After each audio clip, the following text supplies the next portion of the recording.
should, if you got your credentials, they should let you in there. Yeah, you're right. You're right.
not like.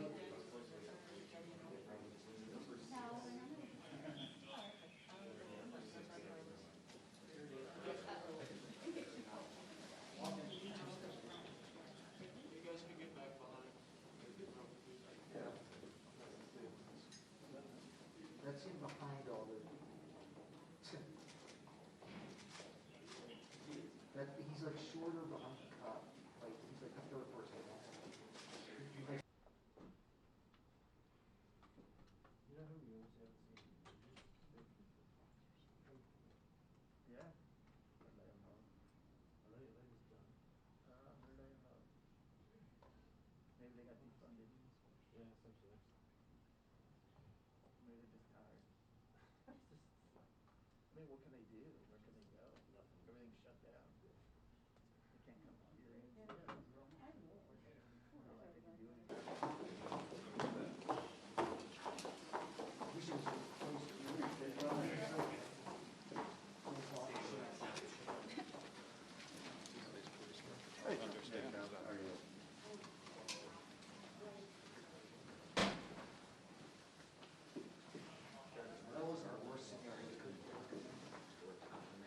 That wasn't bad at all. That wasn't a disaster. It wasn't a but disaster. the best. It wasn't the best. It wasn't the best. The fact that he came out of the anteroom was terrible. That was bad. But at least he came back.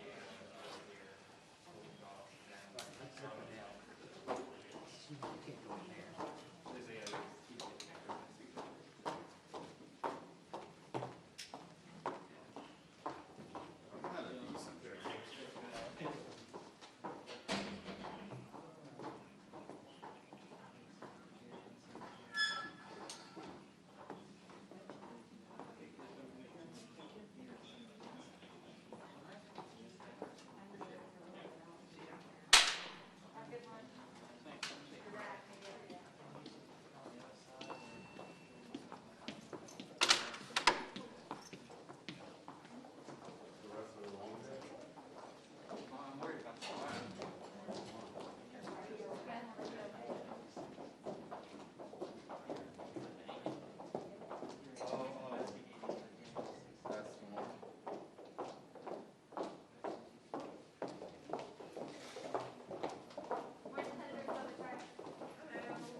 Someone who has integrity, who has worked in the Justice Department, and especially with all of the domestic terrorism cases that are coming before the Justice Department, the fact that he led the Oklahoma City bombing case makes him the perfect person for this moment.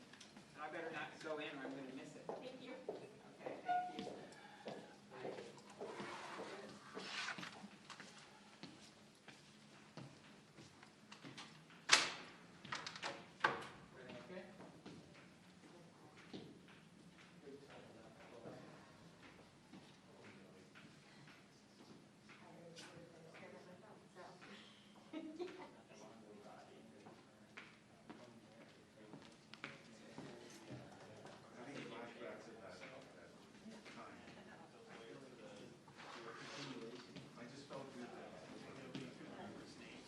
Hello.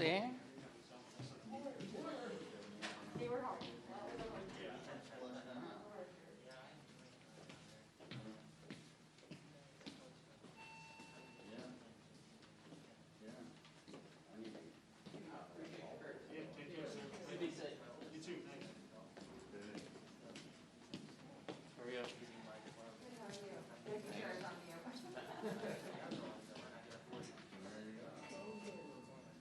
And sentencing reform. I look forward to continuing that work in this Congress. I want to recognize the outgoing chair and ranking member, Senator Lindsey Graham, who will join us remotely this morning, and Senator Dianne Feinstein. Senator Graham, as is true of Senator Grassley, while we don't always agree, has always been a welcome partner on many issues, including one of the most challenging issues, immigration.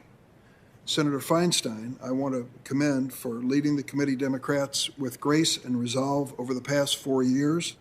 I know she will continue to be an important voice on this committee on a host of issues, including in her new capacity as the chair of the Human Rights and Laws Subcommittee, which I was proud to chair in past Congresses. I also want to welcome our new committee members who will either be here in person. I see one in person and one probably remote. Senators Padilla and Ossoff on the Democratic side, Senator Cotton on the Republican side. I look forward to working with each of you. There are some historic firsts in the Judiciary Committee this year. Senator Padilla, our new senator from California, will be chairing the subcommittee on immigration, citizenship, border safety. I'm honored that he's the first Latino senator to chair that subcommittee, and we look forward to his leadership. Senator Cory Booker of New Jersey will chair the subcommittee on criminal justice and counterterrorism. He's the first black senator to chair a judiciary subcommittee, and we could not imagine a better choice at the helm of this particular subcommittee. To all of our other members who are returning to serve on the committee, welcome back. I want to thank all the committee members for agreeing to hold this committee hearing and vote on Judge Garland's nomination. It is a great honor to serve on this committee.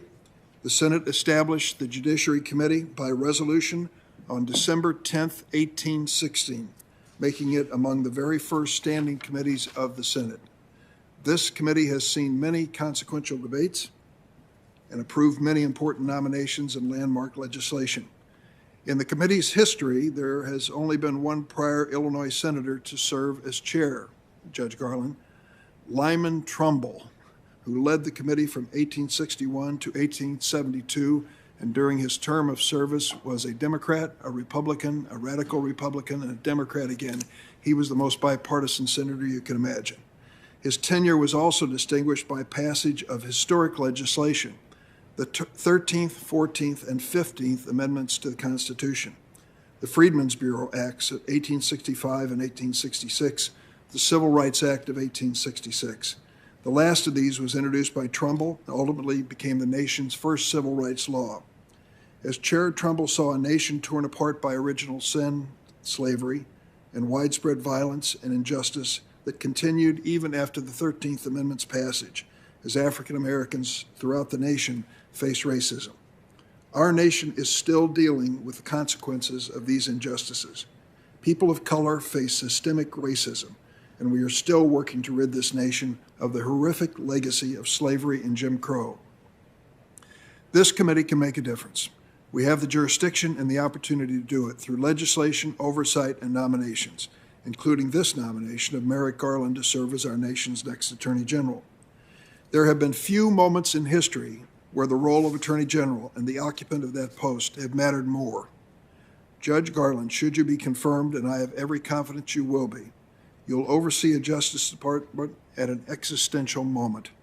After 4 tumultuous years of intrigue, controversy, and brute political force, the future of the department is clearly in the hands of the next Attorney General. Under Attorney General Sessions and his successor, Bill Barr, the Justice Department literally became an arm of the White House, committed to advancing the interests of President Trump, his family, and his political allies. It came as a little surprise then that the U.S. Department of Justice became the Trump Department of Justice. General Barr stated clearly that he believed the Attorney General was the president's lawyer, not the nation's. And what were the results? Too many in the department's senior roles cast aside the rule of law.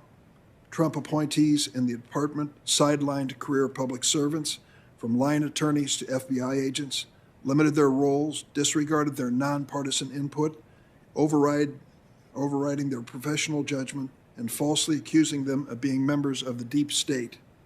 And the department pursued policies of almost unimaginable proportions, from separating thousands of innocent migrant children from their parents to banning innocent Muslims from traveling to our shores, from defending and even ordering violent crackdowns on peaceful protesters to parroting baseless lies about voter fraud in the lead up to the 2020 election. The misdeeds of the Trump Justice Department brought this nation to the brink. In fact, as we learned after President Biden's inauguration, a senior official in the Trump Justice Department, Jeffrey Clark, plotted with President Trump for one final stab at the results of the 2020 election.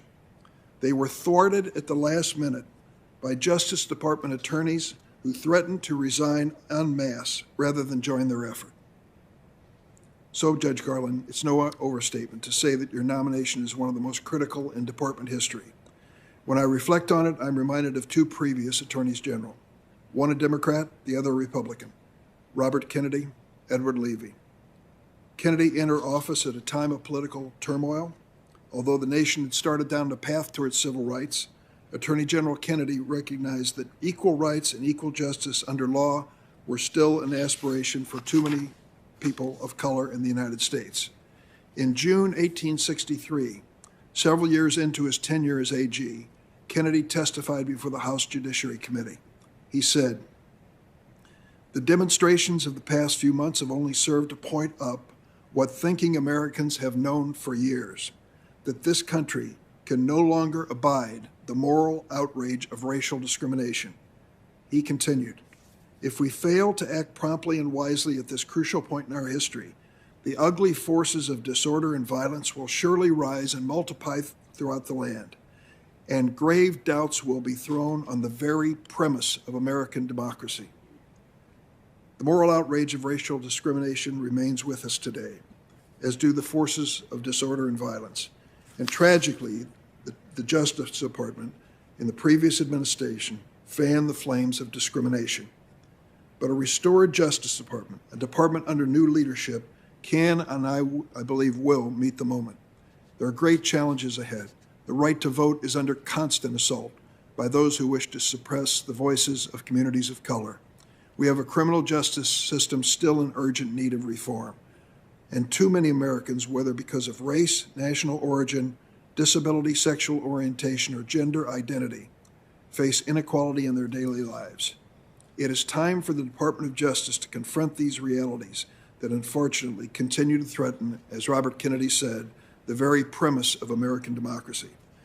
Judge Garland, when I think of what you face in restoring integrity and independence to the Justice Department, I also think of another one of your predecessors and fellow Chicagoan, Edward Levy, who likewise assumed the office at a time of turmoil.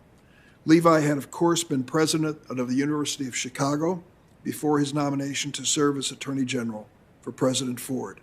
And when he came before this committee for his confirmation in 1975, he was asked about removing the Justice Department from the ambit of partisan politics.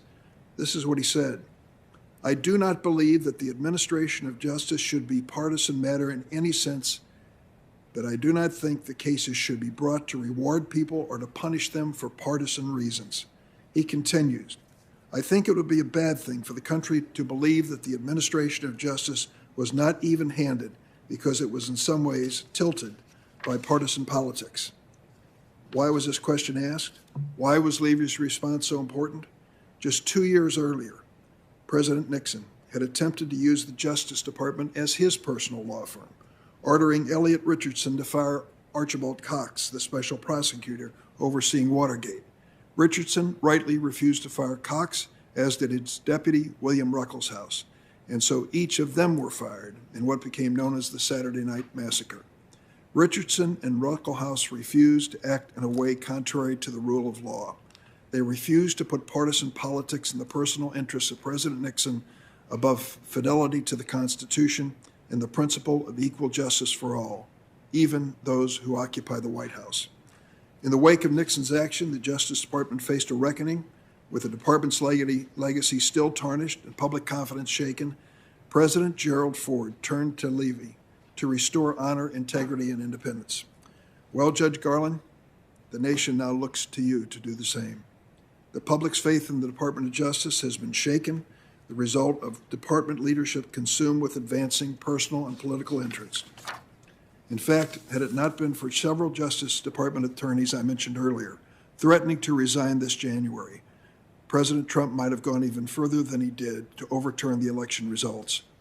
And that raises critical questions this committee and you must reckon with.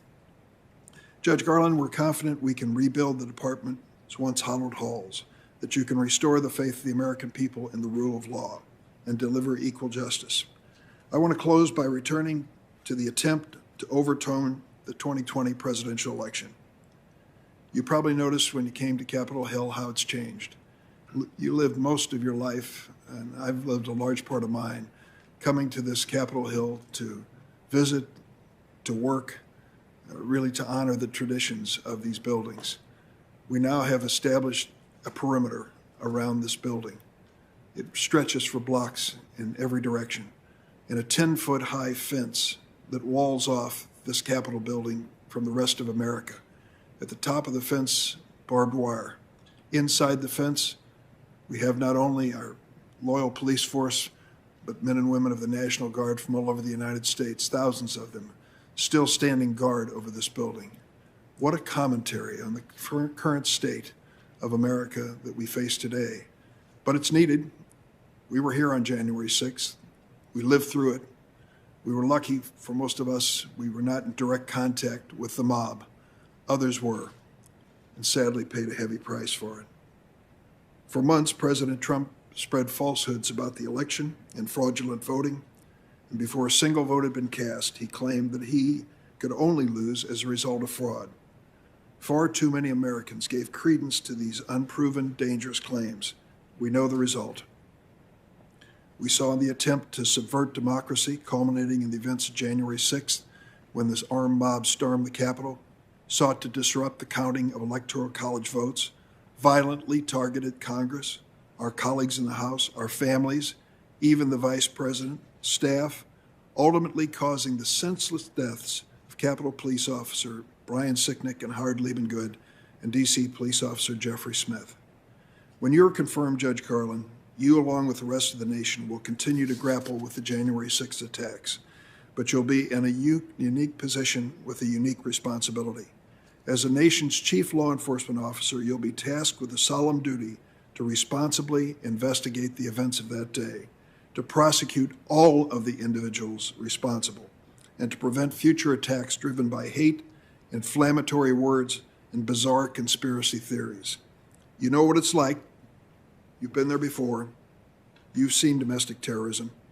You led the investigation, prosecution of the Oklahoma City bombing, and in doing so, made the nation safer and brought some measure of peace and healing to the victims and their families. I'm confident that given this prior experience, you're up to the task the department now faces in the wake of January 6th. In fact, I can think of few people better suited to do it. I look forward to hearing your testimony, but at this point, I will turn to my colleague, Senator Grassley. Thank you, Senator Durbin. Welcome to Judge Garland. Glad that you've been honored with this appointment to be Attorney General of the United States. Welcome the public at large, most of them very remote, not the large crowds we normally have when we have an Attorney General nominee before this committee. I have a longer statement that I'll put in the record, and I've still got plenty to say even this morning. I, of course, congratulate Senator Durbin on his new role as chairman. He is already referred to he and I getting acquainted on the Administrative Oversight Subcommittee and working on what now is badly needed law when agriculture is in bad shape by passing Chapter 12 agricultural bankruptcy legislation. And I look forward to working with you in the future here. And I also want to express my admiration for Senator Feinstein, the previous Democrat leader of this committee. She and I have worked closely together during the years that I chaired and she was ranking member. And I thank you for your leadership. I'd also like to say a word about Judge Garland. This is, of course, Judge Garland's first time appearing before this committee since ascending to the federal bench. I had something to do with that. After the death of Justice Scalia, my Republican colleagues and I decided not to hold a hearing on his nomination. In other words, meaning Judge Garland's nomination to the Supreme Court, having been nominated by President Obama. As you recall, it was an election year with a divided Congress. The position I took was consistent with previously publicly expressed positions by other senators and Democratic senators previous to that. So yes, it's true that I didn't give Judge Garland a hearing.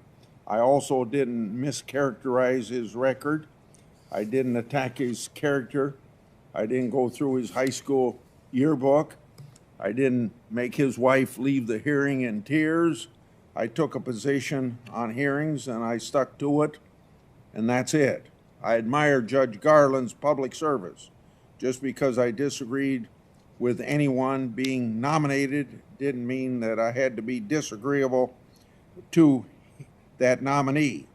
Unfortunately, that's not always the way it works in this town that has great political division. Judge Garland is here, and we're here to talk about his nomination to be Attorney General. And I extend a warm welcome to you, Judge Garland, and to your family and friends that are probably very honored because of your nomination. This, of course, is a worthy capstone on a storied career that you have had. Judge Garland is a good pick to lead the Department of Justice. He has decades of experience as one of the most respected appellate judges in the country, and before that, being a great prosecutor. When the domestic terrorist Timothy McVeigh was executed for his crimes, we had Merrick Garland to thank for that successful prosecution. No one doubts that Judge Garland is qualified for his job, but of course, Attorney General is more than just qualifications. The top law enforcement officer of the United States must be committed to enforcing the rule of law. As our former colleague and former Attorney General John Ashcroft likes to say, the Department of Justice is the only cabinet agency whose name is an ideal. It's not the Department of Law Enforcement, but the Department of Justice. Justice is equality under the law. There's one law for all Americans, regardless of race, color, creed, or connection. Is Judge Garland up to that task? I think he is, but today our goal is to ask him questions to find out. The Department of Justice has taken important steps to live up to these ideals expressed by Attorney General Ashcroft, and I think they've done well in that direction, particularly over the last 4 years. The department has undertaken many successful initiatives to reduce violent crime in all communities. It has sought to maintain the rule of law by reforming consent decrees, guidance documents, and sue and settle abuse. It has protected our civil liberties, in particular defending our religious liberties and pursuing elder justice. I hope that the Department of Justice continues these initiatives under you, Judge Garland. What I don't want is a return to the Obama years. I don't want an Attorney General who bragged about being a wingman, and those are his words, to the president. That was Eric Holder, notoriously describing himself. I don't want a Justice Department that abuses the FISA process to spy on American citizens. I don't want consent decrees that federalize law enforcement and cause murder rates to soar. I don't want a return to catch and release on the border. I could come up with many other examples. Unfortunately, a lot of what we've seen so far from the Justice Department is discouraging. They have whiplash, inducing changes to litigation positions. They're going through rescinding excellent rule of law memorandums right out of the gate. President Biden is even reportedly firing nearly every Senate-confirmed U.S. attorney, regardless of what investigations they're supervising. That is troubling. That is why I'm especially concerned about the Durham investigation. Starting January 2017, I began an investigation on how the Justice Department and the FBI handled Crossfire Hurricane, its investigation into the Trump campaign and administration. Simply said, Crossfire Hurricane is a textbook example of what shouldn't happen during investigations. What the Obama administration did to the Trump campaign transition and administration can't ever happen again. If confirmed, you'll have oversight of Special Counsel Durham's review of Crossfire Hurricane. When Bill Barr appeared before the committee for his nomination hearing, he said, quote, "It's vitally important that the special counsel be allowed to complete his investigation," end of quote. Of course, he was referring to then special counsel Mueller's investigation. Today, you'll need to be clear about what your position will be with regard to special counsel Durham. We should expect the same level of commitment from you to protect Durham as we expected from Barr to protect Mueller. So, Judge Garland, I just want to say that I like you, I respect you, and I think you're a good pick for this job. But I have a lot of questions about how you're going to run the Department of Justice. Thank you, Mr. Chairman. Thank you, Senator Grassley. At this time, we'll have a formal introduction of Judge Garland. Two of our colleagues will be doing that. Because of your state of residence, Senator Chris Van Hollen of Maryland will be first, and because of your roots, Senator Tammy Duckworth, my colleague of Illinois, will be second. Both are joining us by WebEx. There will be a record statement and statement made by Senator Cardin placed in the record. Senator Van Hollen? Thank you, Mr. Chairman. Let me thank you and Ranking Member Grassley and all of our colleagues on the Senate Judiciary Committee for being here today. And I'm really grateful for the opportunity to introduce the President's nominee for Attorney General, Judge Merrick Garland, who's not only a fellow Marylander, but somebody who I have known personally for many years. And I know that President Biden has picked a nominee with impeccable credentials and unimpeachable character. His experience stretches from the halls of the Justice Department to the chambers of the U.S. Court of Appeals for the District of Columbia Circuit. And he embodies the decency, the impartiality, and the commitment to justice that our nation deserves as the Attorney General of the United States. I'm confident that if confirmed, Judge Garland will serve admirably and faithfully as the next Attorney General, and I'm proud to present him to you and the committee on behalf of myself, but also Senator Cardin, who, as you mentioned, Mr. Chairman, is fully in support of this nomination, but could not join us because of a scheduling conflict. The nation already knows Merrick Garland because of his Supreme Court nomination and as the former judge of the U.S. Court of Appeals for the District of Columbia Circuit, where he earned a reputation as one of our nation's finest and fairest jurists. But his tenure on the D.C. Circuit was just the most recent achievement in a life dedicated to serving the rule of law. After excelling at law school, Judge Garland clerked for the Second Circuit Court of Appeals and then for the Supreme Court. He then rose through the ranks of a prominent law firm before jumping back into public service, feet first, as a federal prosecutor in the U.S. Attorney's Office during the administration of President George Herbert Walker Bush, and then later served as the principal associate deputy attorney general at the Department of Justice. As a senior DOJ official, Judge Garland was tasked with overseeing the case of the Oklahoma City bombing, one of the deadliest domestic terrorist attacks in American history. It left 168 Americans dead and hundreds more injured. Merrick Garland brought a steady hand to an operation that involved massive amounts of evidence, pressure from the public, and a large team with diverse skills and backgrounds. With fidelity to the law and meticulous attention to detail and unrelenting focus, Merrick Garland helped bring the bomber Timothy McVeigh to justice. He has called this case the most important thing he has done in his life. Mr. Chairman, ranking members, and committee members, we are going to need his experience as we once again confront the rise of domestic terrorism, particularly in the wake of the horrific events of January 6th.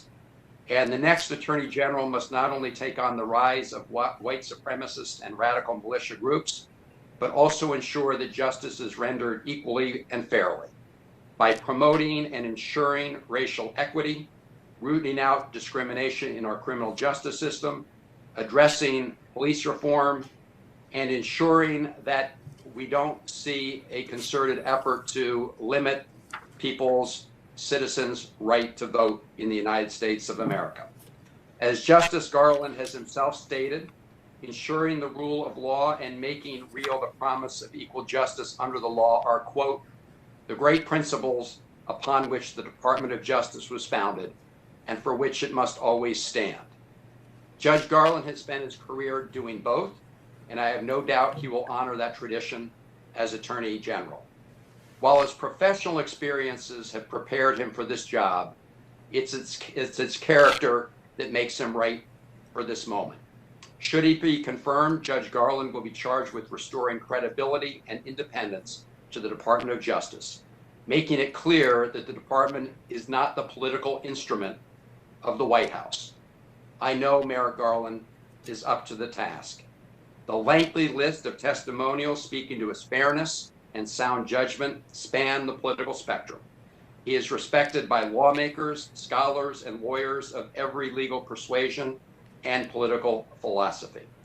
And on a personal note, I can attest to the fact that his brilliance is matched by his kindness. His many achievements have never gone to his head.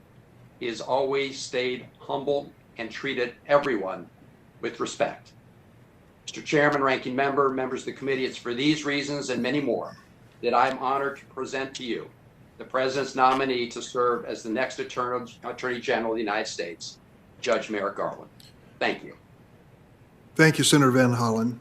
And now I'm calling on my colleague and friend from Illinois, Senator Tammy Duckworth. I thank the chairman. Thank you so much for this opportunity to introduce President Biden's nominee to serve as the next Attorney General of the United States. We in Illinois also claim Merrick Garland as a son of our state. He possesses the brilliance and the resilience, the experience and the intellect, the expertise and integrity necessary to serve effectively as our next Attorney General. I am especially honored to be here today because I have full confidence in his capability to lead the Department of Justice in an independent and impartial manner.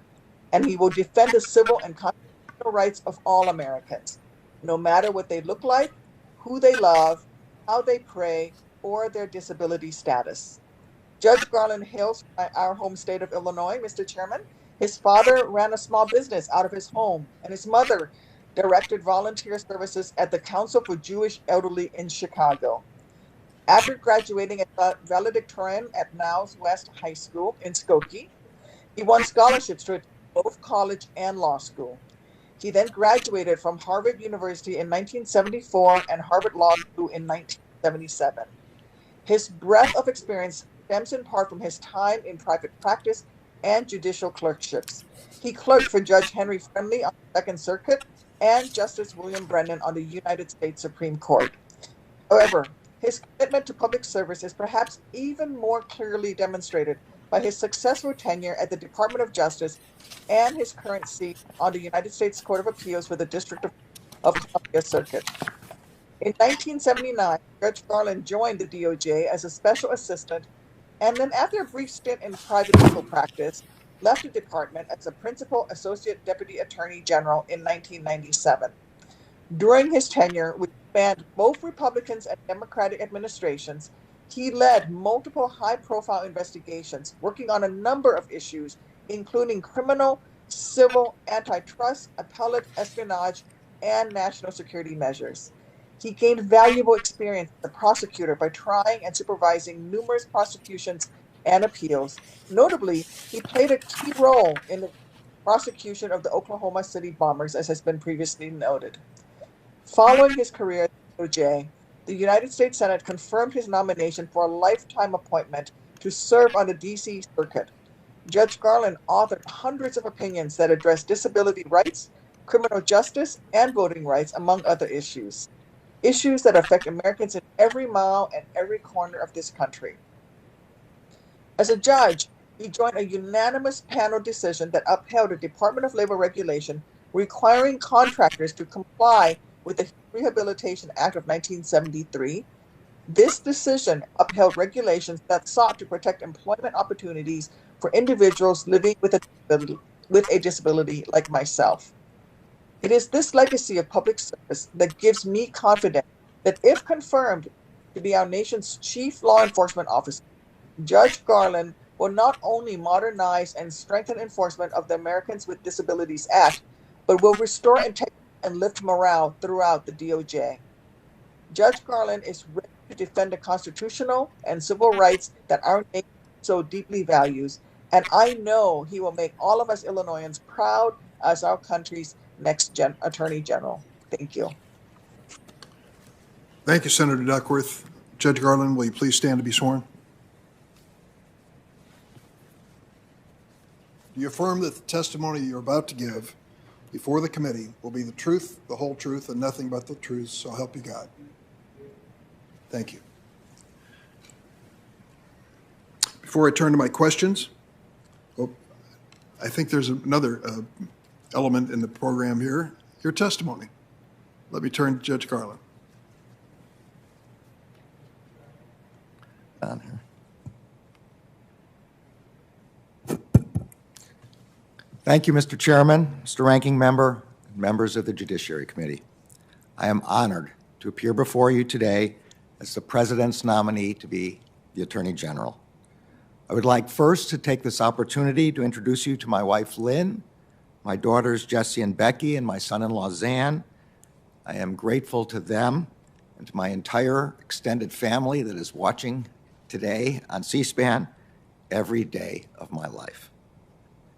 The President nominates the Attorney General to be the lawyer, not for any individual, but for the people of the United States. July 2020 marked the 150th anniversary of the founding of the Department of Justice, making this a fitting time to remember the mission of the Attorney General and of the Department. It is a fitting time to reaffirm that the role of the Attorney General is to serve the rule of law and to ensure equal justice under law. And it is a fitting time to recognize the more than 115,000 career employees of the Department and its law enforcement agencies and their commitment to serve the cause of justice and protect the safety of our communities.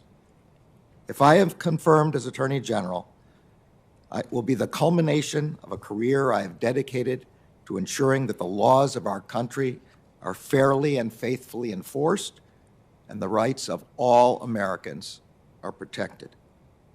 Before I became a judge almost 24 years ago, a significant portion of my professional life was spent at the Justice Department. As a special assistant to Ben Civiletti, the last of the trio of post-Watergate Attorneys General, as a line assistant U.S. Attorney, as a supervisor in the Criminal Division, and finally as a senior official in the department.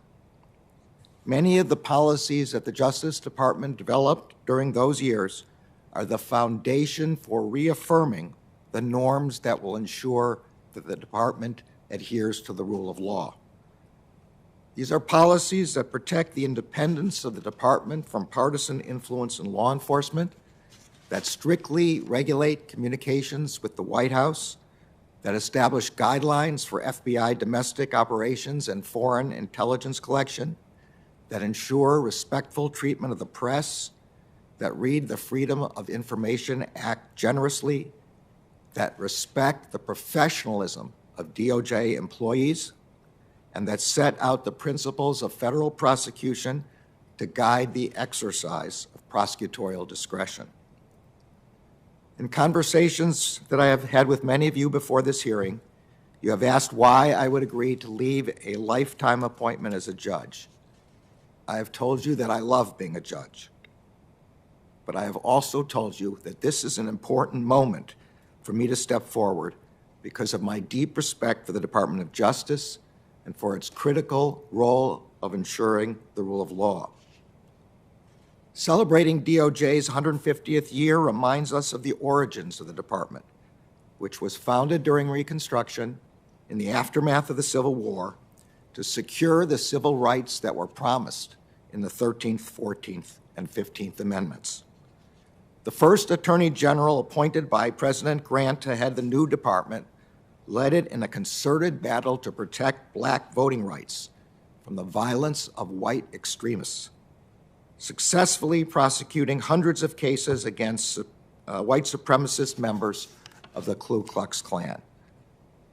Almost a century later, the Civil Rights Act of 1957 created the Department's Civil Rights Division with a mission to uphold the civil and constitutional rights of all Americans, particularly some of the most vulnerable members of our society. That mission on the website of the Department's Civil Rights Division remains urgent because we do not yet have equal justice. Communities of color and other minorities still face discrimination in housing, in education, in employment, and in the criminal justice system.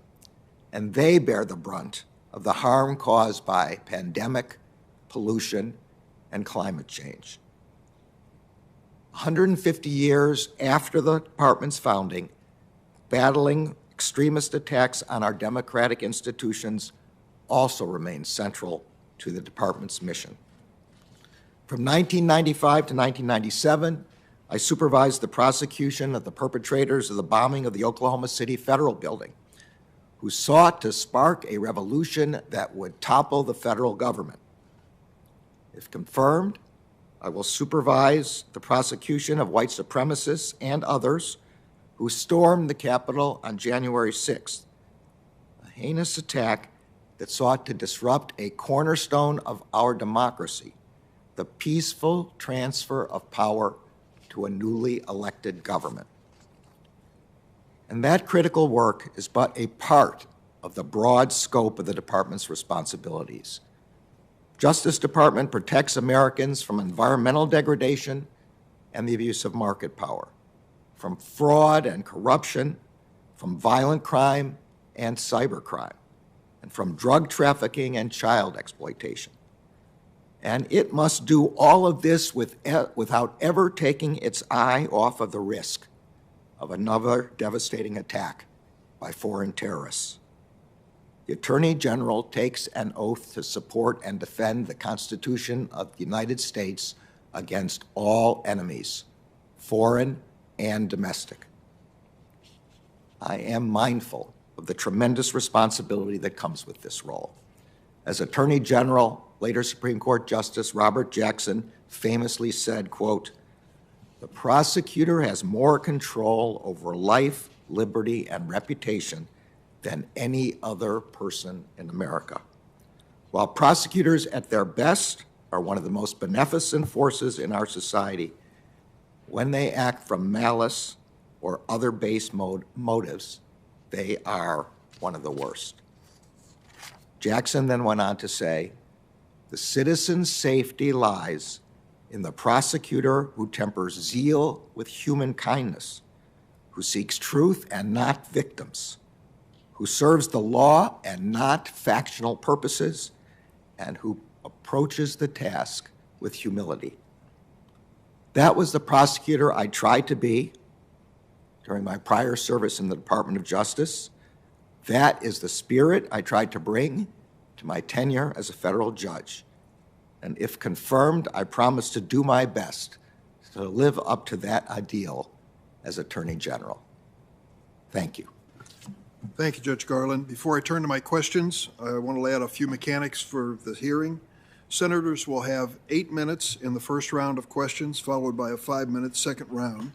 And I ask members to do their best to stay within their allotted time. We will take a break every once in a while for 10 minutes. I'm hoping the first will be sometime near 11 o'clock. At about 12:15 or 12:30, we will break for lunch for 30 minutes. I beg you to stick with that schedule if you can and be back in time so that we can keep the hearing moving along. So let me, at this point, turn to questions. You were sent to Oklahoma City, 1995. What happened there was the deadliest act of homegrown domestic terrorism in modern American history. 168 people had been killed, including 19 children. Hundreds were injured. You were supervising the prosecution of Timothy McVeigh and Terry Nichols, who were accused of being complicit and leading in that destruction. Now, if you are confirmed as Attorney General, which I believe you will be, you will face what is known as the biggest, most complex investigation in Justice Department history, and that is the investigation around the events of January 6th. 230 have been arrested so far, some 500 are under investigation. We know that the death of at least one police officer is one of the major elements in this investigation. I'd like to ask you to reflect on two things. What's going on in America? Was Oklahoma City just a one-off, unrelated to what happened here? Can you measure, based on what you've learned so far, what kind of forces are at work to divide and destroy the American dream? Secondly, when it comes to this prosecution, are there elements that we should consider in terms of law enforcement to deal with this rising threat to the American democracy? Thank you, Senator. Thank you very much for the opportunity to address the committee today. I'm grateful for this opportunity. I don't think that this is necessarily a one-off. FBI Director Wray has indicated that the threat of domestic terrorism, and particularly of white supremacist extremists, is his number one concern in this area. This is coupled with an enormous rise in hate crimes over the past few years. There is a line from Oklahoma City, and there's another line from Oklahoma City all the way back to the experiences that I mentioned in my opening with respect to the battles of the original Justice Department against the Ku Klux Klan. We must do everything in the power of the Justice Department to prevent this kind of interference with the policies of American democratic institutions. And I plan, if you now confirm me for Attorney General, to do everything in my power to ensure that we are protected. Judge Garland, it goes without saying, but we ought to make it a record. We abhor violence, whether it comes from the right or left, whatever its source. It has no place in responsible constitutional dialogue in America. Currently, though, we are faced with elements that weren't there 25 years ago in Oklahoma City. A proliferation of weapons. Secondly, social media and the internet, which serves as a gathering place for many of these domestic terrorists. What are your thoughts about how we should deal with those elements from the law enforcement viewpoint? Well, Mr. Chairman, I certainly agree that we are facing a more dangerous period than we faced in Oklahoma City at that time. From what I have seen, and I have no inside information about how the department is developing its work, it looks like an extremely aggressive and perfectly appropriate beginning to an investigation all across the country in the same way our original Oklahoma City investigation was, but many times more. I don't yet know what additional resources would be required by the department. I can assure you that this will be my first priority and my first briefing when I return to the department if I'm confirmed. Judge Garland, several years ago, I went to an immigration court hearing in downtown Chicago. It was in a high-rise loop building. I met the immigration court judge. She'd been on the job almost 20 years. It seemed like a very conscientious and fair person. She asked me to stay for the docket call, particularly for the first clients on the docket. The first clients on the docket were a 4-year-old girl named Marta. When the judge asked that all of the people in the courtroom be seated, she had to be helped into the chair. It was too tall for her to get into. She was handed a stuffed animal to hold during the hearing. At the same table was a young boy with the unlikely name Hamilton, who was given a little matchbox car, which he played with on top of the table. He was 6 years old. They were the victims of the zero tolerance policy. We remember it well. Thousands of children were forcibly removed from their parents, separated, and many times lost in the bureaucracy.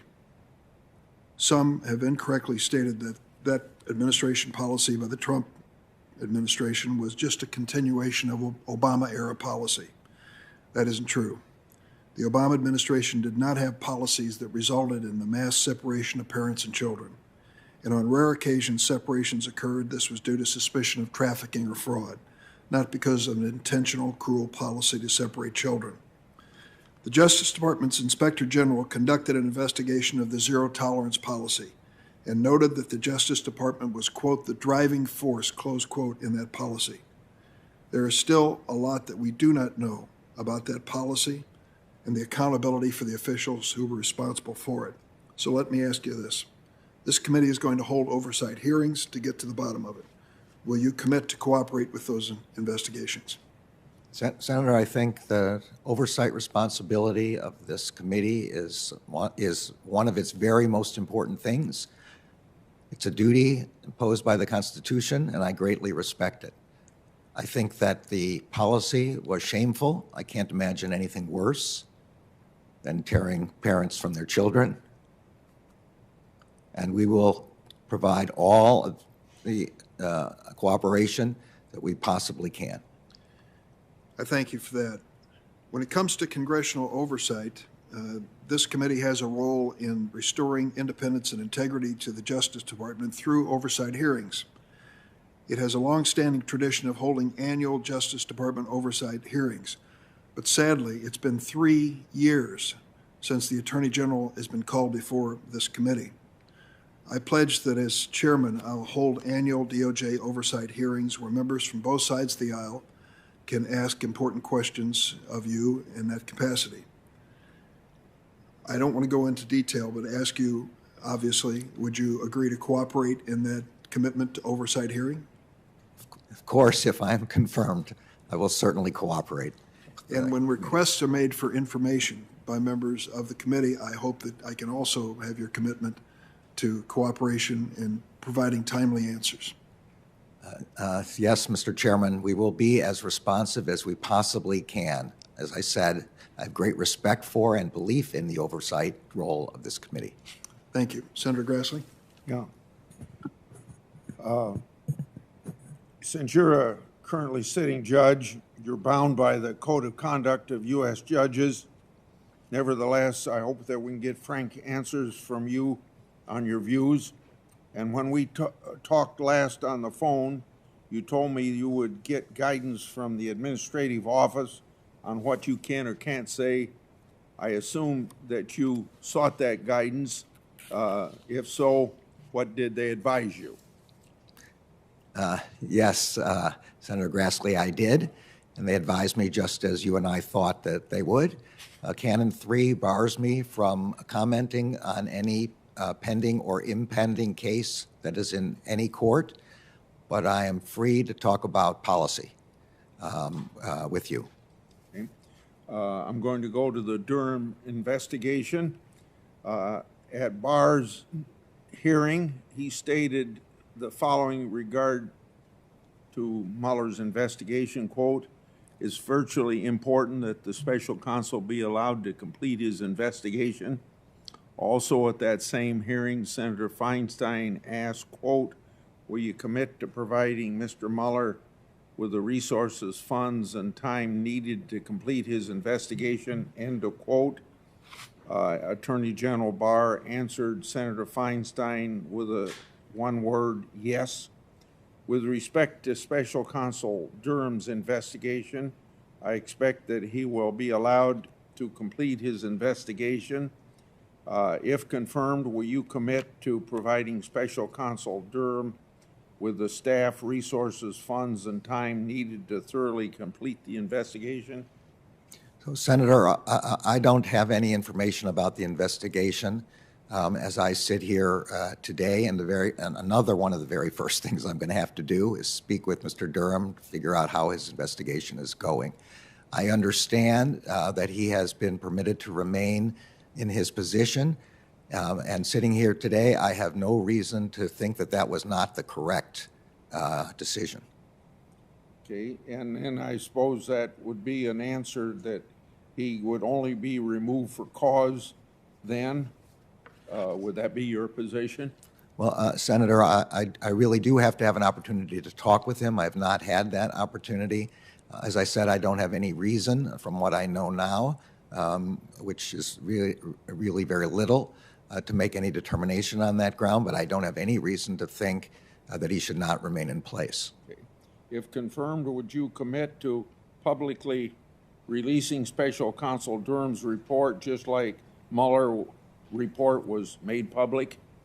So, Senator, I am a great believer in transparency.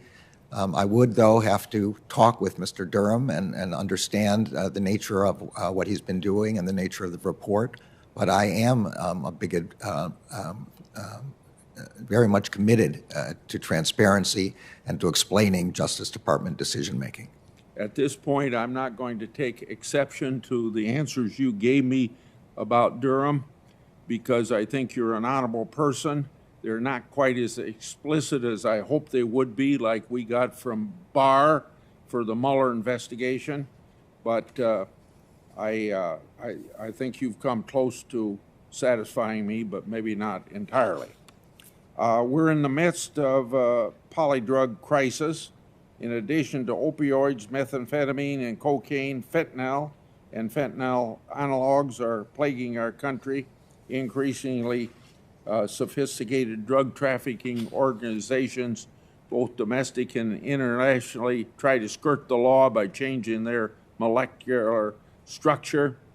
So the Center for Disease Control has found that drug overdose deaths rose their highest level ever measured during the pandemic, with the overall jump in deaths being driven most substantially by drugs like fentanyl.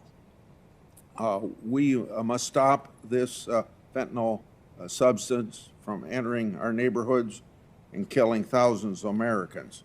So my question is, as you lead the Justice Department, having oversight over the Drug Enforcement Administration within that department, and they will be addressing the spread of fentanyl analogs and related substances by pushing for continued class-wide prohibition of fentanyl.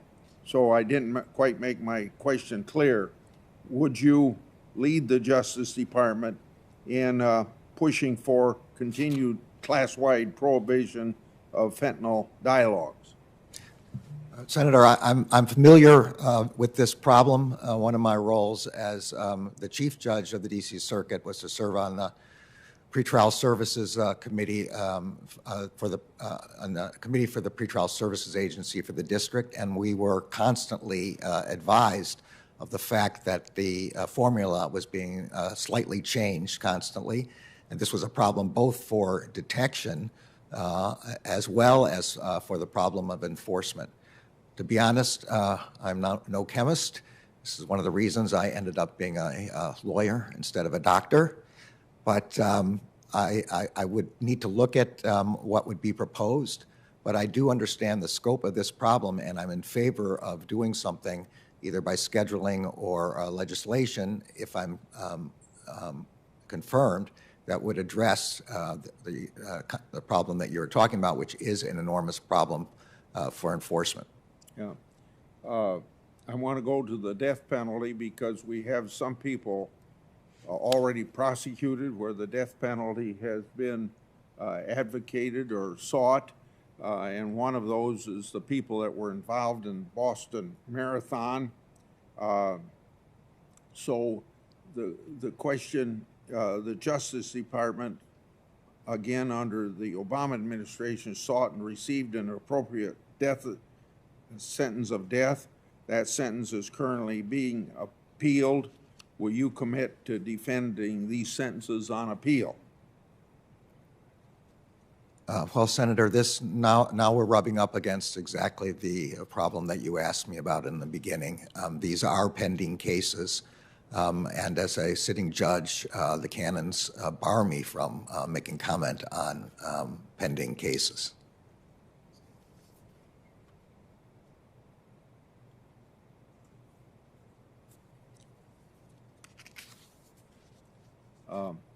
My last question will have to deal with the investigation that's underway by some of us in Congress about Hunter Biden.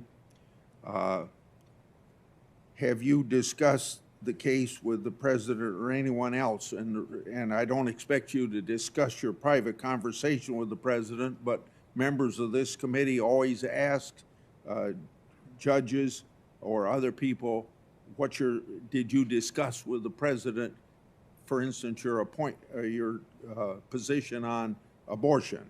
So have you discussed this Hunter Biden case with the president or anyone else?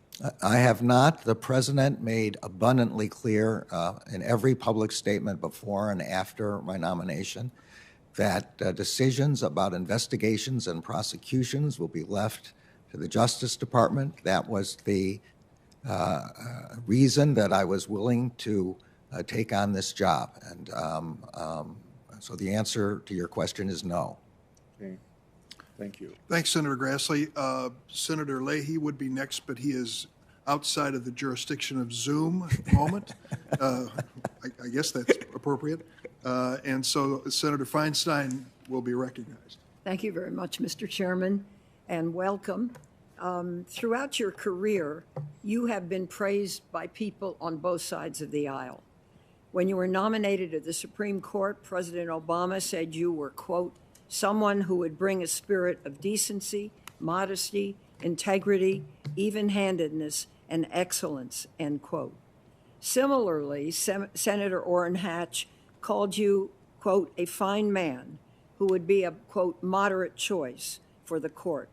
Even Carrie Severino of the Conservative Judicial Crisis Network once called you, quote, the best scenario we could hope for to bring the tension and the politics in the city down a notch. At a time when America feels more polarized than ever before, this sort of bipartisanship is truly rare.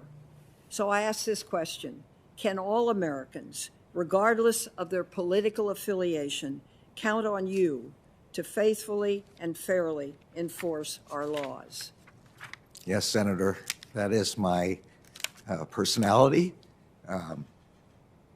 That is everything I've done in my career, and that is my vision for the Justice Department, to dispense the law fairly and impartially, without respect to persons and without respect to political parties.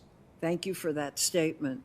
On January 6th, a group of white supremacists launched a terrorist attack on our Capitol in an attempt to overturn the results of a Democratic election. Their attempt failed and resulted in at least 5 fatalities, including a Capitol police officer. It also led federal prosecutors to file over 180 charges and initiate 25 domestic terrorism cases. So this is not the first time the Justice Department has been forced to investigate and prosecute white supremacists for an act of terrorism. You received high praise for investigating and supervising the prosecution of the Oklahoma City bombing perpetrators in 1995. So here's the question: what steps will you take to ensure that the perpetrators of the attack on our Capitol are brought to justice? Senator, I think this was the most heinous attack on the democratic processes that I've ever seen, and one that I never expected to see in my lifetime. One of the very first things I will do is get a briefing on the progress of this investigation.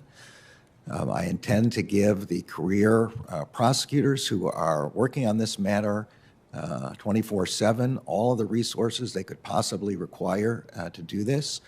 And at the same time, I intend to make sure that we look more broadly, to look at where this is coming from, what other groups there might be that could raise the same problem in the future, and that we protect the American people. And I know that FBI Director has made the same commitment. Thank you for that answer. Over the last 4 years, the independence of the Attorney General has been repeatedly attacked. For example, President Trump once told the New York Times, quote, I have the absolute right to do what I want to do with the Justice Department, end quote. Do you believe that, in fact, the president does have the absolute right to do what he wants with the Justice Department? The president is constrained by the Constitution, as are all government officials. The issue here for us are the set of norms and standards to which this president, President Biden, has agreed that he will not interfere with the Justice Department with respect to its prosecutions and investigations. That those decisions will be made by the department itself and led by the Attorney General, and that they will be without respect to partisanship, without respect to the power of the perpetrator or the lack of power, without respect to the influence of the perpetrator or the lack of influence. In all of those respects, the department will be independent.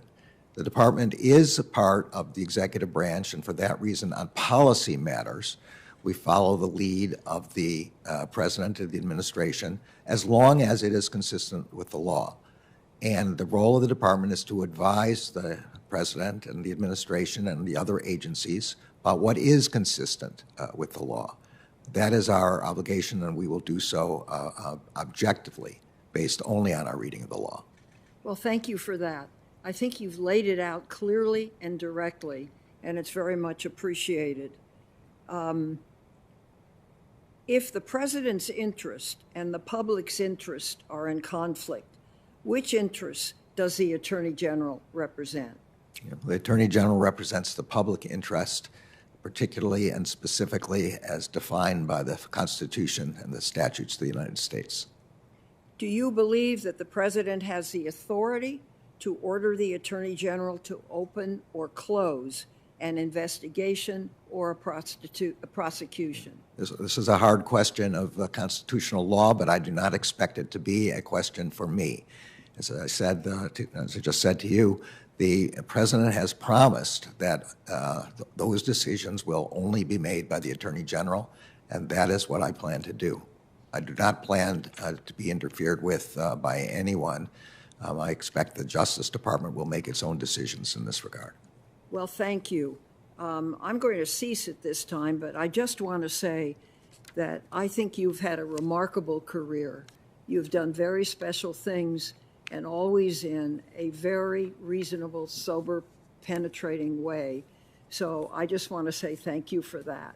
I'm grateful, Senator. Thank you for that. Thank you, Mr. Chairman. Thank you, Senator Feinstein. We hope that Senator Graham, who is next up, is ready. Senator Graham? Can you hear me? We can hear you. You have 8 Great. minutes. Yes, sir. Congratulations to you, and Judge Garland, congratulations on your appointment. I think you're a very good pick for this job. So I'm going to try to go through as much information as I can. Do you promise to defend the Portland courthouse against anarchists, the federal court building in Portland? Any attack on a federal building or damage to a federal building violates the federal statutes, and those who do it will be prosecuted. Okay, when it comes to the people who attacked the Capitol on January the 6th, will you let the committee know if you need more resources? Yes, absolutely, Senator. I really do think one of my first jobs is to consult with the prosecutors and the agents who are investigating that matter and see what resources they need. And I'm eager to have an invitation. I'm eager to have an invitation from the Senate to ask for more resources. Sure, please. Thank you. I think all of us want to prosecute every single person that deserves to be prosecuted. So whatever you need, I'm sure you will get from this committee. Thank you, Senator. Have you read the Horowitz report?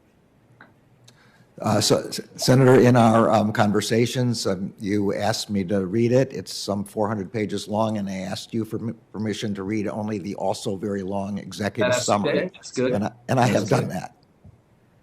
So what's your general take? Well, my general take is that there were certainly serious problems with respect to FISA applications, particularly for Mr. Page, and in the subsequent report to the way in which FISA applications are documented. The Inspector General had a substantial number of recommendations for how this could be fixed and how it must be fixed. I understand that he submitted those to the FBI director, and I understand the FBI director agreed totally, and either has made those changes or is in the course of making them. I intend, if I am confirmed, to speak more deeply and directly with Mr. Horwitz, the Inspector General, about this, and with Director Wray, and make sure that these and any other things that are necessary be done. I am always concerned and have always been concerned that we be very careful about FISA. It is a tool that is very useful and important for investigations involving foreign agents. That's good to hear. So, Kleinsmith, are you familiar with the fact that a lawyer for the FBI has been prosecuted, pled guilty to altering information to the FISA court? I did read about that. Yes, Senator. What would happen to somebody under your charge that did that? How would you feel about the behavior?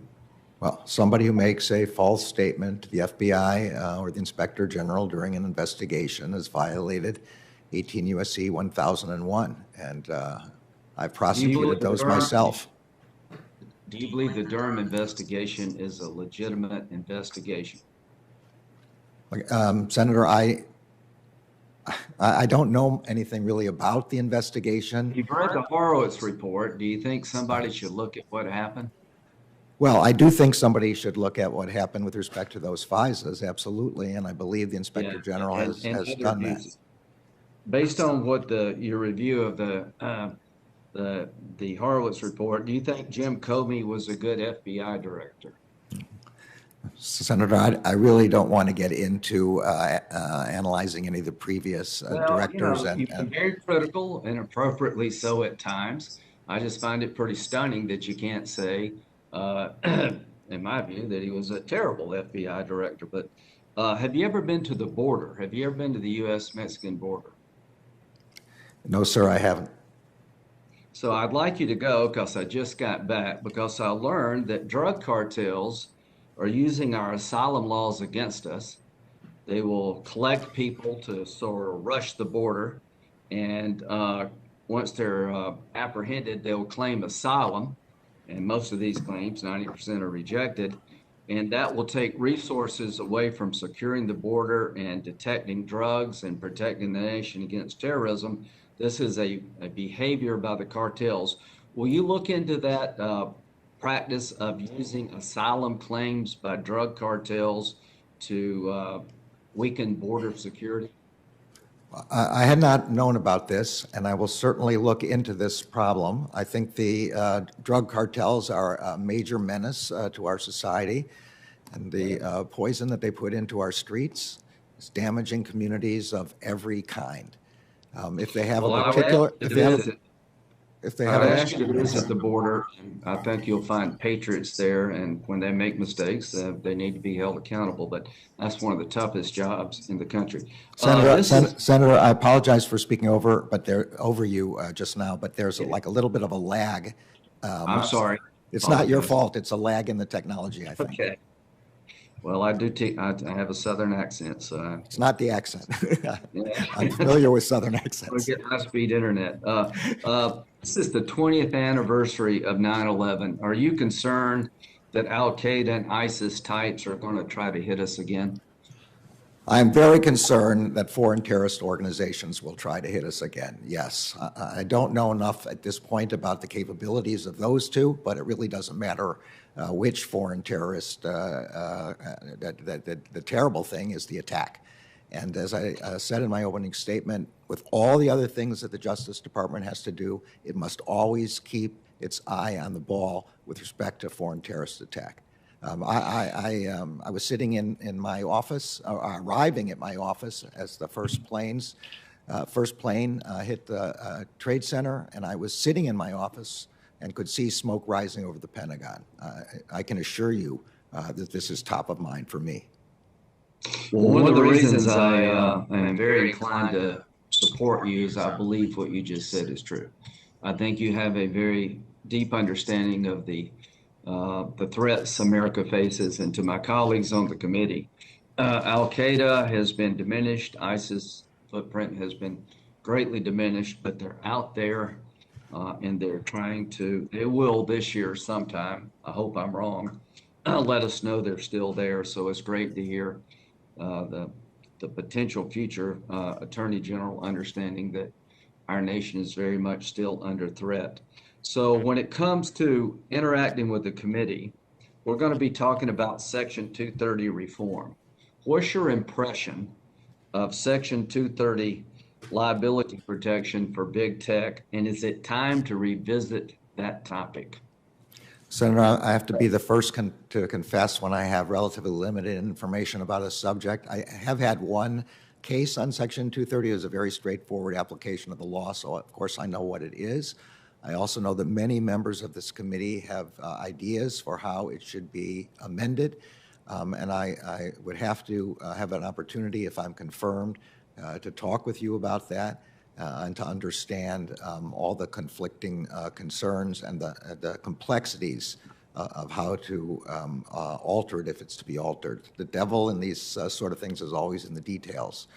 And you on the committee know more about this than I do. And I look forward, if I'm confirmed, to having the chance to talk about it with you. Thank you. Congratulations on your nomination. Thank you, Mr. Chairman. Thank you, Senator. Thank you, Senator Graham. Senator Whitehouse. Thank you, Chairman, and welcome, Judge Garland. Thank you, Senator. People who've been prosecutors understand that it's not the legislature's business to meddle around in a prosecution. At the same time, we have oversight responsibilities. In your view, is it appropriate for Congress to ask the DOJ give an honest look at investigative matters? Senator, I know of your own long experience as a prosecutor, including some of it which overlapped with mine, and I'm deeply respectful of it and appreciative of it. When you ask it that way, it is, of course, always possible for anyone to ask about matters like this. The department has to be very careful with respect to the Congress, in the same way it has to be careful with respect to the White House, that no investigations get started just for partisan and I'm not in any way suggesting that that's what you were asking. Nope, I agree with you. But we have to be careful about this. And after the fact, once a investigation is closed or concluded, is it appropriate in the exercise of our oversight to assure that, in fact, an honest look was taken? Yes, of course it is. There are obviously limitations on the department's ability to speak. They include everything from grand jury material and sources and methods. Understood. Understood.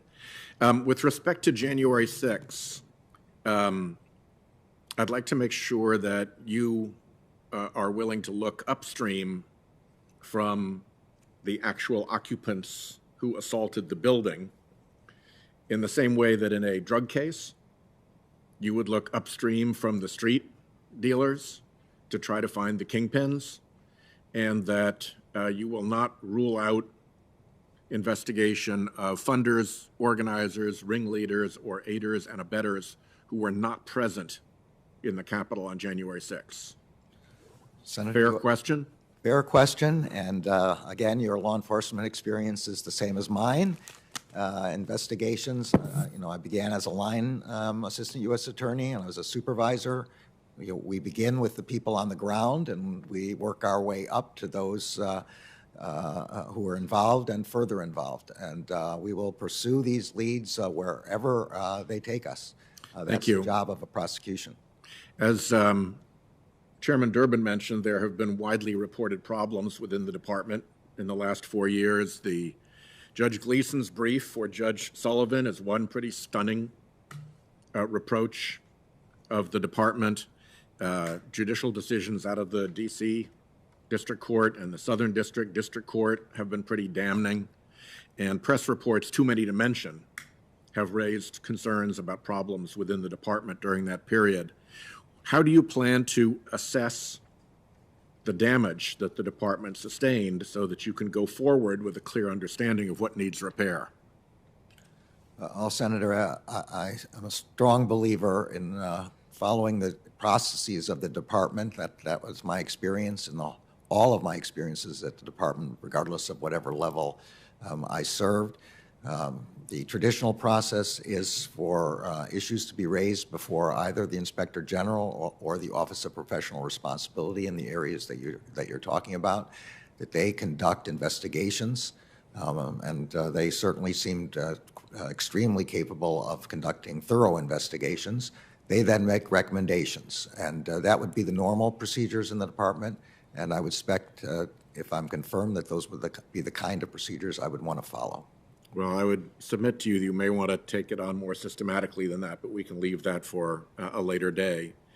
On this committee, and particularly on this side of this committee, we have experienced more or less a 4-year stonewall of information from the Department of Justice and from the FBI. For 2017 to 2020, we had 25 DOJ and FBI witnesses who failed to answer some or all of the questions for the record that senators asked them. 21 answered none of the questions of the record from either side. I have sent, during the course of those years, 28 different letters on various subjects that went completely unanswered. It got so bad that Chairman Graham brought the Deputy Attorney General up to meet with him and me to go through the list and try to figure out why the hell we weren't getting answers and where the policy came from, the de facto policy of refusing to answer questions of senators. I think we need to understand what happened during that period, why these questions weren't being answered. The base question, the point of entry is, why were these questions not being answered? Upon whose instructions were these questions not being answered? Why? What was behind? What was the motive for refusing to answer these questions? Once we've cleared that up, then I think we've got to go through the backlog of questions that the department refused to answer. As you know, sometimes Congress asks questions that are touchy for a department. Somebody may have misbehaved. There may be wrongful conduct that has taken place. And I hope you will agree that covering up misconduct is never an acceptable reason for refusing to answer questions of Congress. Well, I certainly agree that covering up anything is never an appropriate reason for not answering a question of Congress. There will be no policy, de facto or otherwise, if I am confirmed, that would direct the department to not be responsive to this committee and to its members. I want the department I lead to be as responsive as possible, and at the very least to explain why, if it can't answer a question or can't answer a letter, why it can't do so. Correct. That's the minimum you're entitled to. Correct. And I don't want this just going forward. I want to be able to go back and get answers to those backlogged questions that were wrongfully refused. Would you help us make sure that that happens? Yes, Senator. As we talked in our conversation before, I would definitely direct that the previous questions be answered. I only ask you and the other members of the committee, as a matter of resource and priority allocation, to give us the department some sense of the priorities of which ones still need to be answered, and perhaps even in what order. We will do that. And last, I have just a few seconds left, so I'll just flag two things. I think that the Office of Legal Counsel has taken a lot of hits, from the torture memos to the warrantless wiretap memos to the Southern District decision to the D.C. Court decision to its extremely self-serving and self-propagating view of presidential investigations. This is a part of the department that I think is in real trouble. Another role of the departments is the policing and the intermediation of executive privilege for an administration. And I think that is an area that has been in complete collapse. And I look forward, with my time now expired, to working with you to figure out what to do about OLC and what to do about the intermediative role of the Department of Justice when executive privilege is asserted. Thank you, Senator. I look forward to speaking with you. Senator Cornyn? Welcome, Judge. I enjoyed our conversation the other day. Thank As you. did I. Thank you. Thank you for that.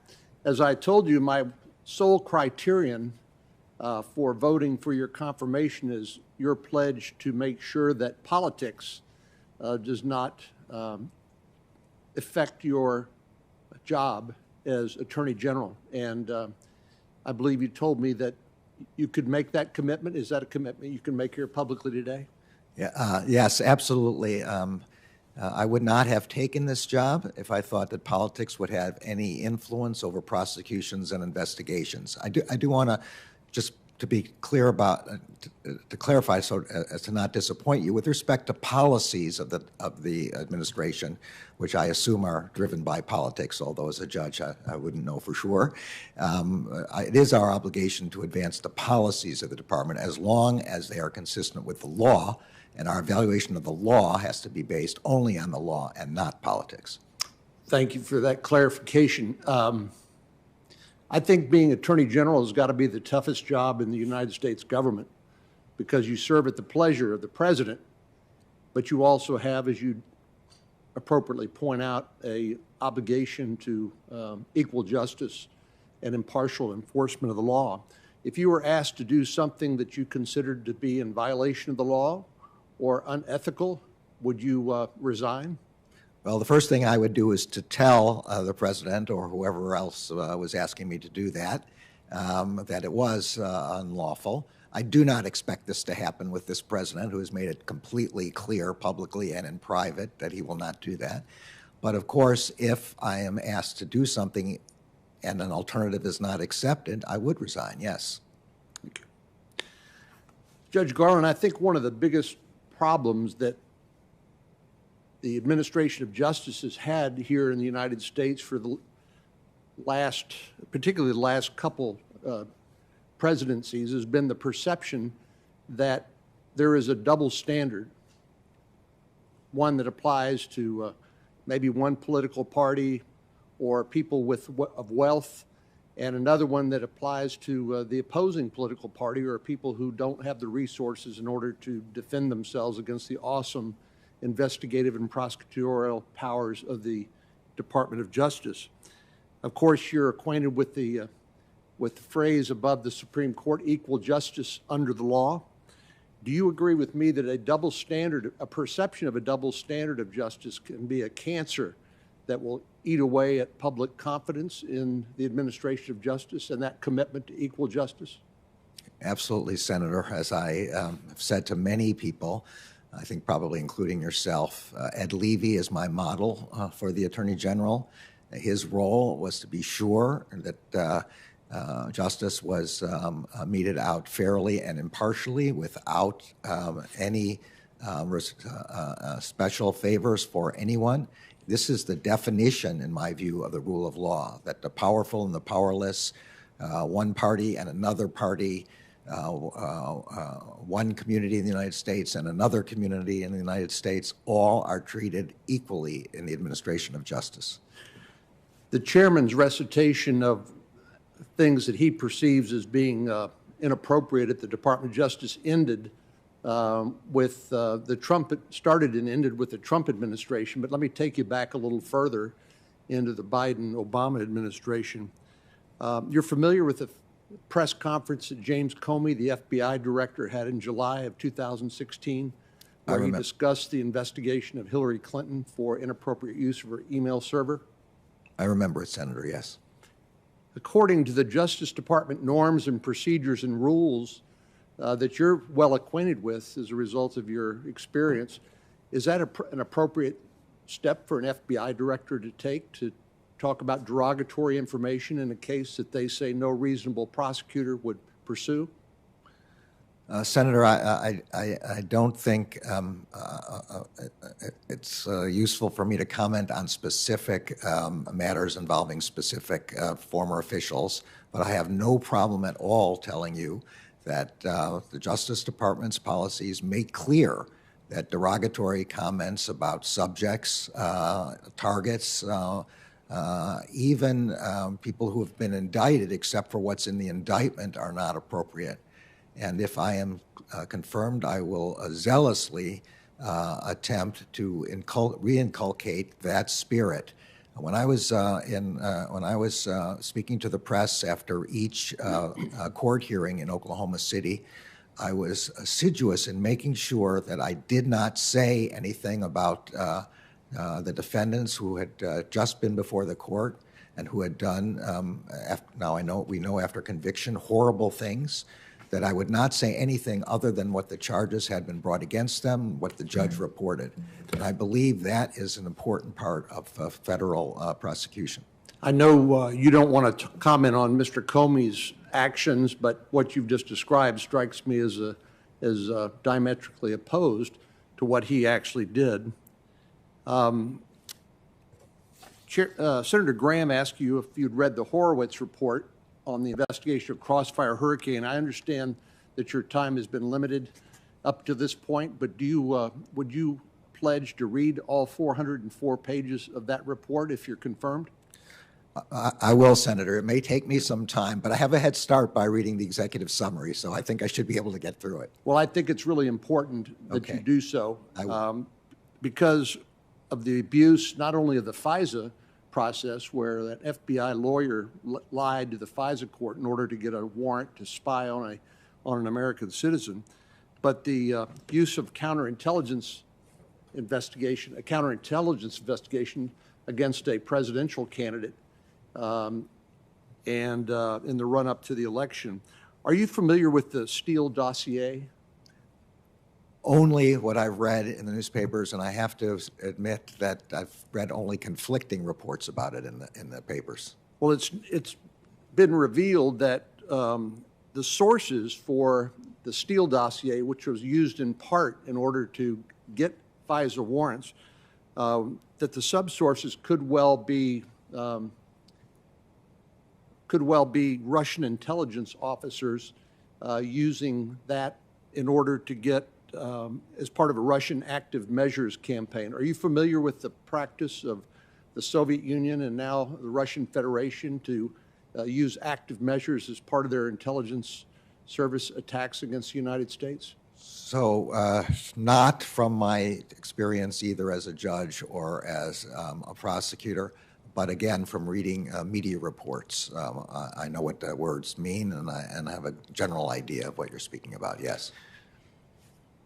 Judge Garland, my time's about up, but I think we talked about the role of the Judiciary Committee in authorizing the tools like Section 702 of the Foreign Intelligence Surveillance Act and the importance of preserving public confidence that those tools will be appropriately used. And there will be appropriate oversight both at the Department of Justice and the FBI, as well as the Judiciary Committee and the Intelligence Committees. Do you agree with me that abuse of those authorities jeopardizes the availability of those tools in a way that is detrimental potentially to the security of the United States? Absolutely, Senator. My entire career as a Justice Department official was aimed at ensuring that we used FISA only as appropriate under the law as it existed at the time. It's not only that I'm worried about losing a tool that's essential, it's also that I'm worried about transgressing the constitutional rights of Americans. Both of those are important, and I have to say probably the latter is way more important in my view. We have to be careful about respecting American citizens' constitutional rights. Thank you, Judge. Thanks, Senator Cornyn. Senator Klobuchar. Thank you very much, Mr. Chairman. Congratulations on your new job, and congratulations to you, Judge Garland, on your nomination. Thank you. I listened with much happiness in your opening remarks when you talked about being the lawyer for the people, that you want to serve the law and not factional purposes, and that you used the important adjective humble. I think we could need a little bit more of that in this town, so I appreciate that. And I was also glad that you mentioned when President Biden nominated you, Attorney General Edward Levy, who taught an iconic first-year law class at the University of Chicago that I took. And like Edward Levy, who took office after Watergate, you will take on the Department of Justice at a critical time and will have the great task of restoring its ideals of independence and fidelity to the Constitution and to the law. what is the number one thing you want to do to boost morale in the Department of Justice on day one? Well, on day one, I'm hopefully, if I'm confirmed, I will take an oath in which I say all the things that you just said. I want to make clear to the career prosecutors, the career lawyers, the career employees, the career agents of the department that my job is to protect them from partisan or other improper motives.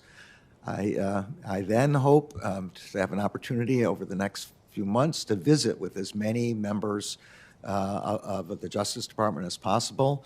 In the pandemic, unfortunately, this will have to be over Zoom.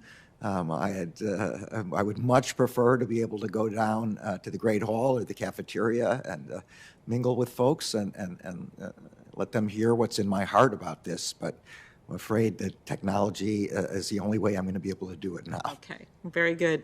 One of the things that troubled me along these lines was the pardon process that President Trump undertook. And one study found that 88% of the pardons that he granted had some sort of personal or political connection to the former president. What do you think we need to do to restore integrity to the pardon process? Obviously, it's important power of the president. What do you think you can do from the Attorney General's position?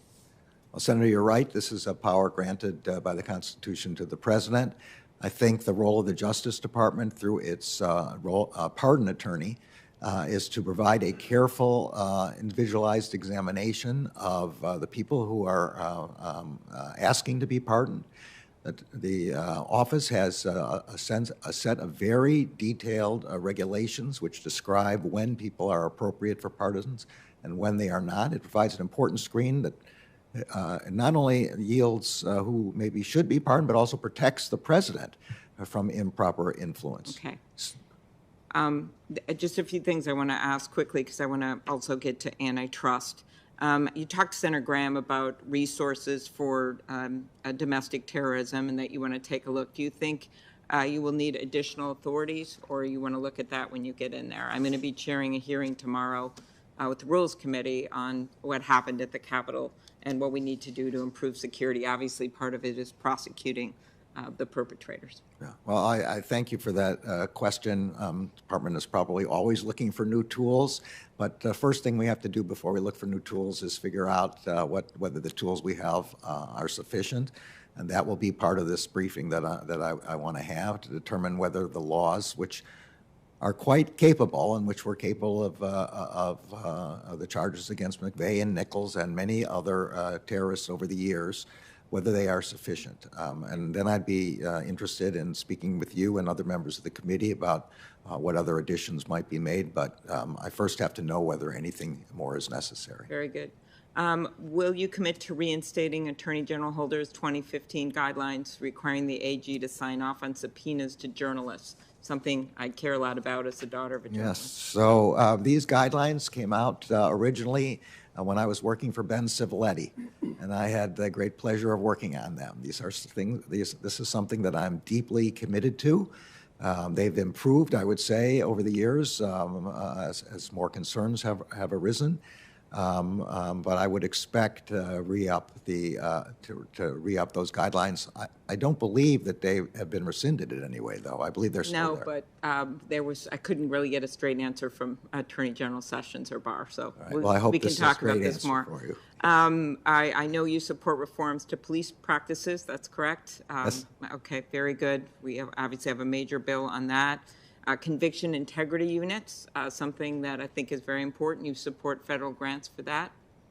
Oh, yeah, yes. Look, I think that convicting someone who did not commit the crime is one of the most, it's a risk, of course, of all kinds of law enforcement, but if we can determine that we've made a mistake, we need very much to correct it. And I think that grants for the purpose of supporting conviction integrity units in district attorney, state's attorneys' offices across the country is a very good idea. We share an interest in antitrust law. I know that you used to teach that to law students, and you've handled some cases as judge. As chair of the Competition Policy and Antitrust Subcommittee, we're going to be doing a lot in this area along with my colleague, Senator Lee. 2/3 of U.S. industries have become more concentrated between 1997 and 2012. The pandemic has actually made things even harder on small businesses. I think that we need more resources. The FTC and the antitrust division of DOJ are literally shadows of what they were when the breakup of AT&T occurred. And we can't expect the agencies to do what we need to do to take on the biggest companies the world has ever known on the tech side, in addition to other ones with Band-Aids and duct tape. Senator Grassley and I have a bill to greatly increase the funding to those divisions and agencies. Would you support that? Well, I appreciate your recognizing that my first love in law school was, in fact, antitrust, and I studied under one of the most famous scholars and was his research assistant, Phil Arita. When I was in practice, I worked with Bob Pitofsky, another one of the greatest scholars and the former head of the chair of the Federal Trade Commission, and I did practice antitrust law, including trying antitrust cases. I always want to be in a position of saying thank you, yes, when you ask whether we want more resources. My expectation is that is what I would say, but until I'm, until I'm confirmed, I really can't evaluate what resources we might need. But I'm happy to work with you. Will you commit to vigorously enforcing the antitrust laws? Absolutely. I believe that we need some changes to those laws to aid you in doing that, and I hope you'll be open to those. I have a bill called the Competition Antitrust Law Enforcement Reform Act that I hope you'll look at, changing some of the standards for mergers and for exclusionary conduct. I also think that if anything has illustrated the need to look back at the consolidation in some of these industries, it would be the lawsuits filed by DOJ and the FTC. Example, Facebook's acquisitions of Instagram and WhatsApp. I'd suggest you look at Mark Zuckerberg's email where he talked about purchasing nascent competitors, and I think the answer to that has got to come from the Justice Department, the reply to that email, that this kind of exclusionary conduct is not the way capitalism works in America. And we've always had a balance. We've had a balance through Republican presidents and Democratic presidents to say that we believe in the capitalist system, and we have to make sure we keep rejuvenating it by allowing smaller competitors to emerge. That's not happening right now in many areas, and I just need your commitment that you'll take this area of the law very seriously. I take it very seriously and have throughout my entire career. The Supreme Court has repeatedly referred to the antitrust laws as the charter of American economic liberty, and I deeply believe that. Thank you very much, Judge Garland. Thank you. Thanks, Senator Klobuchar. This is the first test of the new regime. We're going to take a break now for 10 minutes and resume at 11:20 for the much anticipated questioning of Senator Lee. Thank you, Mr. Chairman.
Good, how are you?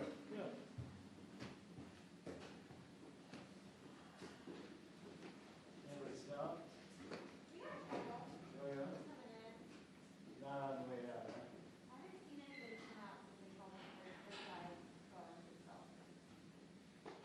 Yeah, it's only 10 minutes. Yeah, I see that.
want to talk about? I'm just curious to see your thoughts so far on Judge Garland and his responses. Are you satisfied? Well, I'm impressed by Judge Garland's experience and his temperament and his commitment to equal justice. One of the commitments I've asked him to make is no politics at the Department of Justice. That would, and he made that commitment. But I also asked him to go back and look not just at the Trump administration, but at the previous administration's abuse of the Foreign Intelligence Surveillance Act and counterintelligence investigations that's contained in the Horowitz report. I asked him also about Director Comey's press conference where he talked about Hillary Clinton, during which time he released a lot of disparaging investigative material, but said that no reasonable prosecutor would charge her. I think he wasn't comfortable answering that question, but it made it clear that that's inappropriate for a prosecutor to do. So I'm glad that he is for restoring the reputation of the department. I think that's very important for public confidence and something that I think we need sorely. Do you have any concerns about his nomination? Any answers he's given? Well, he made it clear that he was going to advance the policies of the Biden administration, and I'm sure there'll be some differences of opinion there. For example, he said he's never been to the border where some of the asylum policies and some of the catch and release policies of the administration are very concerning to me, and I know a lot of other people. I think he's got a lot to learn about what's going on in the world. Federal judges kind of live in a bubble, and I think now he's going to be thrown into the deep end of the pool and have to play catch up. But I'm very impressed by him personally, by his experience, and by his temperament and his commitment to equal justice. That's the most important. All right, thank you. Thank you.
Senator Lee.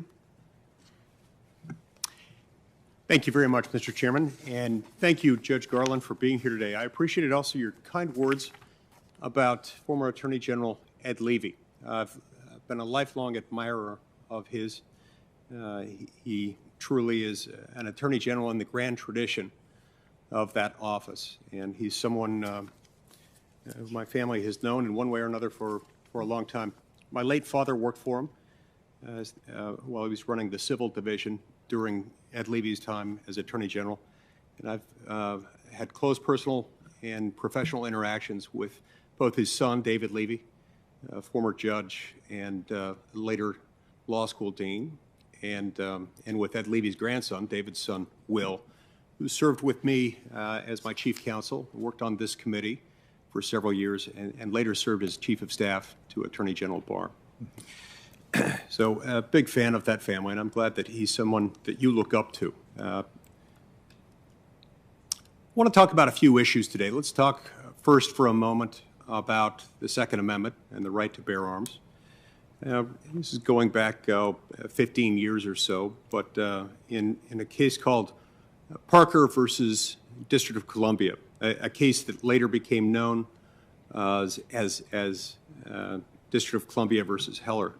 As I recall, you voted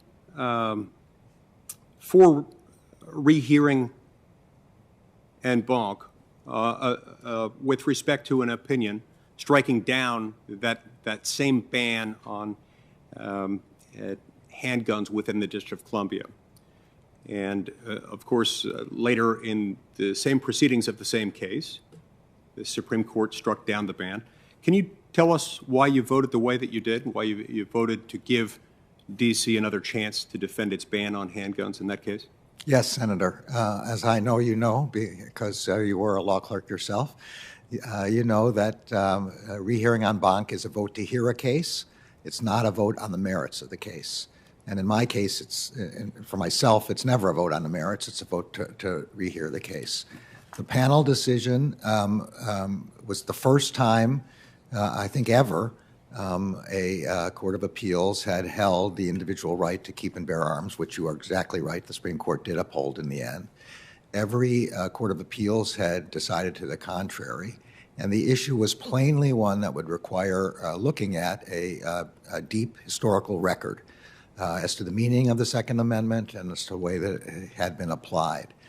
I thought this was an extremely important issue, important enough since it was the very first time that we should hear it en banc. I was not the only judge, and other judges, including a judge appointed by a president of a different party, also voted, and for the same reason, so that we would have an opportunity to hear the case.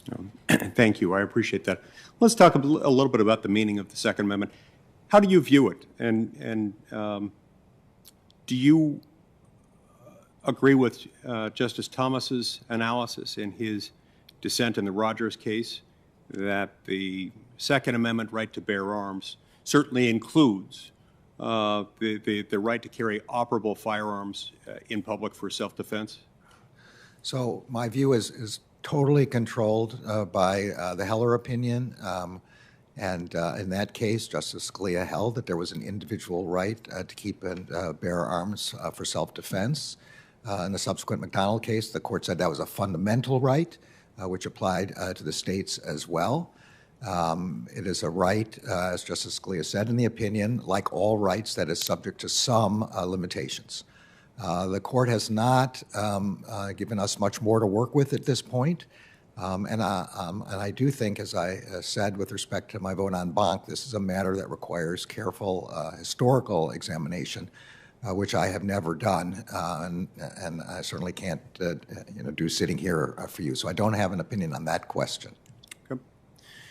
You've been in a judicial role for the last 20 going on 25 years. Yes, sir. You'll be in a different role, confirmed to this position, one in which you'll have a significant impact on policy.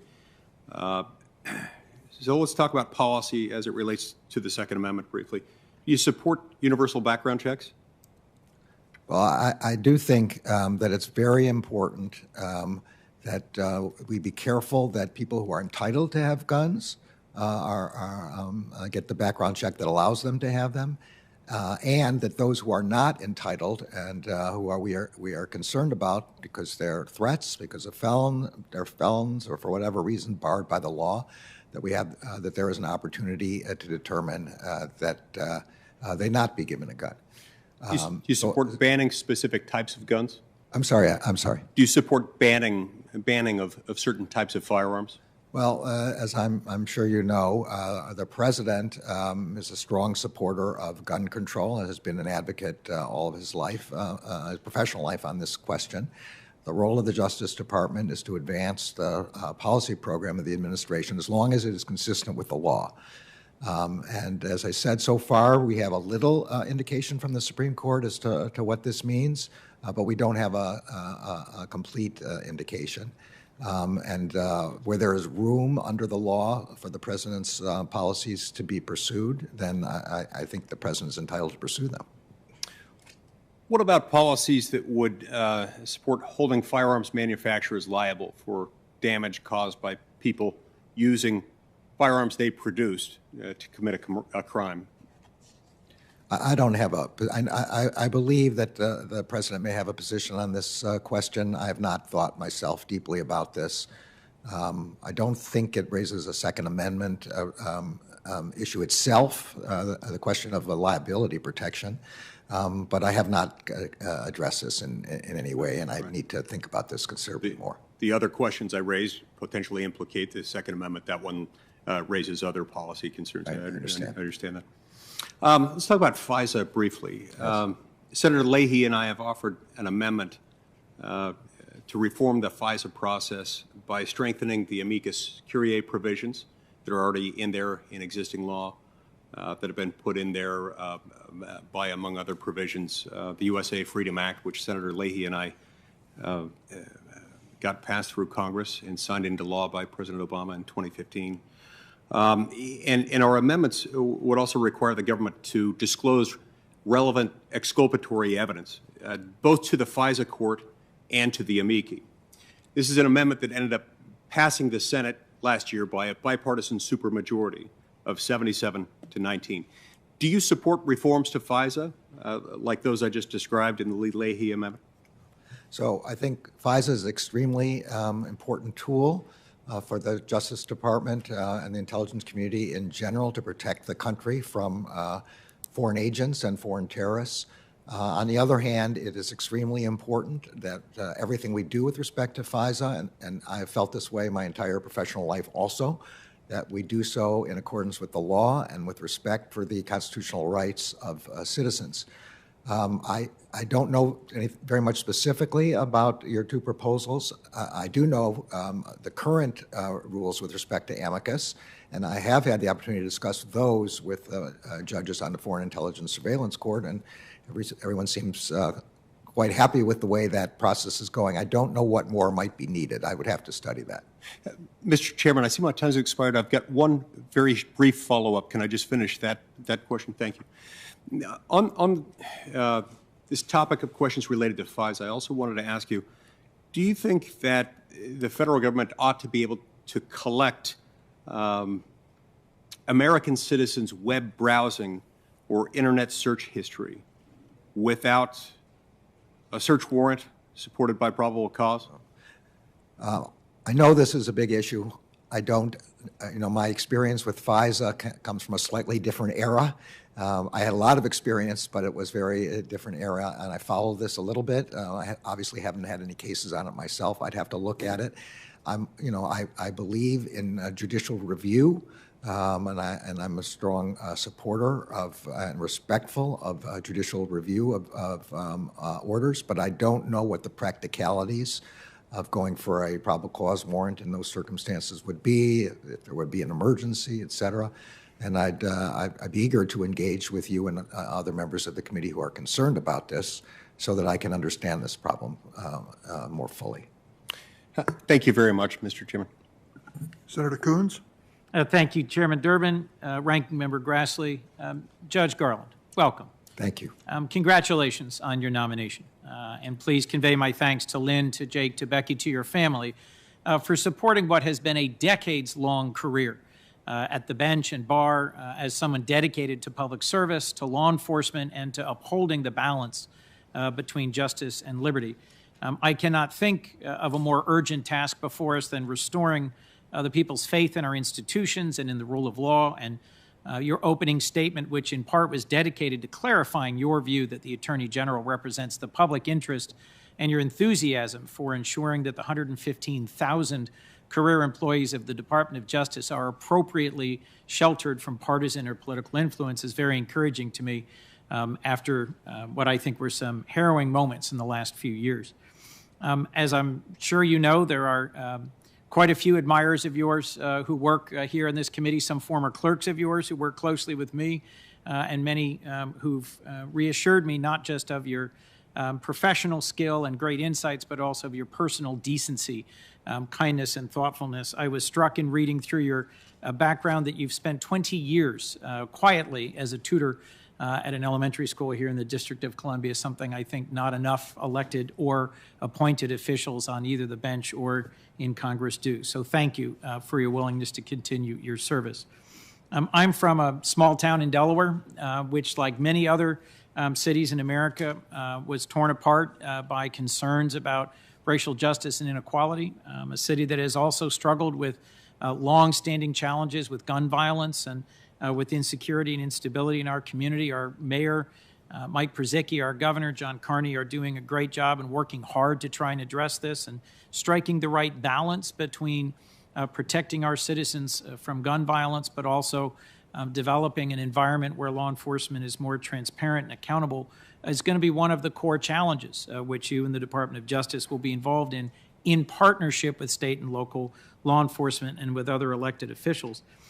In Wilmington and Dover, Delaware, we're rolling out body-worn cameras for law enforcement officers. Our governor's committed to having that available for all of our law enforcement officers by 2025, but it's very expensive. It's something law enforcement has embraced. It's something that advocates have embraced. I am an appropriator for the Department of Justice as well as a member of this committee. Is that something you could agree to be an advocate for the funding and deployment of body-worn cameras to ensure both accountability and improved trust between law enforcement and local communities? Well, Senator, I'm, again, always happy to accept more resources for the Department of Justice. I don't know what that might take away from in other areas for the department, but I personally think that body cams are a very important tool to protect, both to protect officers and to protect the citizens. You know, just as everyone, you were all on the inside. I was on the outside watching what happened on January 6th. And the fact that we were able to see exactly what was happening to the officers and the way in which they were caring about their duties in the best way they could is only possible to be captured because of the body cameras. I think it's an important tool for accountability. Yes, I do. Thank you, Your Honor. If you might, I do think it's important that we increase investment in a variety of programs. I've long worked for the Victims of Child Abuse Act. COVID-19 has demonstrated a tragic rise in child abuse, and this is a critical tool that allows state and local law enforcement to effectively address child abuse. The Bulletproof Vest Partnership Program, which has helped save 3,000 officers' lives. These and other grant programs are things I look forward to working with you on. There's also a much-needed legislation that will move us forward in terms of criminal justice reform and protecting communities from violence. Senator Cornyn and I hope to soon reintroduce the NICS Denial Notification Act, which just ensures that state and local law enforcement gets notified when a person prohibited lies and tries. They attempt to purchase a gun. That's something that's been discussed in previous Congresses on this committee. We haven't made progress on it. I think we should. Senator Wicker and I are soon going to reintroduce the bipartisan Driving for Opportunity Act, which incentivizes states to stop suspending driver's licenses simply for unpaid fines and fees. It's a cruel, counterproductive way to take away people's ability to get to work and ensures people are trapped in modern-day debt prisons. It's something that has strong support from law enforcement and civil rights groups. And I'd just be interested in whether you'll work with us here in Congress to move bipartisan bills like these two. I'm extremely interested, if I'm confirmed, in working with the members of Congress, and particularly on bipartisan legislation. I don't know specifically about those, but each of them has the ring of something that's very important and quite reasonable. Well, enactable, reasonable, moving the ball forward are the sorts of things I hope we get to work on. I'll be serving as the chair of the Subcommittee on Privacy, Technology, and the Law in this Congress, and look forward to working with Senator Sass, who will serve as ranking member. One of the core things we'll be looking at is how online misinformation is contributing to domestic terrorism, to division here. You've discussed your own experience with domestic terrorism cases and your plan to prioritize this issue. It's something the FBI director has said is one of our most pressing threats. Do you think the DOJ has a role to play in examining the role of misinformation and incitement online to contributing to violence, and that the DOJ has a role in working to help us develop reasonable solutions to this challenge? Well, again, Senator, I think that every opportunity the Justice Department has to work with members of the Senate to think about how to solve problems and how to craft legislation is one that we should take. I don't have in mind particular legislation in this area. I do think that an important part of the investigation of violent extremist groups is following their activities online and getting an idea of what kind of information and misinformation is being put out. Well, I look forward to talking more about this with you. Well, there's increasing regulatory schemes both in Europe and in California and other states being considered, and I look forward to working with you on striking that appropriate balance between protecting data privacy, protecting individual liberty, but also protecting the competitiveness of the United States and globally making sure that we're pushing back on digital authoritarianism. Last, I'm glad to see the department is prosecuting. I think there's 235 charges brought so far against rioters who invaded the Capitol and attacked our democracy on January 6th. I've supported calls for a 9/11-style independent commission to investigate the bigger picture of what caused this and what we might learn from it. Do you think an independent commission of that style would help complement the department's work and help the American people better understand the root causes of that riot, that incident, and then better help us both protect the Capitol and those of us who serve here, but more importantly, protect the underpinnings of our democracy? Well, Senator, I do think the 9/11 Commission was very useful and very helpful in understanding what happened then. And of course, the Congress has full authority to conduct this kind of oversight investigation or to set up an independent commission. The only thing that I would ask, if I were confirmed, is that care be taken that it not that commission's investigation not interfere with our ability to prosecute individuals and entities that caused the Capitol, the storming of the Capitol. And as you well know, this is a very sensitive issue about disclosing operations which are still in progress, disclosing our sources and methods, and allowing people to testify in a way that then makes it impossible to prosecute them. So with those caveats, I certainly could not object to anything that the Congress would want to do in this regard. Understood. Thank you, Judge. I'm encouraged by the broad bipartisan support you've already garnered from this committee and publicly, and look forward to supporting your confirmation. Thank you very much, Senator. I appreciate it. Thank you, Senator Coons. Senator Cruz. Thank you, Mr. Chairman. Judge Garland, welcome. Thank you, Senator. Congratulations on your nomination. Thank you. In 2+ decades on the court, you have built a reputation for integrity and for setting aside partisan interests and following the law. The job to which you have been appointed is a very different job.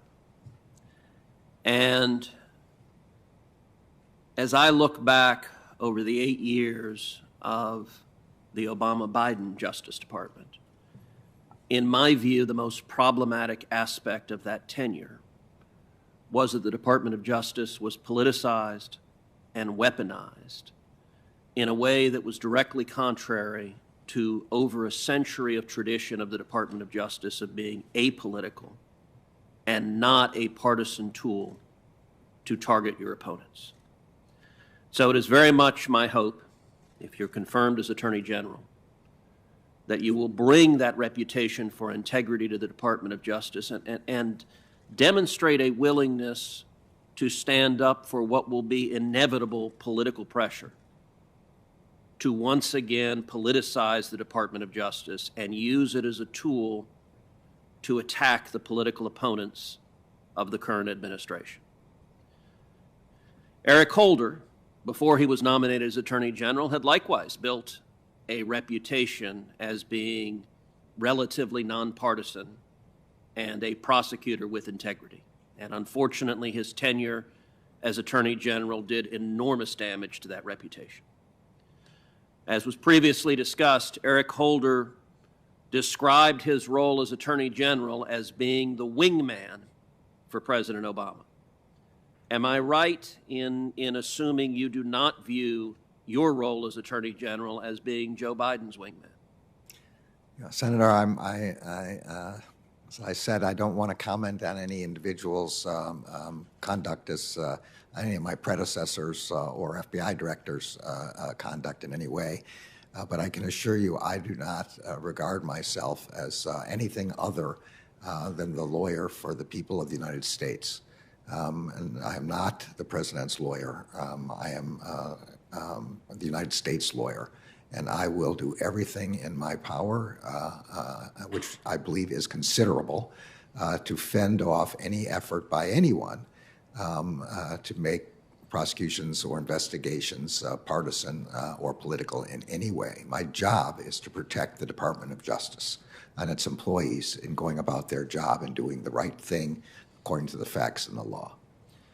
Under the Obama administration, the IRS targeted the political opponents of the president. It targeted conservatives for their speech. It targeted pro-Israel groups. It targeted Tea Party groups. It targeted individuals perceived to be on the opposite political side as the administration. Will you commit as Attorney General that you will not allow the Department of Justice to be used to target those who are perceived as political opponents because they are political opponents? Absolutely, I will not. Also under the Obama administration, Operation Choke Point was used to pressure lawful organizations, lawful institutions, for example, that sell firearms, to constrain their lawful activity and to use regulatory authority to abuse and force them to comply with the administration's stated policies. Do you believe it's appropriate for the administration to use regulatory pressure to force lawful behavior to stop?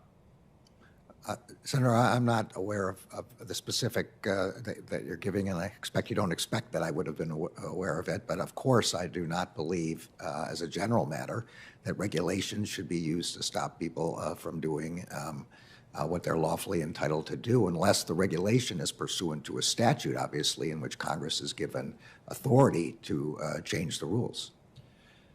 As you also know, Attorney General Eric Holder was held in contempt of Congress, criminal contempt of Congress. That was a bipartisan vote. 18 Democrats voted to hold Attorney General Holder in contempt.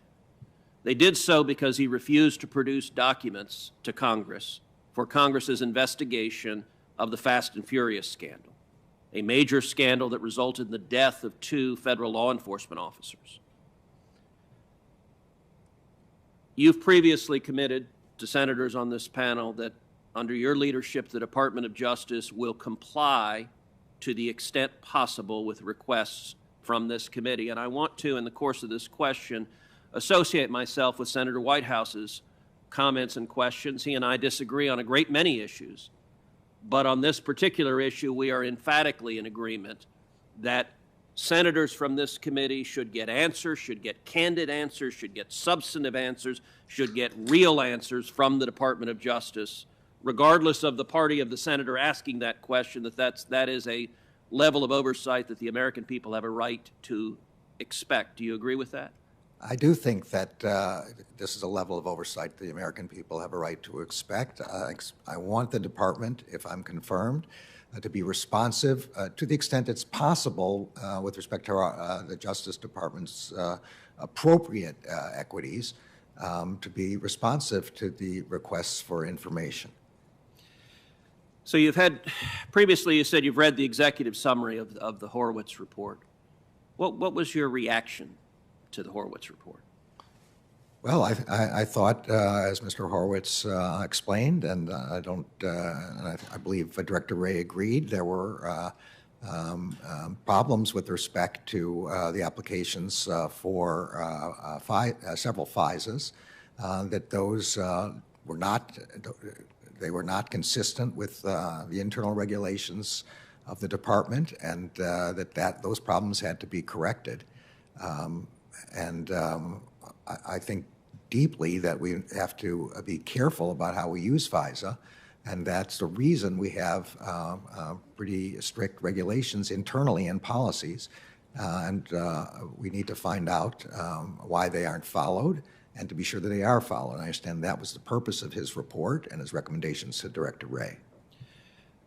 So you described the report as saying there were problems. That's a fairly anodyne way of characterizing it, given the multiple material misstatements the Horowitz report details, including Mr. Klein-Smith's fabrication of evidence and lying to a court, which he's now pleaded guilty to. I think that was yet another example of the deep politicization of the Department of Justice, culminating in a meeting with the acting Attorney General, President Obama, Vice President Biden in the Oval Office concerning the targeting of their political opponent. Will you commit to this committee that under your leadership, the Department of Justice will not target the political opponents of this administration, and there will be real scrutiny? What that report outlines, among other things, is weaponizing Oppo research from the Hillary Clinton campaign and launching a criminal investigation based on that. Will you commit that that conduct will not be acceptable under any Department of Justice you're leading? So absolutely, Senator, but without trying to comment specifically on that matter, it's totally inappropriate for the department to target any individual because of their politics or their position in a campaign. The only basis for targeting has to be evidence of the risk of foreign intelligence problem or of a criminal problem. And that is a nonpartisan issue. That is a question of objective facts and law, and it can never be an effort to help one party or another party. In investigations and prosecutions, there is no party. The department is an independent, nonpartisan actor, and that's my job to ensure that that's the case. Thank you. Thanks, Senator Cruz. We now understand that Senator Leahy is in Zoom range. Senator Leahy, do you read me? Can you hear me? I hear the voice. I assume there's a picture coming in here somewhere. Is there a way to turn up the volume so we can hear Senator Leahy? There he is. And I'll move this camera around just a little bit. All right, if you'll... Okay. Take it away, Senator. Thank you very much. First off, Mr. Chairman, I'm glad you're having these hearings. And Judge, it's great to see you seated there. I had wished 5 years ago we would have seen you seated there for your Supreme Court nomination, but I'm glad you're here today. And I think that the nomination comes at probably the most vulnerable moment in the 151-year history of the department. And you've got to restore the integrity and the respect of the department. No small job, but I can't think of anybody more qualified to do that. I know that a number of people have stated their support of you. One person I know and respect greatly, former FBI Director Judge Free, and I know he sent a letter. And Mr. Chairman, if you don't mind, could we have that letter go in the record if you haven't already put it there? Without objection. Thank you. a lot of the things have already been covered, and of course, you and I have talked before. Your experience in the Oklahoma City bombing is, anybody who's been a prosecutor knows what a job you did there, and I do appreciate that. We have other things that we have to deal with. The Voting Rights Act, the John Lewis Voting Rights Act enforcement. We've seen that there's been a scourge of voter suppression, which would be wrong. I don't care who's being suppressed. Unless the Justice Department gets its tools back under the Voting Rights Act, I'm afraid that the right to vote is always going to be at risk, especially for minorities and underserved communities. Do you agree that legislation like the John Lewis Voting Rights Advancement Act is urgently needed? So, Senator, I don't know the specifics of the act, although I certainly knew John Lewis well and was a great admirer. I think that with respect to voting, even in this last election, where a larger percentage of Americans voted than ever before, there was still a huge percentage that did not, at least a third, did not vote. I think it's important that every American have the opportunity to vote. Voting is the central facet, the fulcrum of our democracy. So anything that can, any legislation that will encourage more voting, I strongly support. Specifically, you were averring to the Supreme Court's decision in the Shelby County case, which said that the coverage formula for preclearance couldn't be used as unconstitutional because of the then state of the congressional record. But the court indicated that a different and stronger record might support preclearance. And I would be in favor of, if I'm confirmed, of working with the committee and the Senate and the House to try and develop that record that would allow that important tool to be used. The department still does have other tools. It has Section 2, which remains in force, as the Supreme Court clearly said in Shelby County, and it prevents interference with voting practices and procedures. That interfere with minorities' ability to vote, and it is something that the department has always looked to as an important tool. There are plenty of other tools to increase the ability of Americans to vote, which I would support. Thank you. Thank you. And I know Senator Lee has already raised this, but please know that Senator Lee and I will both be talking to you about privacy matters. This is not a partisan issue. It's an issue of concern, and we'll do that. Let me ask you another area that was an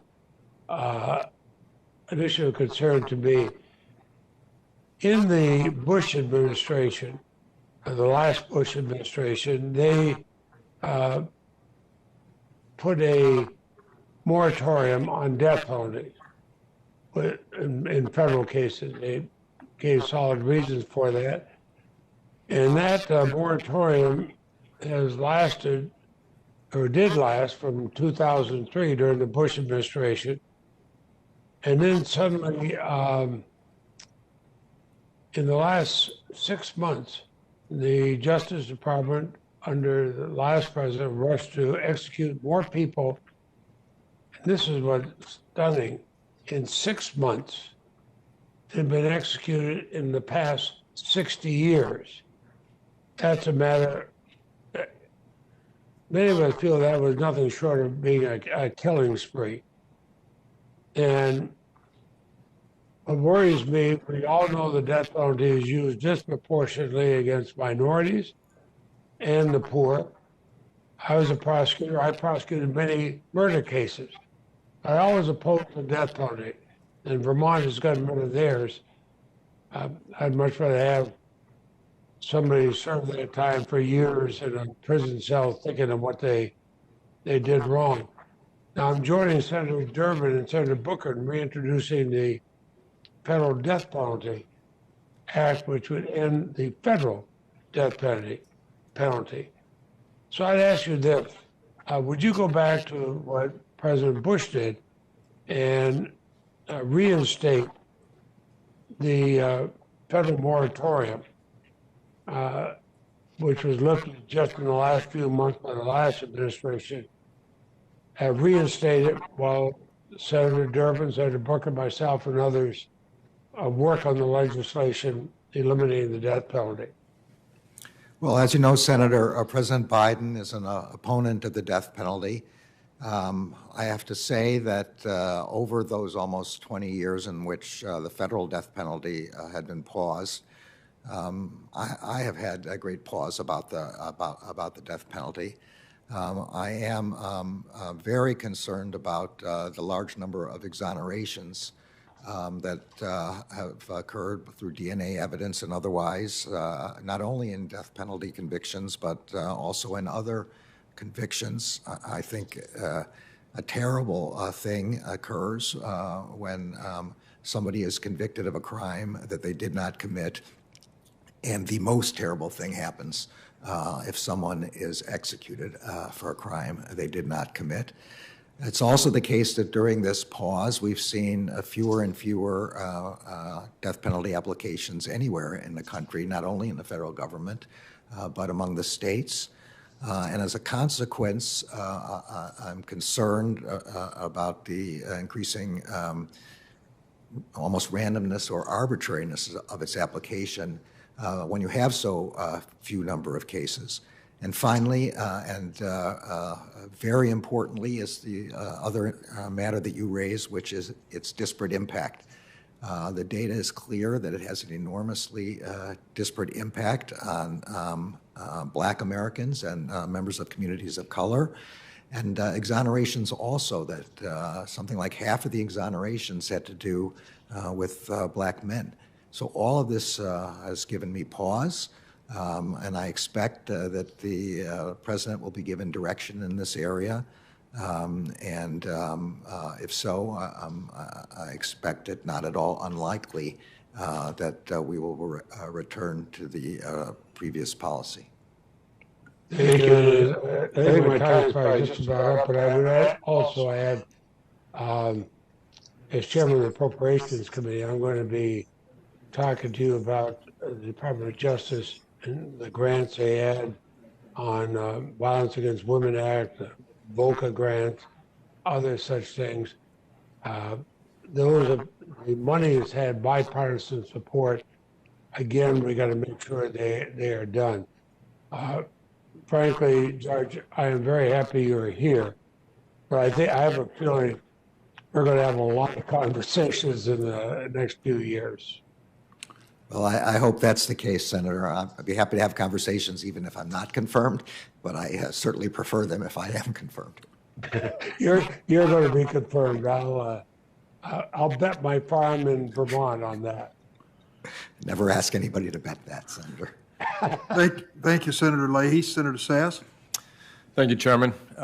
Congratulations, Judge, on your nomination, and thank you for the time you've spent in this process with those of us who wanted to grill you in private before we were here today in public. You're in the process of moving from Article 3 to Article 2. Were you confirmed to the bench in 96, 97? 97. Okay. In the 24 years since you left an executive role, obviously, the Article 2 branch has grown in power, and Article 1 seems to be shriveling in lots of ways. Do you have a theory of why Articles 2 and 3 are gaining more power in American life, and Article 1 seemingly is weaker? Well, that is, I would say, a cosmic question of our civic life. I don't really have an answer to that. Obviously, each branch has enormous powers authorized by the Constitution, and it may be, if this is the case, that the Congress has just not asserted itself as it should with respect to protecting its authorities. I don't have, to be honest, I'm not enough of a political scientist to know exactly how this balance has changed. I'm sure from the point of view of the Congress, its role has diminished, but sometimes I'm sure the other branches feel the same way. Right. Well, I think it's a mix of overreach by Article 2 and underreach by Article 1. So I'm not asking the question in a way to put you on the defensive as if everything that's wrong is chiefly outside the Congress, because I think we're probably chiefly to blame. But you're going to become the most powerful law enforcement officer in the nation, and obviously you'll have lots of prosecutorial discretion.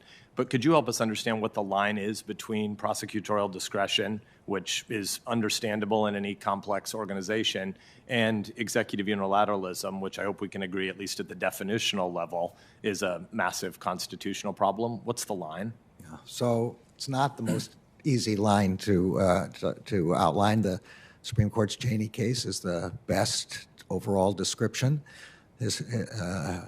For the entire history of the country, prosecutors and government agencies have had discretion to make decisions about how they allocate their resources in terms of enforcement priorities, both criminal and civil.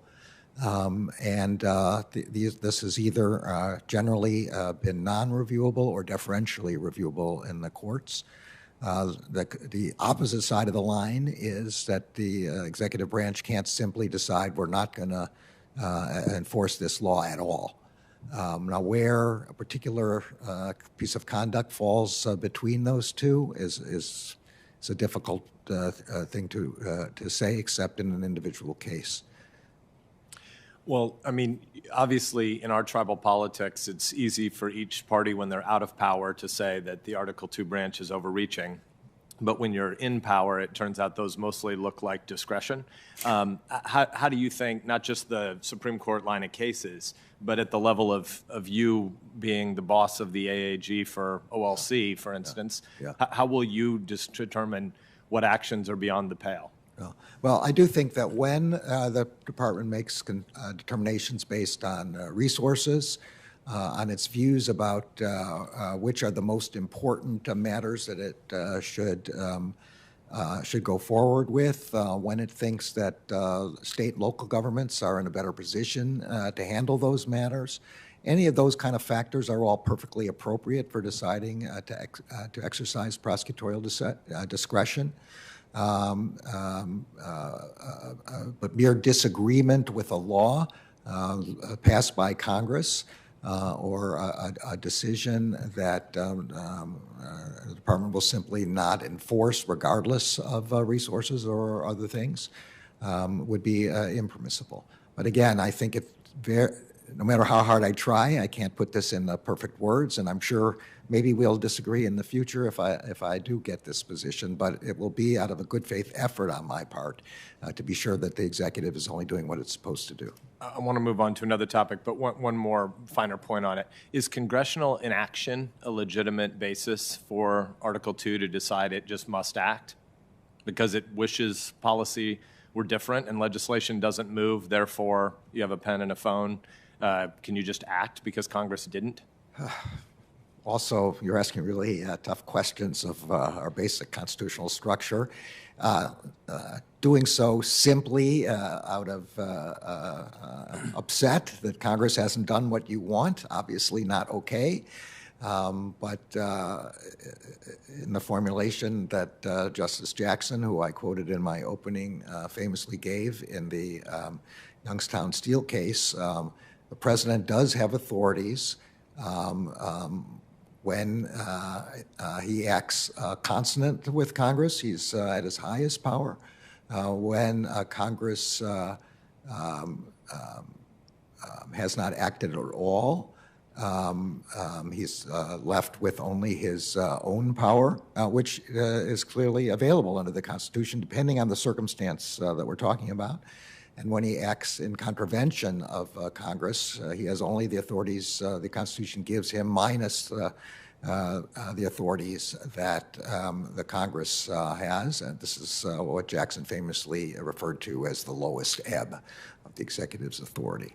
So the inaction is in the middle.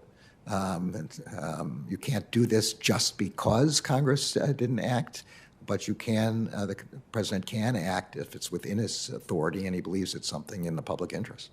Thanks. I want to switch gears a little bit. I was encouraged earlier when you said that the department's purposes are to make sure, include among them, to be sure that both the powerful and the powerless are treated equally. I want to talk about one case where that obviously hasn't happened, and that's the case of Jeffrey Epstein and his many, many victims of domestic and international sex trafficking. Obviously, he evaded justice for years, and when the department did ultimately partner with local authorities, it allowed charges to be brought that didn't befit the seriousness of his crimes. Infuriatingly, he was allowed to die by apparent suicide in federal custody, despite the fact that everybody knew he was a suicide risk and many people would benefit from that outcome. And then most recently, his state has failed to pony up to make right on all of their obligations to compensate his victims. What do you think went wrong with the department's handling of the Epstein case? Senator, so my position as a judge, and also my previous position as a prosecutor, I'm always been extremely careful not to comment about something without knowing the facts. The facts I know about the Epstein matter are the ones I've read in the media and then I've seen on television. So I don't think, I'm just not in a position. We can agree that those are disgustingly embarrassing about how weak the department's pursuit of this evil man was. Absolutely. But you asked me the why question, and I can't answer the why question. But on the values question, I can answer. This is just horrendous. And he obviously should have been vigorously prosecuted substantially earlier, but I don't know the why. And he has co-conspirators who are still being held and pursued. And as you and I discussed in private, I hope that we will make sure that the department prioritizes resources for this. Scores and scores of the women he victimized are just in their 30s now, but they've had so much of their lives stolen from them. And obviously, sex trafficking is a scourge of our time.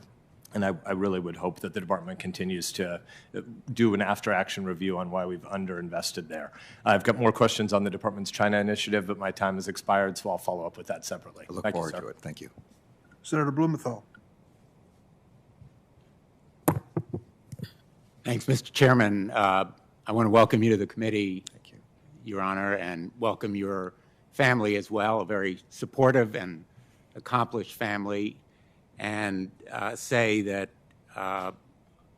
among the qualities that you bring to this job, obviously your brilliance, your service as a judge are tremendously important, but I think the lesson today is that character counts in restoring the integrity and credibility of the leadership of the Department of Justice. I think that the character that you've demonstrated throughout your career are going to be most important. Your resilience as well as your brilliance. You've been tested by adversity, and the kind of values that you exemplified beginning when I think both of us served as prosecutors in the Department of Justice and first met. So I look forward to your inspiring more young attorneys to join the ranks of law enforcement and celebrate the accomplishments of those 115,000 professionals who every day help keep us safe. I welcome your commitment to combating violent extremism. I've supported and I'm introducing a 9/11 Commission bill. But I want to turn to an area of violence that you raised, which is hate crimes. The growing incidence of hate crimes, especially against now certain groups, Asian Americans, I think is extraordinarily alarming. I've introduced a measure called the No Hate Act. Jabara Higher No Hate Act would reform the penalties, but also increase reporting. As you know, many of these crimes are underreported. I'd like your commitment that you will support such a measure and enforcement of the existing penalties against hate crimes. Well, couldn't have any opposition from me in that matter, Senator.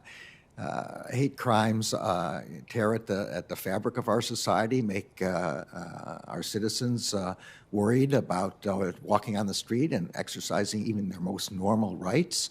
The role of the Civil Rights Division is to prosecute those cases vigorously, and I can assure you that it will if I'm confirmed.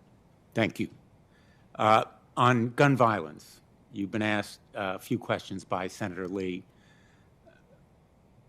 3 years ago this month, Parkland occurred.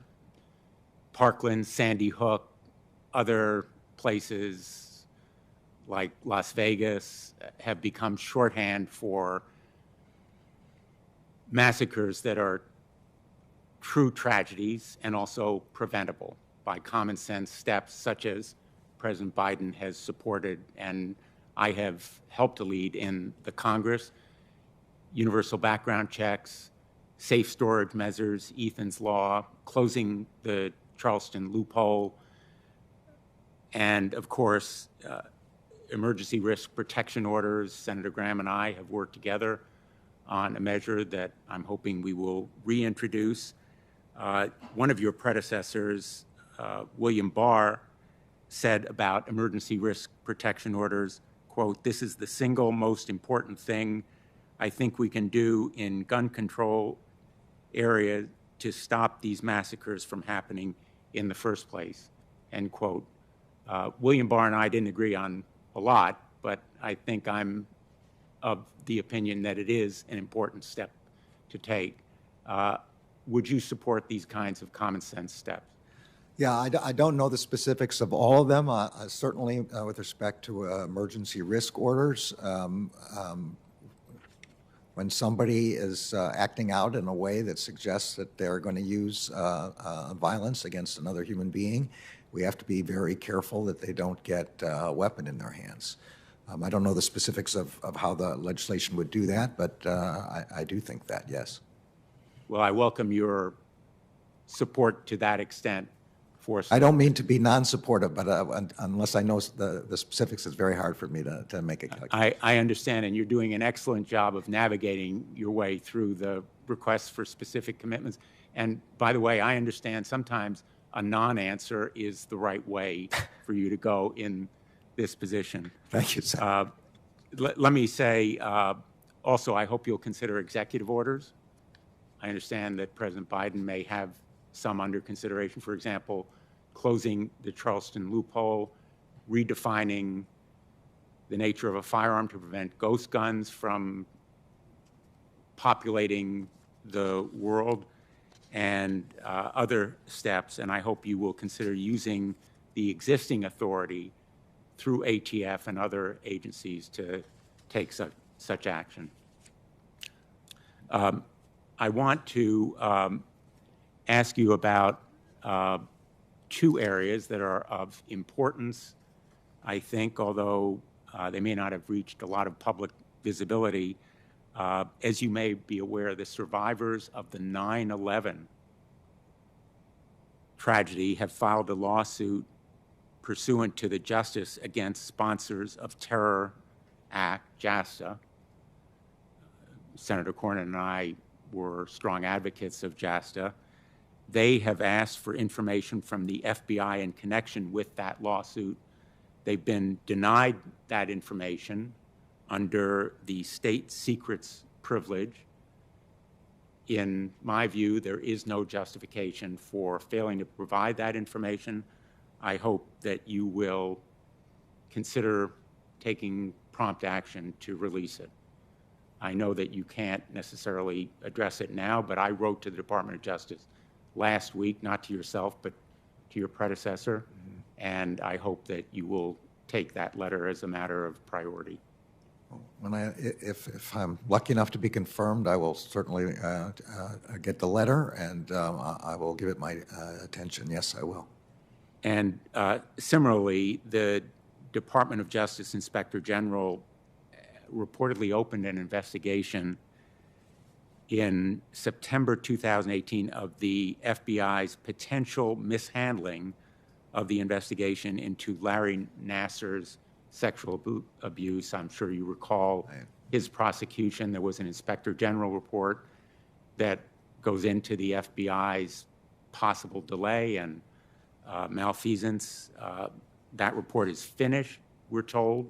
I hope that it will be published promptly in the interest of the transparency value that you outlined so well. Well, I will definitely consult with the Inspector General, and I do believe in making those reports public to the extent permissible within the law. Yeah.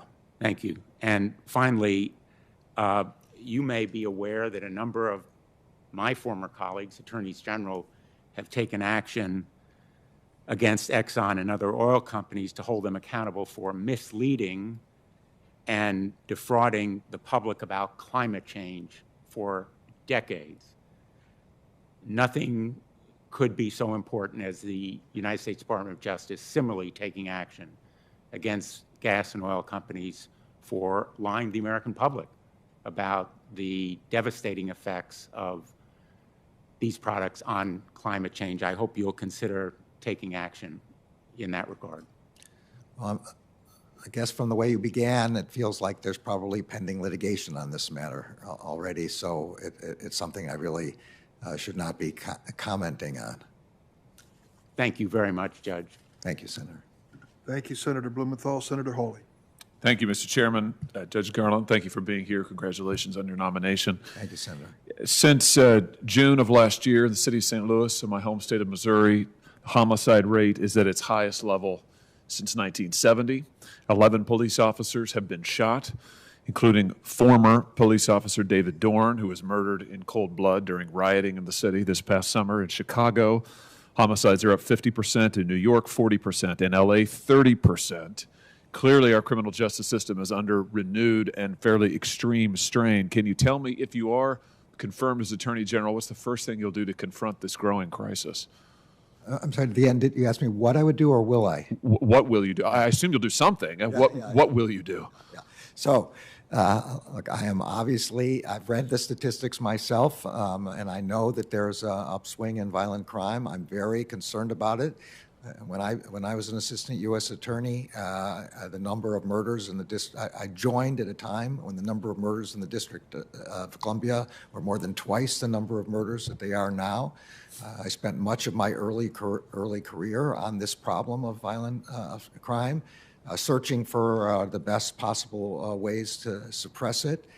Going after violent repeaters being one of the best ways, going after violent gangs that supported violent action being another important way, and putting resources in the places where they're necessary. Again, sitting here and therefore only having been an observer of this from the outside, I don't know what information the department has now. But I was a strong supporter and one of the developers of the Violent Crime Initiative during the time when I was in the Justice Department, and it may well be time for another one. I know that the administration of Attorney General Barr looked at this very closely as well. So I'd have to look at what's going on in the department right now and what more needs to be done. But I share your concern. Very good. Thank you for that.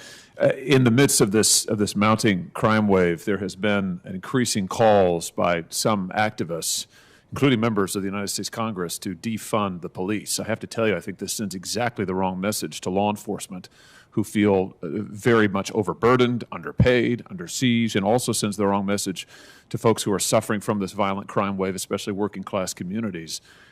Tell me what your position is on defunding the police. Do you support this movement? Will you support it as Attorney General?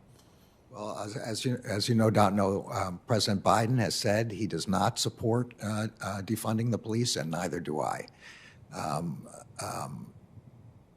We saw how difficult the lives of police officers were in the body cam videos we saw when they were defending the Capitol. I do believe, and President Biden believes in giving resources to police departments to help them reform and gain the trust of their communities.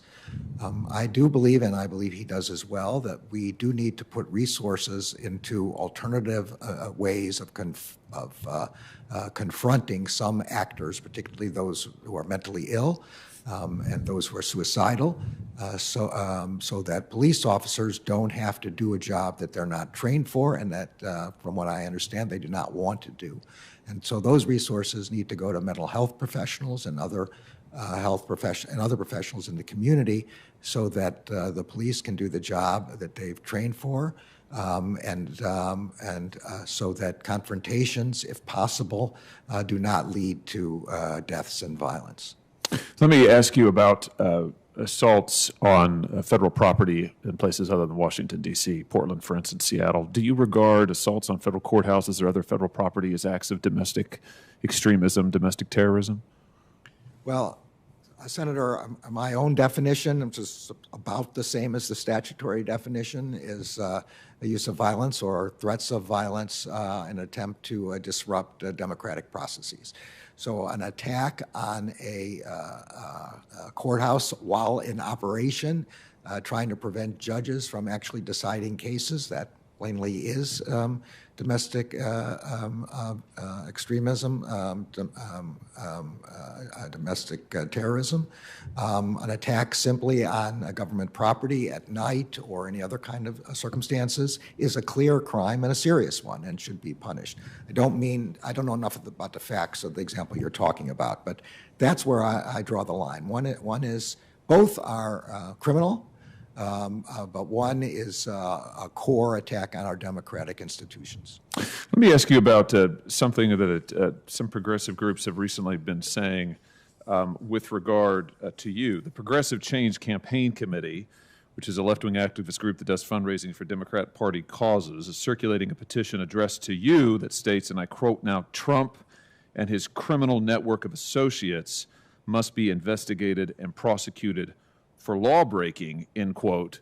This, of course, against the backdrop, Judge, of groups who are keeping lists of people who worked at the White House, including lists of interns who worked at the White House, trying to prevent them from getting jobs, trying to prevent them from working, whether it's in politics or government or anywhere else. Again, we have seen Senator Cruz, I know, asked you about political targeting.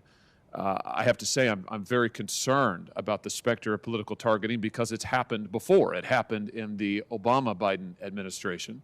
It culminated in the lies told to the FISA court during the last administration with the FBI, and sadly the Department of Justice signed off on submissions to the FISA court, which, as you know, were falsified, actively falsified, leading to an unprecedented and historic rebuke from that court. My question is, given this pressure campaign already being mounted toward you, this petition that I just quoted is addressed to you personally. If you are confirmed, will you resist the calls and efforts by political groups to politicize the Department of Justice, to use political targeting? Will you adhere to the statute right down the middle and enforce the law fairly and equally? Senator, I've been a judge now for almost 24 years. People on one side or the other of every single case think I've done the wrong thing in that case because both sides can't win. I have grown pretty immune to any kind of pressure other than the pressure to do what I think is the right thing given the facts and the law. That is what I intend to do as the Attorney General. I don't care who pressures me in whatever direction. The department, if I am confirmed, will be under my protection for the purpose of preventing any kind of partisan or other improper motive in making any kind of investigation or prosecution. That's my vow. That's the only reason I'm willing to do this job. Do you agree that what the Department of Justice and the FBI did in deliberately misleading a FISA court, submitting false information to a FISA court, submitting falsified information and evidence to a FISA court, drawing the rebuke of that court, do you agree that that was an egregious violation of public trust? I think a false statement to a court is a terrible thing. It is I was going to say obstruction of justice, and it may well be, but that's a very specific concern. But I can tell you how angry judges get when they learn that somebody who's made an application to them has not told them the complete truth or has spun the truth in any way. And you hear those statements by judges all the time, and appropriately so. Very good. Well, thank you, Judge, and I hope if you are confirmed that you will indeed be that guardian to make sure that the rule of law is fairly enforced equally and that it is not used for political purposes. Mr. Chairman, my time counter doesn't work. Is my time expired? Yes. It is. All right. All right. Thank you very much, Judge. Thank you, Mr. Chairman. Senator Hirono, are you within Yes. Zoom range? Take it Yes, away. thank you.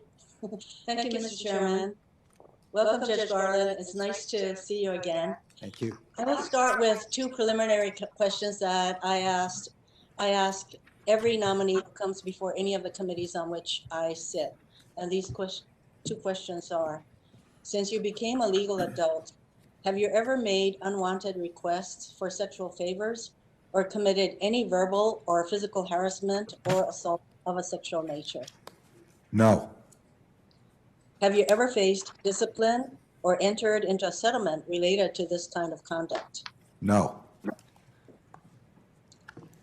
Judge Garland, considering that we just had a president who did not think the rule of law applied to him, I'm gratified to hear that so many of my Republican colleagues are asking you whether you, as Attorney General, will follow the rule of law. And of course, you will. I want to get to consent decrees, because I don't think that you've been asked about consent decrees yet. And the Justice Department Civil Rights Division has described consent decrees as, I quote, most effective in ensuring accountability, transparency, and flexibility for accomplishing complex institutional reforms, end quote. So despite their effectiveness, however, the Trump administration was openly hostile to consent decrees. In November 2018, Attorney General Jeff Sessions issued a memo that drastically curtailed their use in bringing police departments into compliance with the Constitution. The result was that the Trump administration did not enter into a single new consent decree with any law enforcement agency suspected of systemic abuse of constitutional rights, and they also actively undermined existing consent decrees. All this while excessive force by police in Minneapolis, Louisville, Kenosha, and other cities led to one of the biggest social justice movements this country has ever seen. What is your view, Judge Garland, of the role of pattern and practice investigations and consent decrees in addressing civil rights abuses by police? I thank you for this question, Senator. I think police accountability is an essential element of the ability of a police department to have credibility with the community. And without credibility and trust, a police department cannot do its job of ensuring the safety of the community. Police officers who violate the Constitution must be held accountable, and police officers who follow the Constitution want police officers who do not to be held accountable for just that reason, because it leads to a taint on all police officers, which would be unfair. Congress has given the Justice Department the authority and the responsibility to investigate patterns or practices of law enforcement entities' conduct that violate the Constitution and laws of the United States. That's the statutory responsibility of the Justice Department.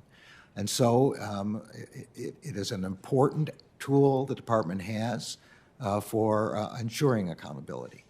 The statute further provides that if the department finds this pattern or practice of unconstitutional conduct, that it can seek equitable remedies from the court. And one of the kinds of equitable remedies which has proven effective in the past are consent decrees. So where they are necessary to assure accountability, it's very important that we use that tool. That is not the only tool available to the Justice Department. We can use grant making to provide funds for police departments to reform themselves, to make themselves more accountable. We can provide technical assistance. We can provide incentives. All of these are a set of tools, and the Justice Department has been given these tools by the Congress, and it should use all of them. So you emphasize accountability of police departments, and the Justice Department said that consent decrees, which by the way, are not just one-sided, they are entered into, as I understand it, after much dialogue and discussion with the affected police departments. So they are definitely a tool. By your answer, I hope that you plan to re-engage the Justice Department in enforcing and abiding by the existing consent decrees, because I noted that the previous administration had undermined the existing consent decrees. Well, I think if there is an existing consent decree, then we are certainly going to require adherence to it, yes. You've been asked a number of questions about in my view, the active voter suppression laws that are being enacted, particularly, of course, after the Shelby County decision that gutted one of the major provisions of the Voting Rights Act, leaving Section 2, that still gives the Attorney General's office some tools to go after those states that are contemplating legislation that, in effect, will result in voter suppression. Are you aware of any evidence of widespread voter fraud in the 2020 presidential election, or for that matter, any other election? No, Senator. All I know, of course, is what I've been able to glean from the public reports of government agencies. The Department of Homeland Security in the previous administration publicly described the last election as the most secure in American history. Some 60 or more courts rejected claims of fraud in the election, some on legal grounds, but many after providing an opportunity for the submission of evidence, and rejected the evidence that was submitted as insufficient. And Attorney General Barr authorized the U.S. attorneys to investigate voter fraud after the election and before certification. And at the conclusion, he announced that the department had not found evidence sufficiently material of widespread voter fraud to have had an effect on the election. Thank you, Judge Garland. I am running out of time. I just wanted to reiterate that I heard your earlier response that you would work with Congress to determine whether a pre-clearance provision should be reenacted. There's just one more thing that I wanted to note, and that is your acknowledgement that hate crimes against the AAPI community is definitely rising, and that you do everything you can to make sure that that there is enforcement of the laws against these kinds of crimes. And I just noted that just a few weeks ago, an 85-year-old man died after he was abruptly attacked while out on a morning walk in San Francisco. And in Oakland, in Oakland's Chinatown neighborhood, a man violently shoved and injured a 91-year-old man, a 60-year-old man, and a 55-year-old woman. And each of these cases, the victims were AAPI community members. Thank you. I do have additional questions. I'll wait for round two. Thank you. Thank you, Senator. Thanks, Senator Hirono. Senator Cotton? Judge, welcome. Thank you, sir. I want to return to Senator Grassley's questions about the Durham investigation. Senator Grassley asked you if you would commit specifically to ensure that John Durham had the staff, the resources, and the time that he needed to complete that investigation. You said you didn't have the info yet, that you needed to speak to him, but you had no reason to think that him staying on was not the correct decision. That's right, yes. Why can't you commit specifically to saying that he will have the time, staff, and resources he needs to complete his investigation? Well, again, it's because I'm sitting here and I don't have any information about what he needs in his resources and how and the allocation of resources. But my everything I know sitting here suggests that he should, of course, have those resources. Judge, 2 years ago, Bill Barr made that exact commitment about the Mueller special counsel. He did not have that information. He had not consulted with the department. He was in the same posture you are. He simply said yes. Why can't you say yes today the way Bill Barr did 2 years ago? Again, my view about every investigation and every decision I make is I have to know the facts before I can make those kind of decisions. I don't know what went into his consideration, but for myself, I have to be there and learn what's going on before I can make a decision. But as I said, I have no reason to doubt that the decision to keep him in place and to continue in his investigation was in any way wrong. Was it wrong for Bill Barr to make that commitment 2 years ago? As I said, Senator, I'm not going to be making judgments about my predecessors. I don't think there's any purpose in that for myself. I want you to judge me on my own record and what I do going forward. Was it wrong for Democratic senators on this committee to repeatedly demand that Bill Barr make that commitment 2 years ago? I think my answer would be the same. Okay, let's turn to the death penalty. You said that you've developed great pause over it. And you said that Joe Biden expressed his opposition to the death penalty. Did Joe Biden or anyone from his administration, transition, or campaign ask you not to pursue capital punishment in cases against murderers or terrorists? No. Thank you. Judge, you spoke at the outset, as did have several other senators, about your outstanding work in the 1995 Oklahoma City bombing case, in which you were part of a team that helped to bring to justice a white supremacist mass murderer, Timothy McVeigh. He was sentenced to death. That death penalty has been carried out. Do you regret the fact that Timothy McVeigh received the death penalty and has been executed? Look, I supported as I said in my original Senate hearing when I became a judge originally, I supported the death penalty at that time for Mr. McVeigh in that individual case. I don't have any regret. But I have developed concerns about the death penalty in the 20-some years since then, and the sources of my concern are issues of exonerations of people who have been convicted, of sort of arbitrariness and randomness of its application because of how seldom it's applied and because of its disparate impact on Black Americans and members of other communities of color. Those are the things that give me pause, and those are things that have given me pause over the last, as I've thought about it over the last 20 years. Judge, if you were confirmed as Attorney General and there was another case like Timothy McVeigh's where a white supremacist bombed a federal courthouse, killing 168 Americans, including 19 children, and your U.S. Attorney sought your approval for the death penalty, would you give him that approval? So I think it depends on what the development of the policy is. If the president asks, or if we develop a policy of a moratorium, then it would apply across the board. There's no point in having a policy if you make individual discretionary decisions. So if that's the policy, then that would be the policy. So, Judge, you said in your opening statement, and in addition to several questions from senators, that you would strictly regulate communications between the White House, that there'd be no partisan influence. So is this a case in which there would be influence from the White House in individual cases? The U.S. Attorney was seeking the death penalty against a white supremacist domestic terrorist? Oh, I understand the question. I'm sorry, maybe I didn't understand before. What I'm trying to say here is if there was a policy decision made by the president and announced by the president, he certainly has the authority to direct, and nothing inappropriate about it. It's within his authority to require an across-the-board moratorium. This is not, what I was talking about was not a decision by the president in any particular case or the direction of how any particular case should go forward, but of a moratorium which would apply as a policy across the board. The Supreme Court has held that the death penalty is constitutional, but it is not required.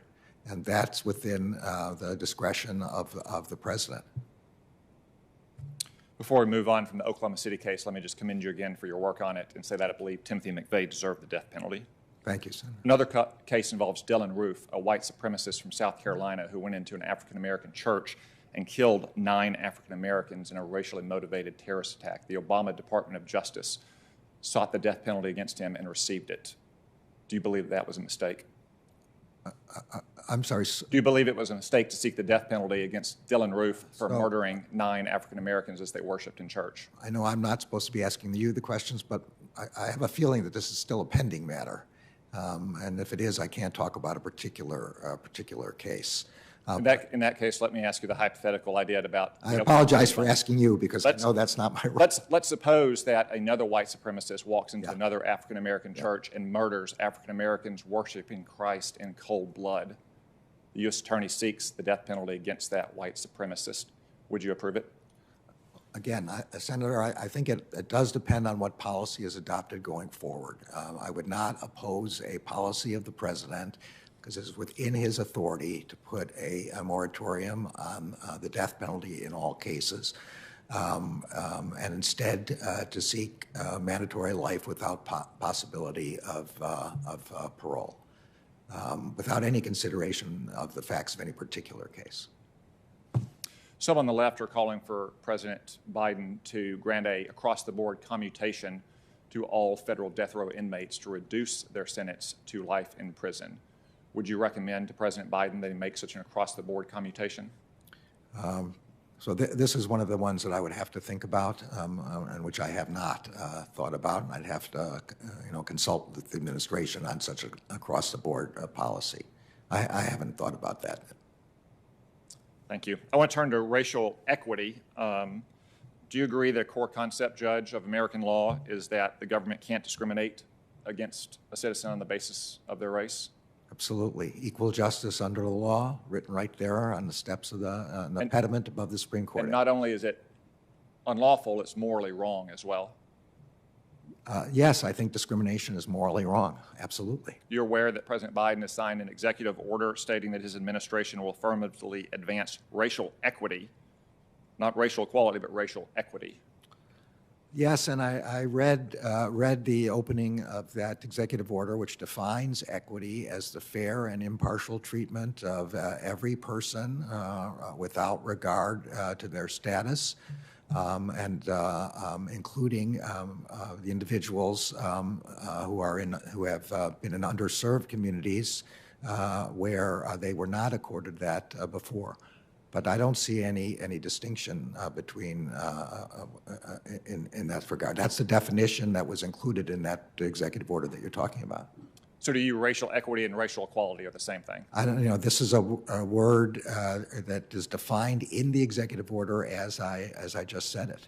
So I don't know what else. I can't give you any more than the way in which the executive order defined the term it was using. Thank you, Judge. Senator Booker. Thank you, Mr. Chairman. Judge Garland, it's really good to see you sitting before the Judiciary Committee of the United States Senate. Thank you, Senator. I'm really grateful. If you don't mind me starting a little bit with philosophy, there's the MICA mandate, which I'm not sure by your expression you know, but you've heard it before. It's do justice, love mercy. That mandate I do know. Yeah. Yes, and walk humbly. It seems like a pretty good mandate for life. Yes. And this idea of justice, to me, is fundamental to the ideals of a nation, founded with a lot of injustice at the time, but the brilliance of the imperfect geniuses of our founders who aspired to create a society that, John Lewis and others would have called the more beloved community. And one of my, an activist I've read a lot, a theologian, said, what does love look like in public? It looks like justice. And you have, to me, perhaps one of the more important positions on the planet Earth for trying to create a more just society. And the issues of race, and I was really grateful that you, in your opening remarks, talked about your agency actually coming about to deal with issues of justice in our nation. I want to talk to you about white supremacist violence, which has been mentioned a lot. But before I get there, I'm actually concerned with something that I consider pernicious and very difficult to root out, which is the realities of implicit racial bias that lead to larger systemic racism. Now, I've been kind of stunned that the issue of systemic racism has become something argued over, but if I can just walk you through for a second, does our justice system treat people equally in this country at this point? Sadly, and it's plain to me that it does not. And I'm going to stop you there. I mean, Brian Stevenson says we have a criminal justice system that treats you better if you're rich and guilty than if you're poor and innocent, because one's finances make a difference often with what kind of justice one gets. Is that correct? Senator, there's no question that there's disparate treatment in our justice system. Mass incarceration is a very good example of this problem. We're incarcerating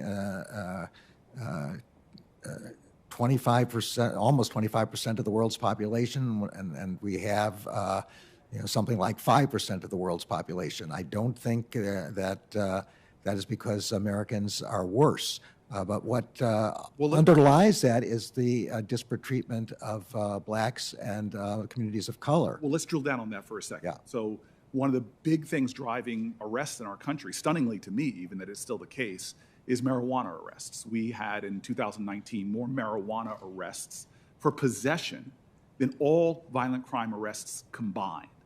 Now, when you break out that data and disaggregate along racial lines, it is shocking that an African American has no difference in usage or selling than someone who's white in America, but their likelihood of being arrested for doing things that 2 of the last 4 presidents admitted to doing is 3 to 4 times higher than somebody white.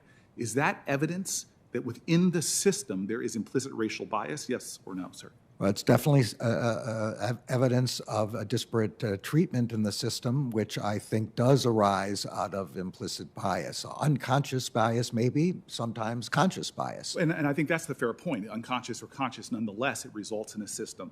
And I've had great conversations with people on both sides of the aisle, heads of think tanks that all speak to this as abhorrent to American ideals, that we still have a system that so disparately treats people at every point.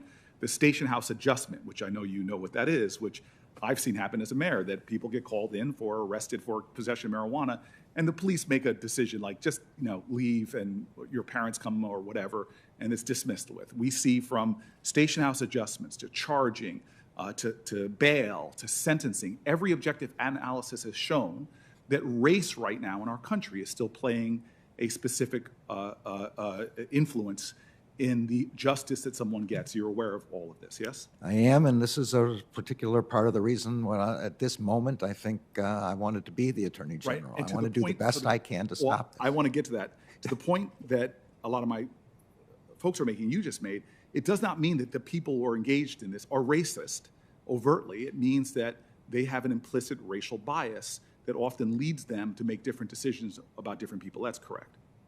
Yes, and also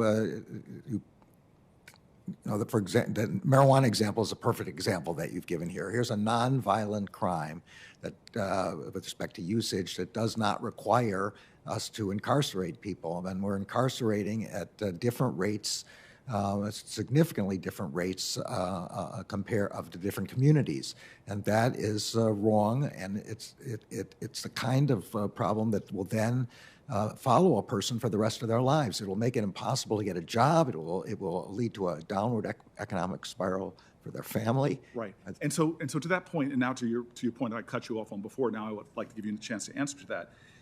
Here you were in an agency that was formed to deal with the kind of systemic racism that was going on at that time.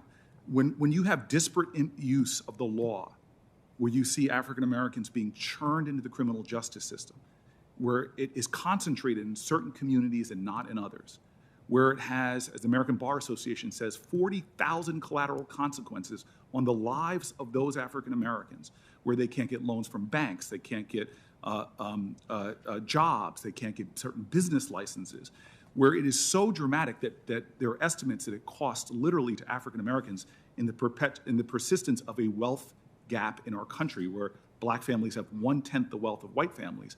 If you just look at the impact of the law and the disparate impact on just marijuana, it is estimated to cost African American communities in this country billions of dollars more.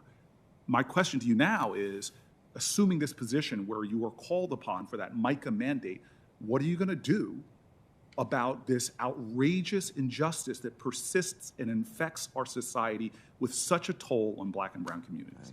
So there are many things that the Justice Department has to do in this regard, and I completely agree that disparate results with respect to wealth accumulation, discrimination in employment, discrimination in housing, discrimination in healthcare availability, all of which we all see now in the consequences of a pandemic, which affects communities of color enormously more with respect to infection rates, with respect to hospitalization, and ultimately to death.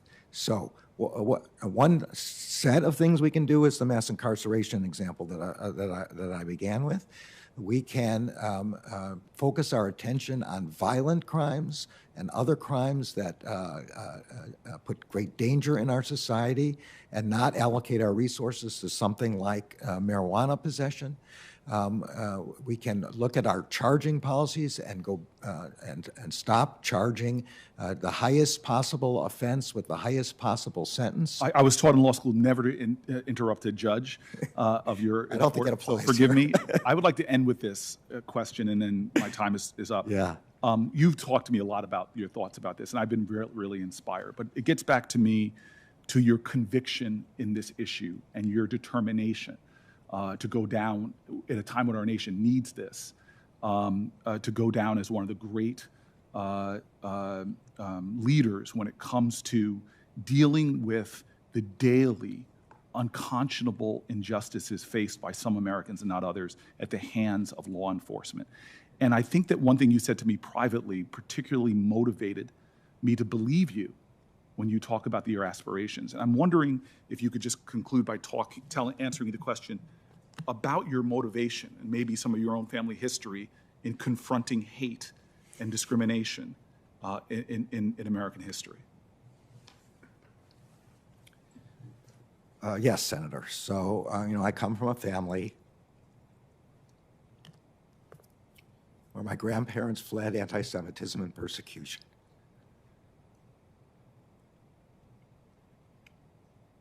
The country took us in and protected us. And I feel an obligation to the country to pay back.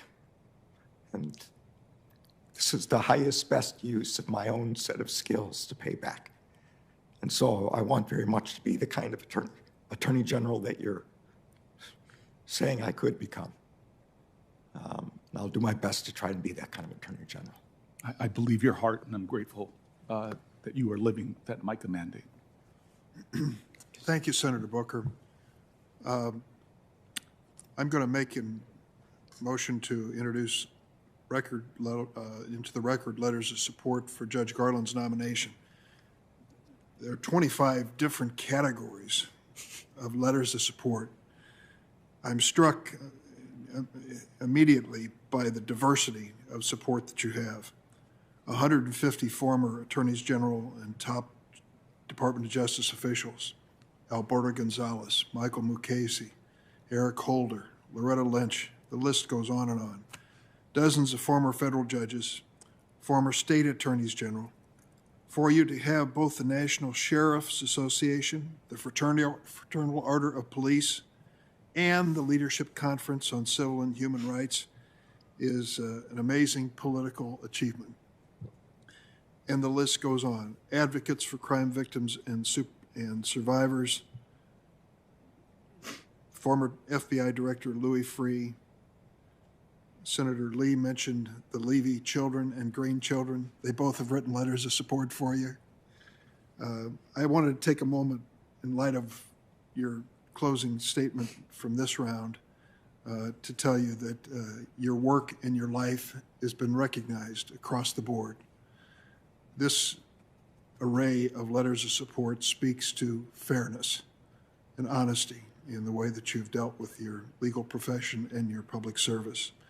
So without objection, I'll introduce these letters of support for your nomination into the record. And now we're going to take a lunch break.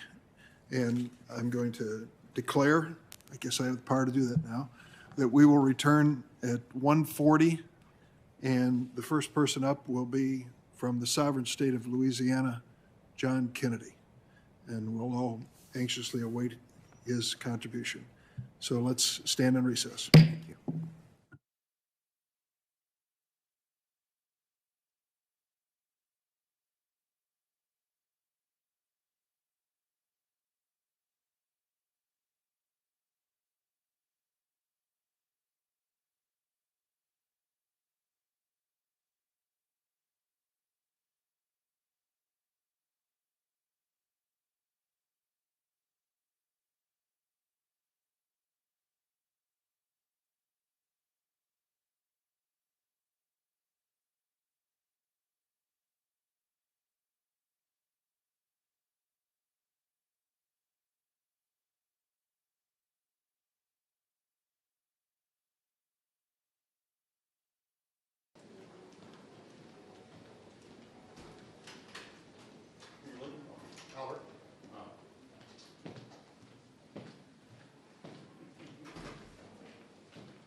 that? Your COVID beer.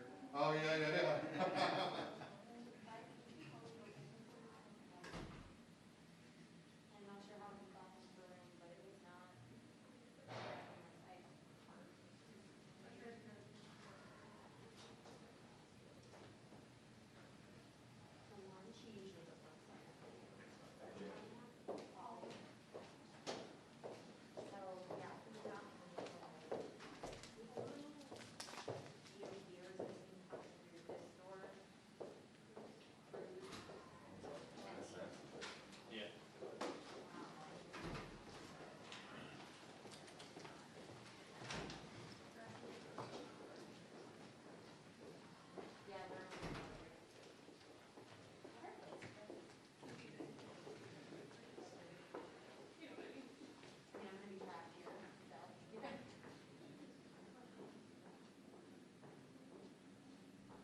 One day, man, and a President's Day. How about you? You were out last week? The whole week? Young today?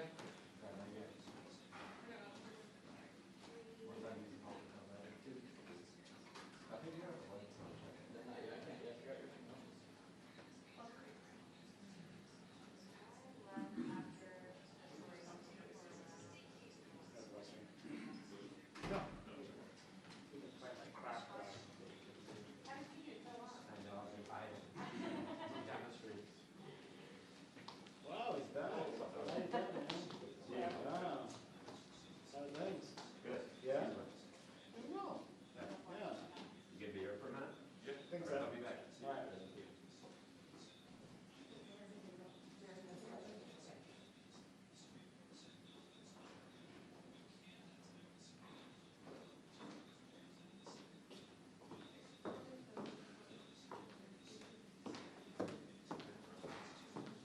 Huh? Yeah. I said I lost track of it. Yeah,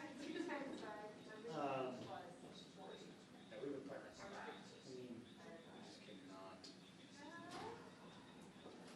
You just like, should have beat Michigan.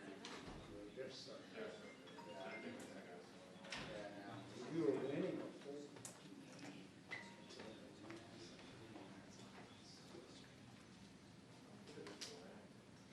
They're like third, I mean,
got ACC. You live close by, or you? I live closer to the old bureau, actually. This is yeah, I could walk. That was a man. Nebraska. That's a drive, man. Yeah, we got here. Although Metro or drive? Metro. Yeah. It's more. I'm on the red line anyway. So yeah. It's right to the station. So. Are you close enough to the Senate station? The Van Ness station. Yeah. Okay. I mean, our team's young. It's not too bad. Yeah. It's easier to have a switch lines. All of that should be. What's the ridership like right now? Well, just seniors. It's definitely a lot lower. It's not what it used to be. I remember a year ago when I first started being on the Metro station. Yeah, jam. Like you used to be in the mornings, you would like a car would pull off the Metro. I wasn't standing there. No room to get on. Right. Yeah, I remember it. Sometimes it's surprising how far. I'm not even sure what it looks like. I'm not even inside. It's not compared to what it used to be. Yeah. Sometimes we do. Never got your person, so. I'm sure with the tourists. Yeah. Downtown. Don't want to follow this. Yeah. But I don't know who it was. I feel like I've seen him moving around here, but I could be wrong. If I see him again, I'll ask you that.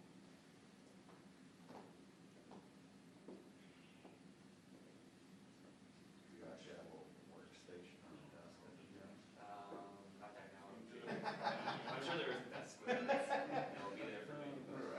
No. I mean, when I was last week before when I was stuck on standby with Bond, we just sat on the first floor. Just because basically it's though you have to stand by in the Capitol Hill area. It's really it's a good place to hide. Yeah, it is nice, yeah. Because I think we depressed this person's staff is going to be really upset. Yeah. Well, that is someplace here. Yeah, it is an impeachment trial. Really? You and Ron Johnson? He was skiing also. No, Ron Johnson. Oh, did Ron Johnson ski? He was doing radio interviews from some ski resort in Colorado. Where'd you go? Nice.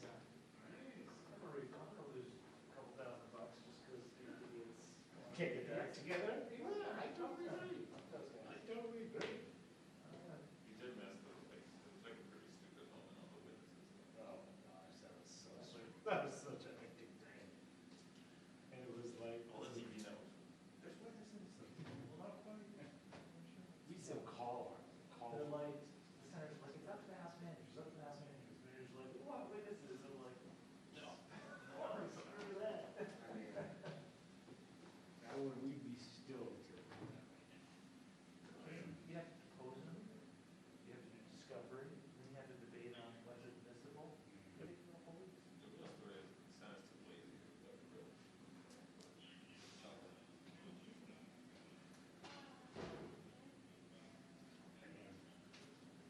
Tour would say that it was Valentine's Day or something like that. You're totally right. Exactly. Senators had enough, reporters had enough, everybody was done. They had no plan. They just said, we're going to call a witness. And then what? I think I get 50 motions on the floor that will all get defeated, that we debated 2 hours apiece. I jump team. There's so lot of coordination. Yes. Talk to managers. Well, the managers were not, they hadn't made a decision until like that morning, like late that morning. Yeah, and I think they knew the ramifications, but as it was described to me, it was more of a gut, visceral decision, not a strategic decision. So they're like, we should do it. They all got energized, they like laughed, and like, it's hard to make, yeah. Legally, it would make sense to call witnesses. Yeah.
you want to just check that box real quick. Yeah, copy and paste from yesterday's decided. Then what if he says no, and then they got back and forth? And then those. But did I hear it's also not part of the insurrection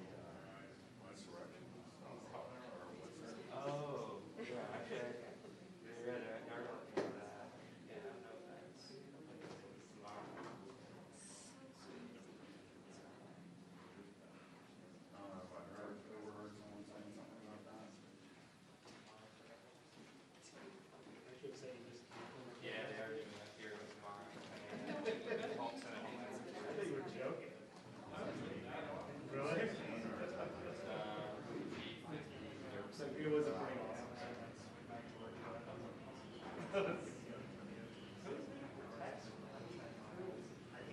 Hey, tomorrow, this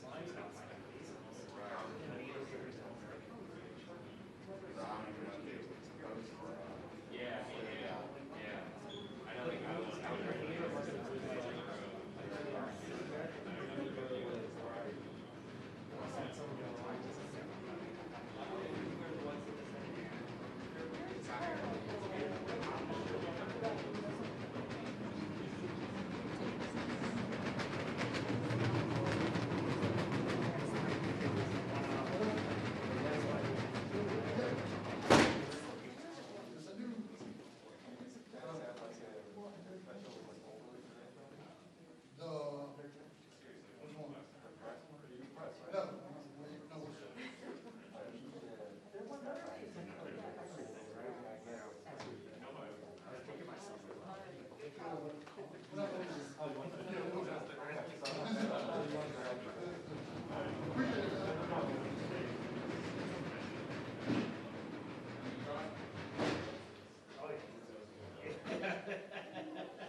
yeah, he said, yeah, probably do this tomorrow if they have it.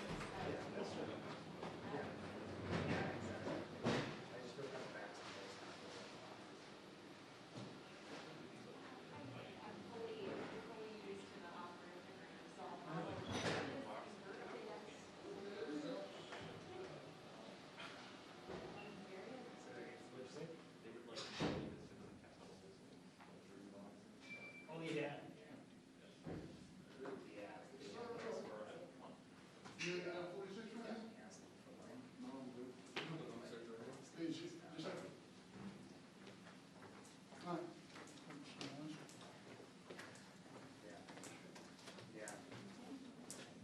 Yeah, I feel kind of dirty. Wait, this is like the conservative PR? Yes, it's going crazy.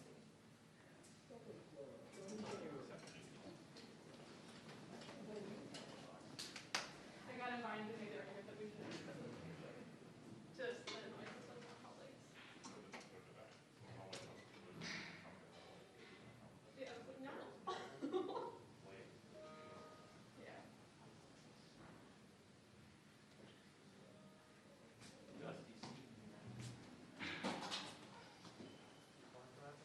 No, but I bet he goes the other way. They're gonna come back. Price, because it's a can on you guys. Everybody, those guys are doing today, then they have to do them.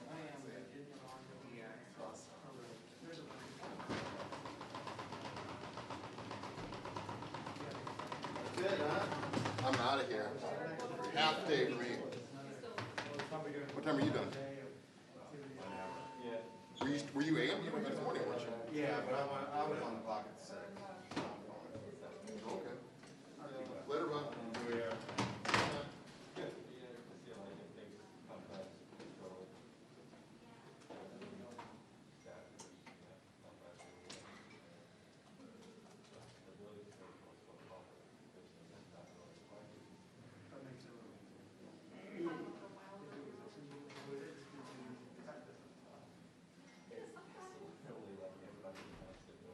Too bad.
separate stakeouts here? Yeah, within like 15 feet.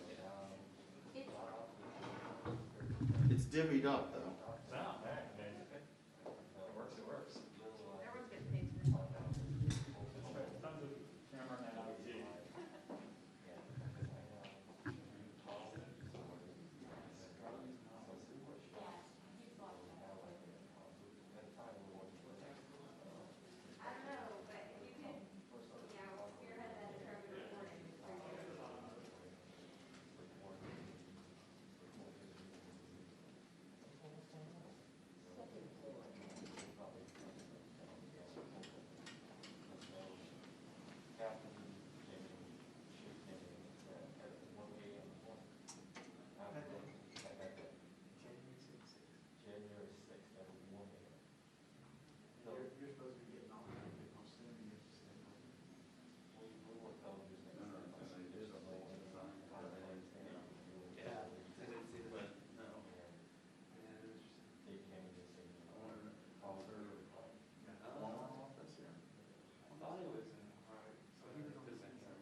gets what he deserves.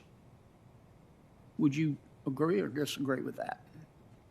Well, I suppose it depends on what gets what he deserves mean, but yes, I think justice requires individualized determination of the kind of crime you did, and the mitigating circumstances. Yes. Well, let me put it another way. If is a person who commits a crime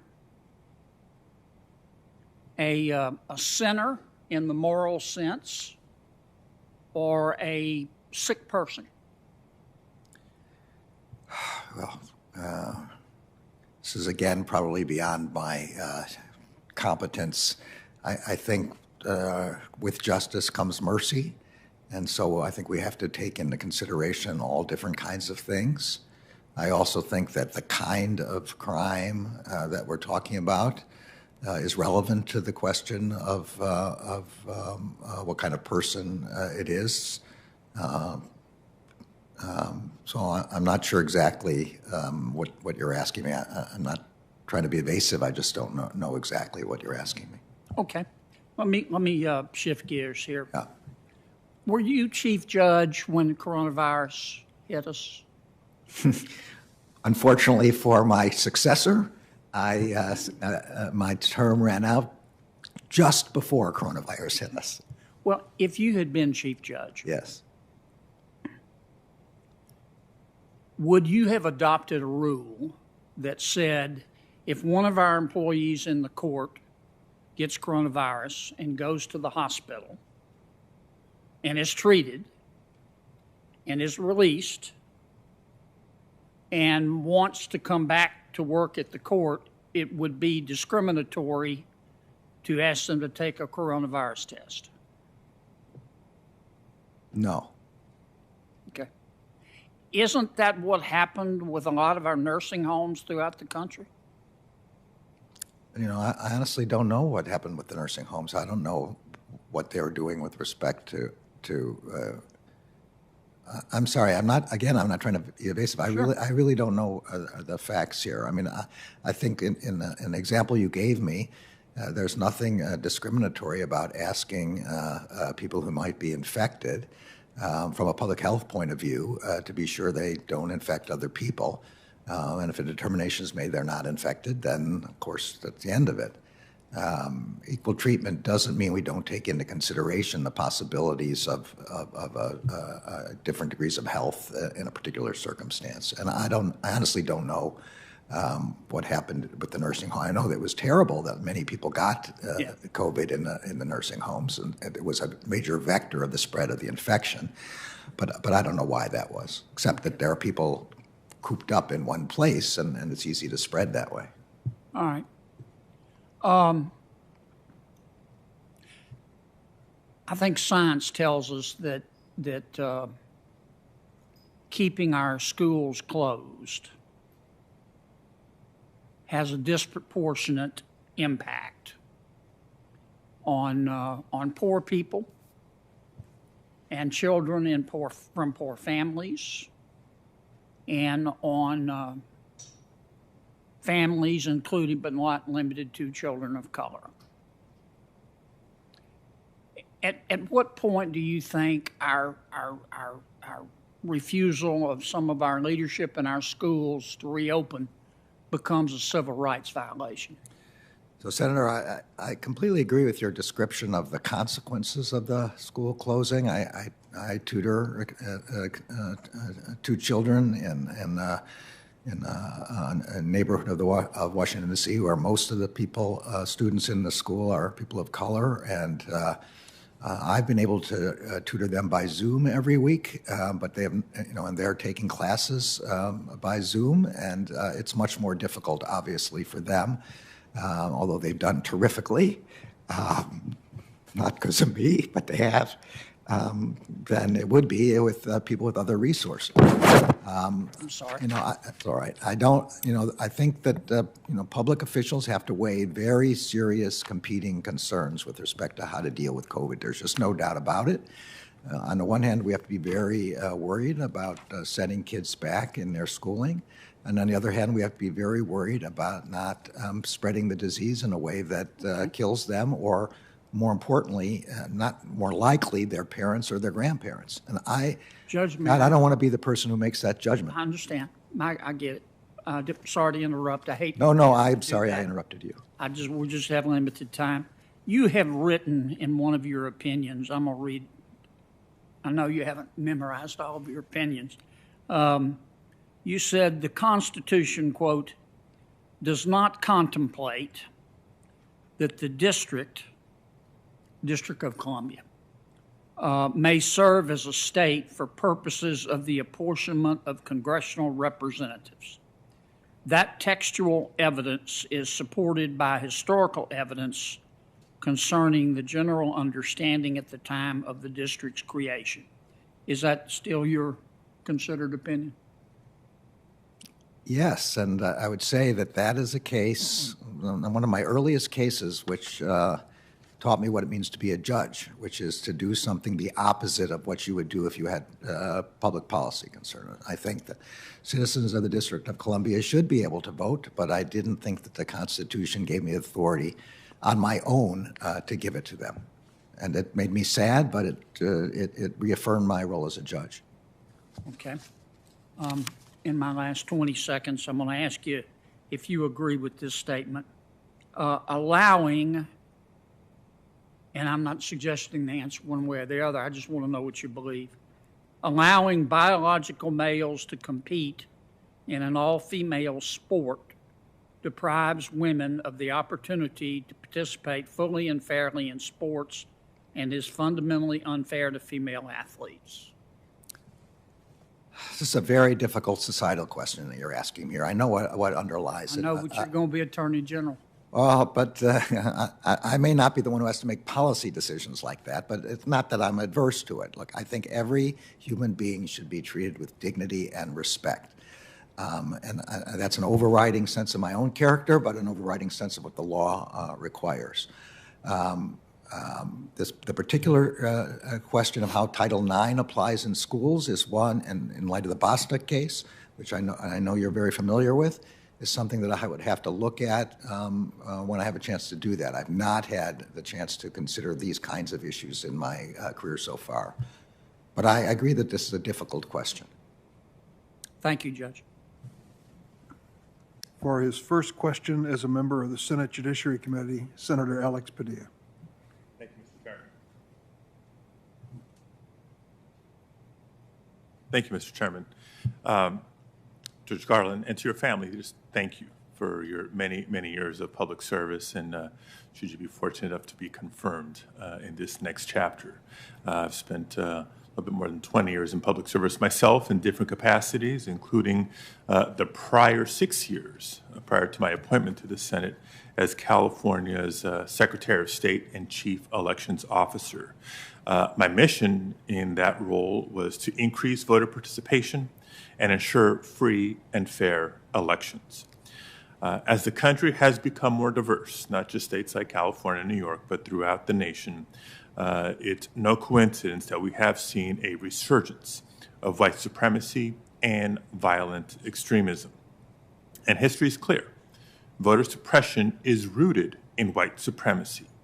This is true now and has been true ever since Reconstruction and the establishment of the Department of Justice, just as this committee has acknowledged at its outset.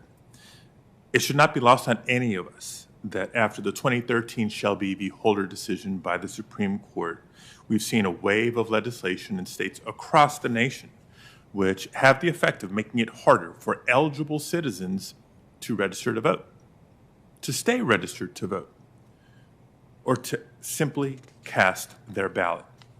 I know Senator Leahy touched on the subject of voting rights in his questioning earlier today, but I want to acknowledge that despite the success of the 2020 election, which has been deemed secure, new voter suppression laws are being introduced right now across the country under the false pretext of preventing voter fraud. Now, we all saw how former President Trump's years of lies about voter fraud, the big lie, radicalized many of his supporters and led not just to physical threats against elections officials, elections offices, polling places, and even voters, but they ultimately led to the violent insurrection here in the nation's capital. I know you touched on this in your opening remarks, but can you expand on how you will combat the white supremacy that threatens the safety and fairness of our elections specifically? Well, you've asked a lot of questions all in one, which is it's complicated. It's a complicated problem, right? So I strongly believe in voting and in increasing every possible opportunity for voting, which of course Congress can do even on its own. The Elections Clause of the Constitution permits the Congress to set time, place, and manner and to alter state regulations in that respect. In default, the state decides, but Congress can act that way. So that is one thing that Congress could do as a matter of legislation. As I said, I think I'd like to work with the Congress on improving the record with respect to Section 4 so that we can use the tool of Section 5. We do have the authority of Section 2. It does require, it changes the burden of proof, and it requires to attack one by one changes in election laws. But it does give us the opportunity to bring cases both where there was intention to discriminate, but also where there's a overall disparate impact with respect to discrimination. So we have a number of tools available to us, and the voting rights section of the Civil Rights Division was established for the purpose of pursuing those cases, and we would do so. Okay, thank you. It's, I want to dig a little bit deeper on this, because you're absolutely right. We need, in my opinion, to restore the full strength of the Federal Voting Rights Act.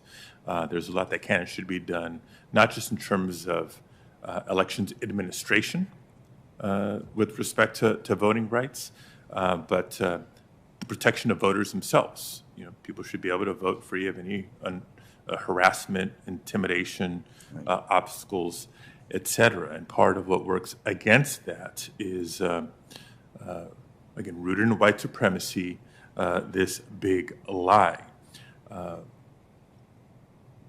We all sat through the impeachment trial, and the results notwithstanding, you can't help but be moved by the evidence presented by the House managers. Again, how President Trump's big lie about voter fraud radicalized so many of his supporters. Now, I was struck by a February 19th opinion piece in the Washington Post by Jim Sciutto about the parallels between the Capitol insurrectionists and foreign terrorist organizations that respectfully ask be inserted into the record, Mr. Chairman. In it, Jim Sciutto writes, and I'll quote, "Domestic radicalism has deep parallels to jihadist terrorism. Both movements are driven by alienation from the political system and a resulting breakdown in social norms. For some groups and individuals, this breakdown leads to violence they see as justified to achieve political ends." End quote. Now, as we all know, the definition of terrorism is the unlawful use of violence and intimidation in pursuit of political ends. President Trump's political end was clear: stopping the certification of the 2020 election at the Capitol on January 6th. One could argue that right-wing groups like the Proud Boys and the Oath Keepers have acted like terrorist cells, communicating with one another, training together, and preparing for the moment they are activated for their mission. Indeed, President Trump instructed the Proud Boys on national television to stand back and stand by. And then he summoned them to the Capitol on January 6th as Congress was meeting to certify the election. What happened on January 6th was not a property crime, was not vandalism in reference to a question you were asked earlier. Judge Garland, as we sit here in the United States Capitol surrounded by National Guard troops and barbed wire, how will you bring the full resources of the Justice Department to bear on white supremacist organizations that pose an ongoing threat to not just our safety and not just the safety of this Capitol building, but to our fundamental democracy for which it stands. I couldn't agree more that extremist groups, and particularly white supremacist groups, do pose a fundamental threat to our democracy, and they have posed that threat throughout our history. And as I recounted, that was the reason the Justice Department was originally established, to fight the first incarnation of the Ku Klux Klan. The best that I can do is, as I said, my first priority will be to have a briefing on where we are, if I'm confirmed, with the investigations, which from the outside appear quite vigorous and nationwide, and to find out what additional resources we need. But that is just a focus on what happened in the Capitol. We also have to have a focus on what is happening all over the country and on where this could spread and where this came from. And that requires, it does require a lot of resources. I am very pleased to have read that the director of the FBI believes that this kind of extremism is the most dangerous threat to the country, and that's where he's putting FBI resources. And that is where I would put Justice Department resources. And we need very much to make sure that that's the case. I do want to be careful that we also always worry about the foreign threat, because it is always with us, and the fact that nothing has happened recently doesn't mean it could not happen tomorrow. So from whichever direction, inside, outside, right, left, doesn't matter, an attack on our institutions of democracy and of our ability to go forward with our daily lives in safety has to be stopped. And that we need it all, it's a government-wide, but also a Justice Department-wide obligation. Thank you, Judge. Thank you, Mr. Chair. Thanks, Senator. Senator Tillis would be next, but he is not in Zoom range for that possibility. And so Senator Blackburn, if she can connect with us, is next up. Yes, sir. I am connected, Mr. Chairman. Thank you so much. And Judge Garland, I want to say thank you to you for your willingness to serve and for your career in public service. And I will tell you, as I've talked to Tennesseans about this, they care a lot about law, order, timeliness at the Justice Department. And after the Christmas Day bombing, you and I discussed this, and the bombing that took place in Nashville. They really are interested in the principles and the convictions of our nation's top law enforcement official. And my hope is, and I think the expectation is, that you will assure the American people that you are going to apply the law fairly and equitably, because in this country, as we know, no one is above the law.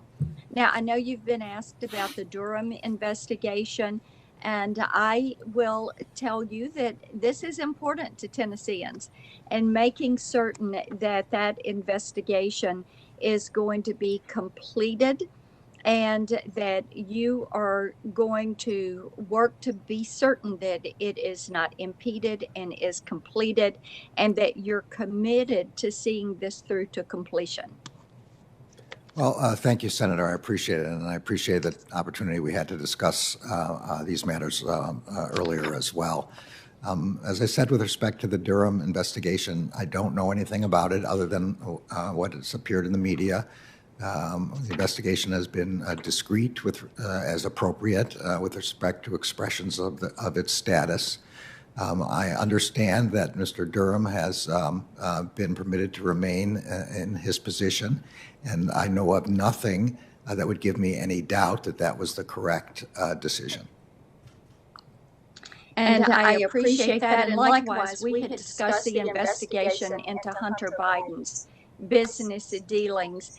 And we want to make certain that you commit to allowing Delaware U.S. Attorney David Weiss to complete that investigation and bring that evidence forward. And similarly with Mr. Durham, I don't know anything about that investigation other than what I've read in the media. And again, that investigation has been proceeding discreetly and not publicly, as all investigations should. I understand that the Delaware U.S. Attorney was permitted to stay on as U.S. Attorney. And I, again, have absolutely no reason to doubt that that was the correct decision. And let's talk a little bit about China, because we discussed some of that for the record. And our last DNI had stated that China is our greatest threat. So I would like to hear from you. Do you agree that the Chinese Communist Party is an enemy of the American people? Well, I don't have the same familiarity with the intelligence information that the director of national intelligence has. So in terms of comparing, say, the threat from China and the threat from Russia, I'm just not competent to make that. And that comparison, and I have learned in my professional career not to make judgments on which I am not competent. But I certainly, from what the director said, there's no doubt that China is a threat with respect to hacking of our computers, hacking of our infrastructure, theft of our intellectual property. All of these are very difficult problems, and we have to defend against. Well, we do. And I know that Lindsey Graham asked you about Section 230 and some of the issues that are there. We all are very concerned about the issues that surround China, whether it is the Chinese Communist Party and the way they threaten our democracy and our economic leadership around the globe. And we're also concerned about the Chinese military links into our American universities through things like the Confucius Institutes. And for instance, recently there was a situation at Harvard with a cancer researcher, and he was caught trying to smuggle 21 vials of biological material out of the U.S. and get it to China. And I would hope that you agree that this threat puts American intellectual property and technology at risk. And I would hope that you would assure the American people that you're going to put the full force of the Department of Justice forward to investigate and to prosecute every one of these spies that are working on U.S. soil. Well, Senator, I'm not familiar with that circumstance, so I can't comment on it specifically, but I can assure you that the Justice Department's National Security Division was created in part for the purpose of ferreting out espionage by foreign agents, and that is also the role of the FBI, and the two working together. And if foreign agents are caught stealing American intellectual property, American trade secrets, American materials, that they will be prosecuted. Yes, of course. Thank you. We're about a year into this pandemic, and technology has allowed for us to do work like we in the Senate are doing with WebEx. I think we've all found that it gives a lot of flexibility, but as we are spending more time online, we hear from people about holding big tech accountable. As I said, you've discussed Section 230 earlier, and we are hearing more about antitrust lawsuits. Of course, you all have the current suit against Google, and I will hope that you are going to allow that lawsuit to continue. Yeah, I don't want to talk about a particular lawsuit, but I don't see, every matter I'd have to ask for a briefing on. But much of that lawsuit is public. And again, given what I've read, I don't see any reason why that investigation, the decision to institute that investigation would be changed. But I only know what I've read with respect to the descriptions of the public filings.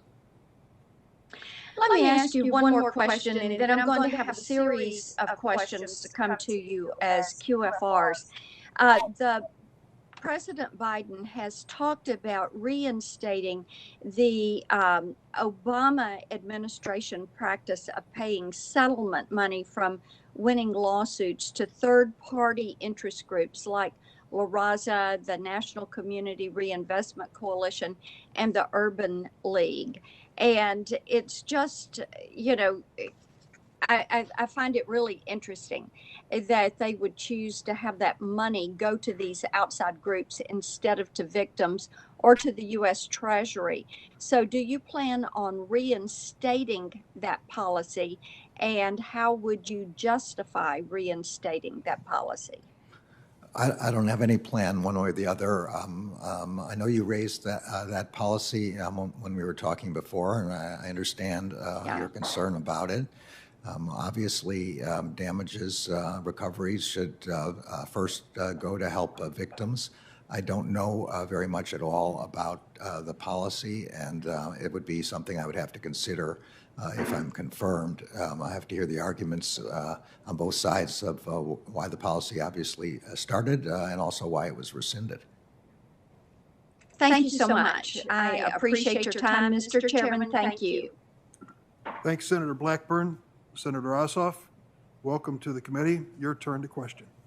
Thank you, Mr. Chairman. And Judge Garland, congratulations on your nomination. Thanks for the time that we spent by video conference discussing some of these issues. Thank you also for sharing your family's immigrant story with the committee. It mirrors my own. My great-grandparents came here fleeing anti-Semitism in 1911 and 1913 from Eastern Europe, and I'm sure that your ancestors could hardly have imagined. I'm sure that your ancestors could hardly have imagined that you'd now be sitting before this committee pending confirmation for this position. Judge, I want to ask you about equal justice. Black Americans continue to endure profiling, harassment, brutality, discrimination in policing, in prosecution, in sentencing, and in incarceration. How can you use the immense power of the Office of the Attorney General to make real America's promise of equal justice for all? And can you please be specific about the tools that you'll have at your disposal? Yeah. So this is a substantial part of why I wanted to be the Attorney General. I'm deeply aware of the moment that the country is in. When Senator Durbin was reading the statement of Robert Kennedy, it hit me that we are in a similar moment to the moment he was in. So there are a lot of things that the department can do. One of those things has to do with the problem of mass incarceration, the over-incarceration of American citizens, and of its disproportionate effect on Black Americans and communities of color and other minorities. There are different ways in which we can try, that is, disproportion in the sense both of population, but also given the data we have on the fact that crimes are not committed by these crimes are not committed in any greater number than in others, and that similar crimes are not charged in the same way. So we have to figure out ways to deal with this. So one important way, I think, is to focus on the crimes that really matter, that to bring our charging and our arresting on violent crime and others that deeply affect our society, and not have such an overemphasis on marijuana possession, for example. which has disproportionately affected communities of color and then damaged them far after the original arrest because of the inability to get jobs. We have to look at our charging policies again and go back to the policy that I helped Janet Reno draft during her period and that Eric Holder drafted while he was the Attorney General of not feeling that we must charge every offense to the maximum, that we don't have to seek the highest possible offense with the highest possible sentence, that we should give discretion to our prosecutors to make the offense and the charge fit the crime and be proportional to the damage that it does to our society. That we should look at we should also look closely and be more sympathetic towards retrospective reductions in sentences, which the First Step Act has given us some opportunity, although not enough, to reduce sentences to a fair amount. And legislatively, we should look at equalizing, for example, what's known as the crack powder ratio, which has had an enormously disproportionate impact on communities of color, but which evidence shows is not related to the dangerousness of the two drugs. And we should do as President Biden has suggested, seek the elimination of mandatory minimum, so that we once again give authority to district judges, trial judges, to make determinations based on all of the sentencing factors that judges normally apply and that don't take away from them the ability to do justice in individual cases. All that will make a big difference in the things that you're talking about. Thank you, Judge Garland. And let's discuss accountability for local agencies. The Civil Rights Division has the authority to launch pattern or practice investigations targeting systemic violations of constitutional rights or violations of federal statutes governing law enforcement. Tomorrow will be the first anniversary of the murder of Ahmaud Arbery in Glenn County, Georgia, who was shot to death in broad daylight in the street on camera. But local authorities chose to look the other way, and were it not for the activism of Georgia's NAACP, there likely would not have been any prosecution in that case.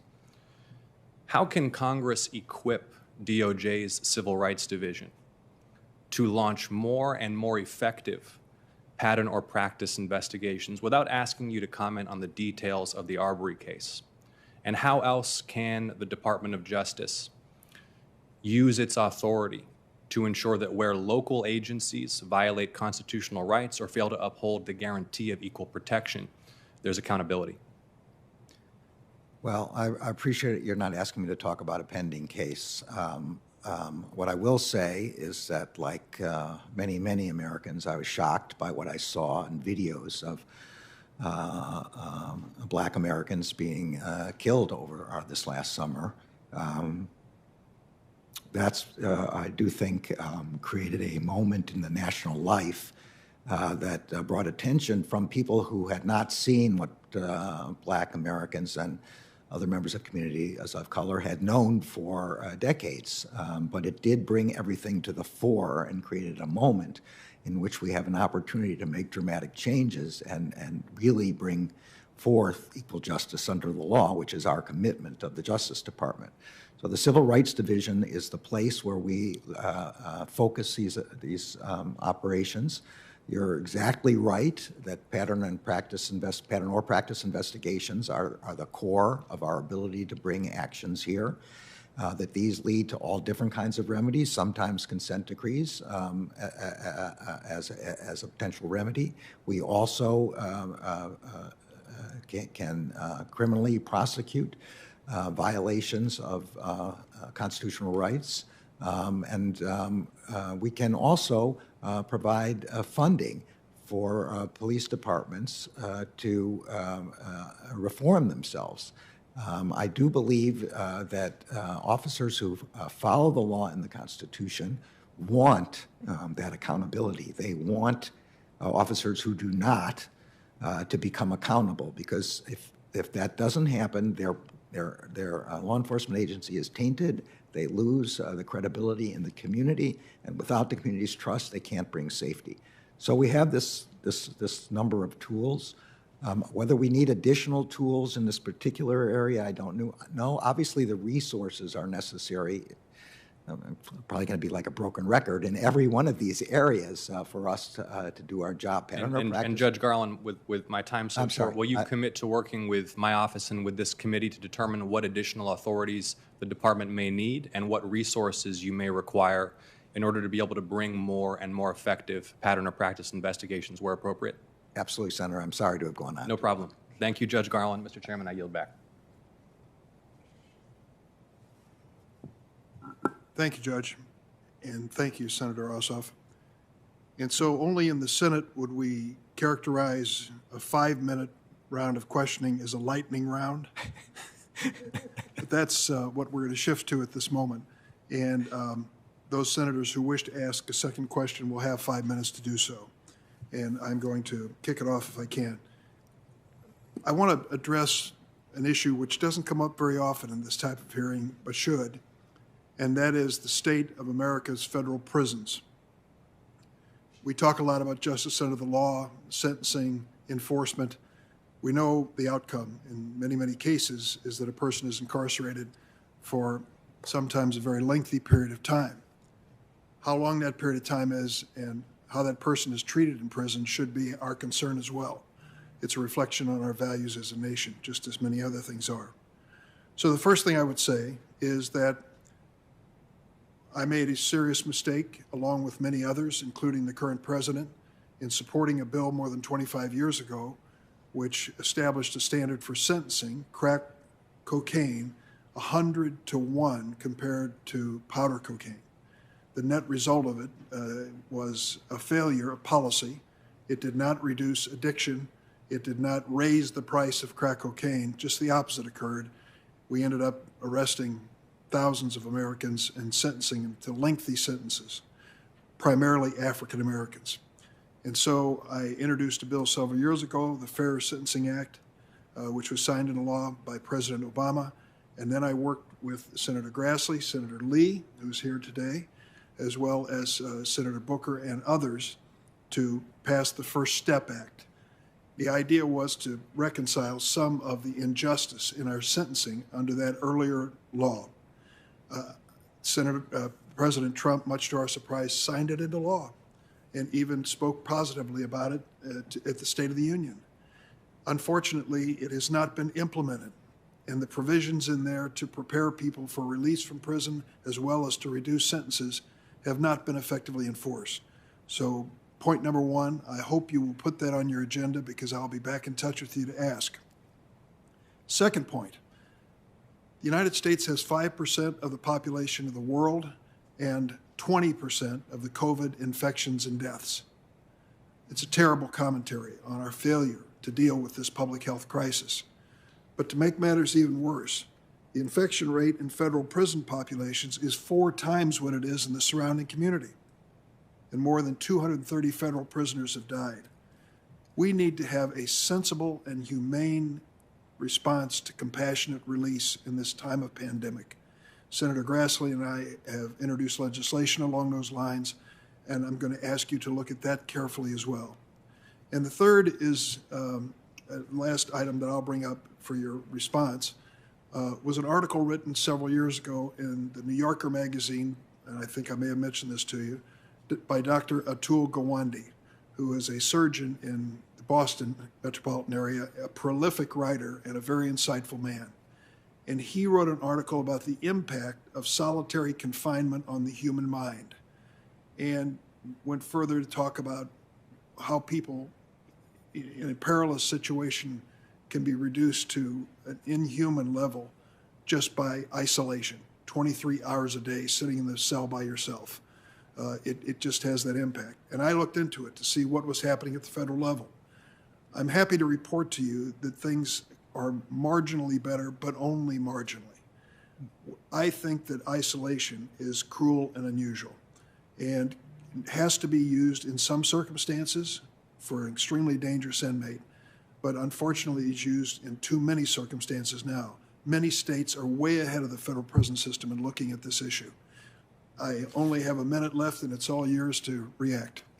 Well, these are all easy because I had already thought about all of them, and in each case, I think I will be looking at each one of these problems. The First Step Act, both with respect to our, if I'm confirmed, the First Step Act with respect to the reentry education that's required so that people don't become recidivists. They're able to go into societies. The First Step Act with respect to the coverage of the act for retroactive reduction in sentences. I also, over the years, maybe like you, I've learned more and more about the crack powder distinction and how, by reading the Sentencing Commission reports, about how there seems to be little, if any, support for making that. So I now am of the view that there is no reason, so I'm very interested in reform in that area. I have read but don't know a lot about the solitary confinement issue, but I can't imagine that. Obviously, it's required in some circumstances to protect people from other people, but it's not any kind of regular measure for incarceration. So all three of these areas are ones that I was already planning to look at, and I can assure you that I will. Thanks, Judge. I see Senator Lee is here, and I'm going to recognize him next in the lightning round. Thank you, Mr. Chairman. Judge Garland, consistent with the idea of this being a lightning round, I'm going to start with some questions that can be yes or no. If they require more than that, you can say yes with this or that minor caveat, but I'd prefer a yes or a no if you can provide one of these. Do you believe that individuals who advocate for the rights of unborn human beings are rendered unfit for public office by virtue of having engaged in such advocacy? No. Do you believe that efforts to purge voter rolls of individuals who have either died or have left the state in question, or to require voter identification are racially discriminatory and an assault on voting rights? This one is one I can't answer yes or no because you're asking about motivations of individuals, some of whom may have discriminatory purpose and some of whom have no discriminatory purpose. Okay. I think that answers my question there because I guess what I'm asking is, does an individual, without knowing more than that, is there anything about those comments or support for those positions that in and of themselves would make that person a racist or an assault on voting rights? Again, there's nothing about the comment itself, but when there's such a thing as circumstantial evidence, obviously, and if there's enormously disparate impact of things that somebody continues to propose, it's not unreasonable to draw conclusions from that. But the mere fact of the statement, no.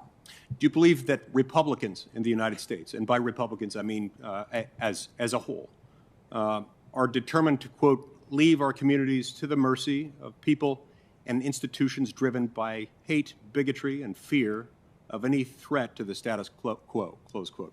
I don't make generalizations about members of political parties. I would never do that. I appreciate that and wouldn't expect otherwise. The reason I raise these ones is that these are questions that have been drawn from comments made by Vanita Gupta, who's been nominated to be the Associate Attorney General, has advocated for each of these positions. Well, Senator, I know Vanita Gupta now quite well. I didn't know her before, but since the nomination, I've gotten a chance to talk with her and speak with her. I have to tell you, I regard her as a person of great integrity and a person who is dedicated to the mission of the department and particularly equal justice under law. Understand? So I don't know. I'm not asking you to weigh in on her, on her as a person. Yeah. I'm just talking about the comments. Let's move on. Would an individual's past statements, statements in the past as an adult, declaring that one racial group is superior to another, would statements like that be relevant to an evaluation of whether such a person should be put in charge of running the Department of Justice's Civil Rights Division? So, Senator, I've read in the last few days these allegations about Kristen Clark, who I also have gotten to know, who I also trust, who I believe is a person of integrity, whose views about the Civil Rights Division I have discussed with her, and they are in line with my own. I have every reason to want her. She is an experienced former blind prosecutor of hate crimes, and we need somebody like that to be running the... I'm asking about the statement. I'm not asking about her as a person. I'm asking about the statement. In the abstract, would someone who has made that comment, would that comment itself be relevant to the question whether that person, having made that statement, should be put in charge of running the Civil Rights Division? All I can tell you is I've had many conversations with her about her views about that, about the Civil Rights Division, about what kind of matter she would investigate. What about anti-Semitic comments? Would those be relevant to someone wanting to run the You Civil know Rights my Division? views about anti-Semitism. Right. No one needs to question those. I'm not obviously. questioning your views. I know you're not, but I'm also want you to know I'm a pretty good judge of what an anti-Semite is, and I do not believe that she is an anti-Semite, and I do not believe she is discriminatory in any sense. Okay, tell me this, Judge. You are a man of integrity, and one who honors and respects the laws. What assurances can you give us, as one who has been nominated to serve as the Attorney General of the United States, that you, if confirmed as Attorney General of the United States, what assurances can you give Americans who are Republican, who are pro-life, who are religious, people who are members of certain minority groups, in short, half or more than half of the country, telling them that the U.S. Department of Justice, if you're confirmed, will protect them if Department of Justice leaders have condoned radical positions like those that I've described. Look, I'll say again, I don't believe that either Vanita or Kristen condone those positions, but and I have complete faith in them. But we are a leadership team, along with Lisa Monaco, that will run the department. And in the end, the final decision is mine. The buck stops with me, as Harry Truman said. And I will assure the people that you're talking about, I am a strong believer in religious liberty, and there will not be any discrimination under my watch. Thank you. I might remind the committee that the statements are being alleged can all be asked of the actual witness. Committee is going to have a hearing on these individuals, and it would only be fair to take the question to them as opposed to asking for a reaction from someone who did not make that statement. Senator Klobuchar? Thank you very much, Mr. Chairman, and I appreciated, Judge, your full-throated defense not only of religious liberty, which I know is important to Senator Lee, but also of your team and the people that you want to work with going forward. And while the chairman is correct, we can ask questions of those nominees.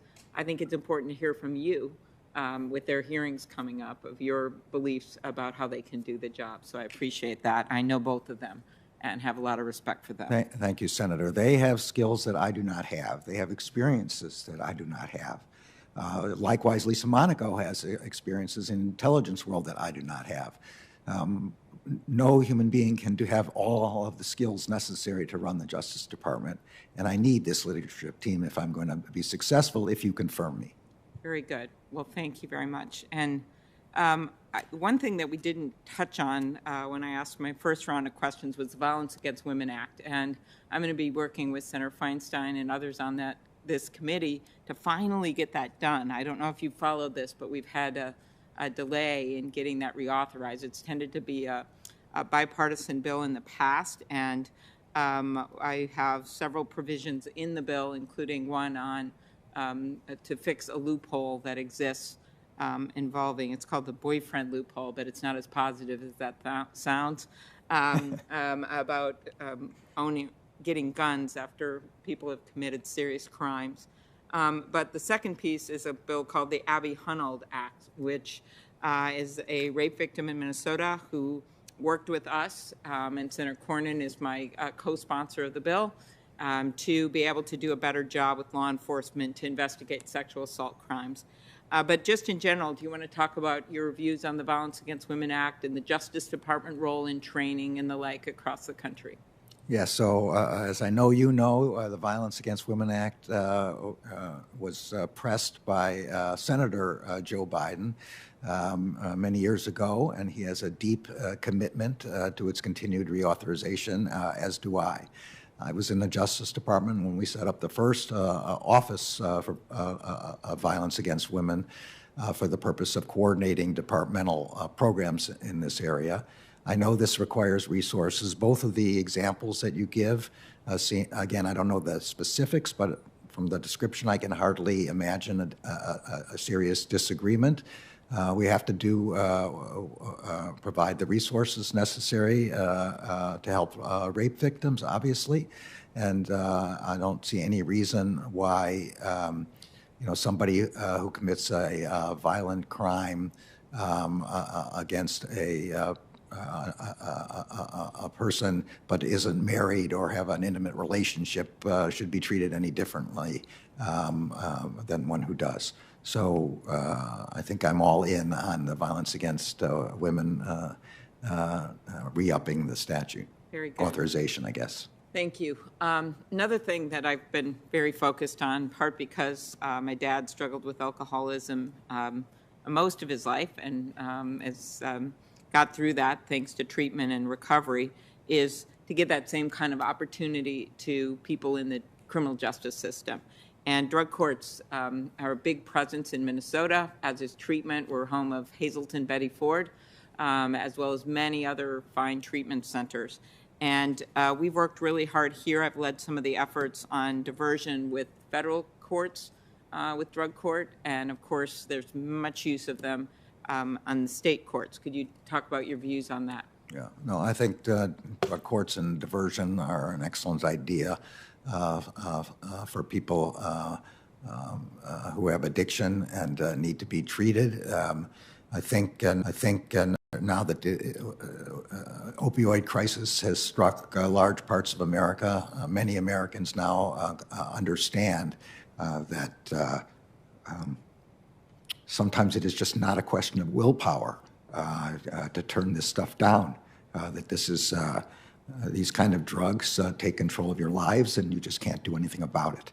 And treating people in those circumstances in the criminal justice system is abuse of them, but also it's a terrible misallocation of resources. So the drug courts that are able to get people into addiction programs are godsend, and I'm in favor of them. And thank you for also mentioning opioids, which has been such a scourge. We lost Prince in Minnesota because of opioids, but we lost a lot of other people that people may not know their names, and a lot of kids to opioids. And actually, Senator Whitehouse and I, along with Senator Portman, Senator Graham's been involved in this, and many others, Grassley, have been leading the way for a while before people were even identifying this as an issue. And commitment to the treatment side of it, which you've already made just now, but also to the prosecution of synthetic production and distribution, synthetic opioids, continues to this day. Could you comment briefly? I think maybe Senator Graham asked you about this, but if you could comment. Yeah, he did, and of course I think that's right. The people who are putting the poison into the communities are the ones we should be focusing on, I think that's what the DEA is well known for doing, and I'd like to put as much effort into this as we possibly can. Okay, I see the chairman is looking at me in a very polite Midwestern way to tell me that my time has expired, so thank you. I'm familiar with the polite Midwestern way.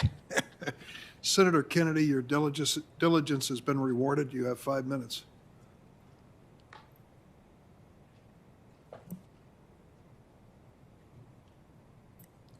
Thank you, Mr. Chairman.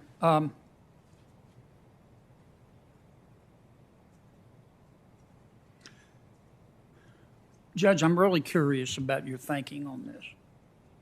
And I don't want my questions to be interpreted as suggestive or inconsistent with your thinking. But you and I are about the same age, I think. I think so. That's right, Senator. What is when you refer to systemic racism, what is that? I think it is plain to me that there is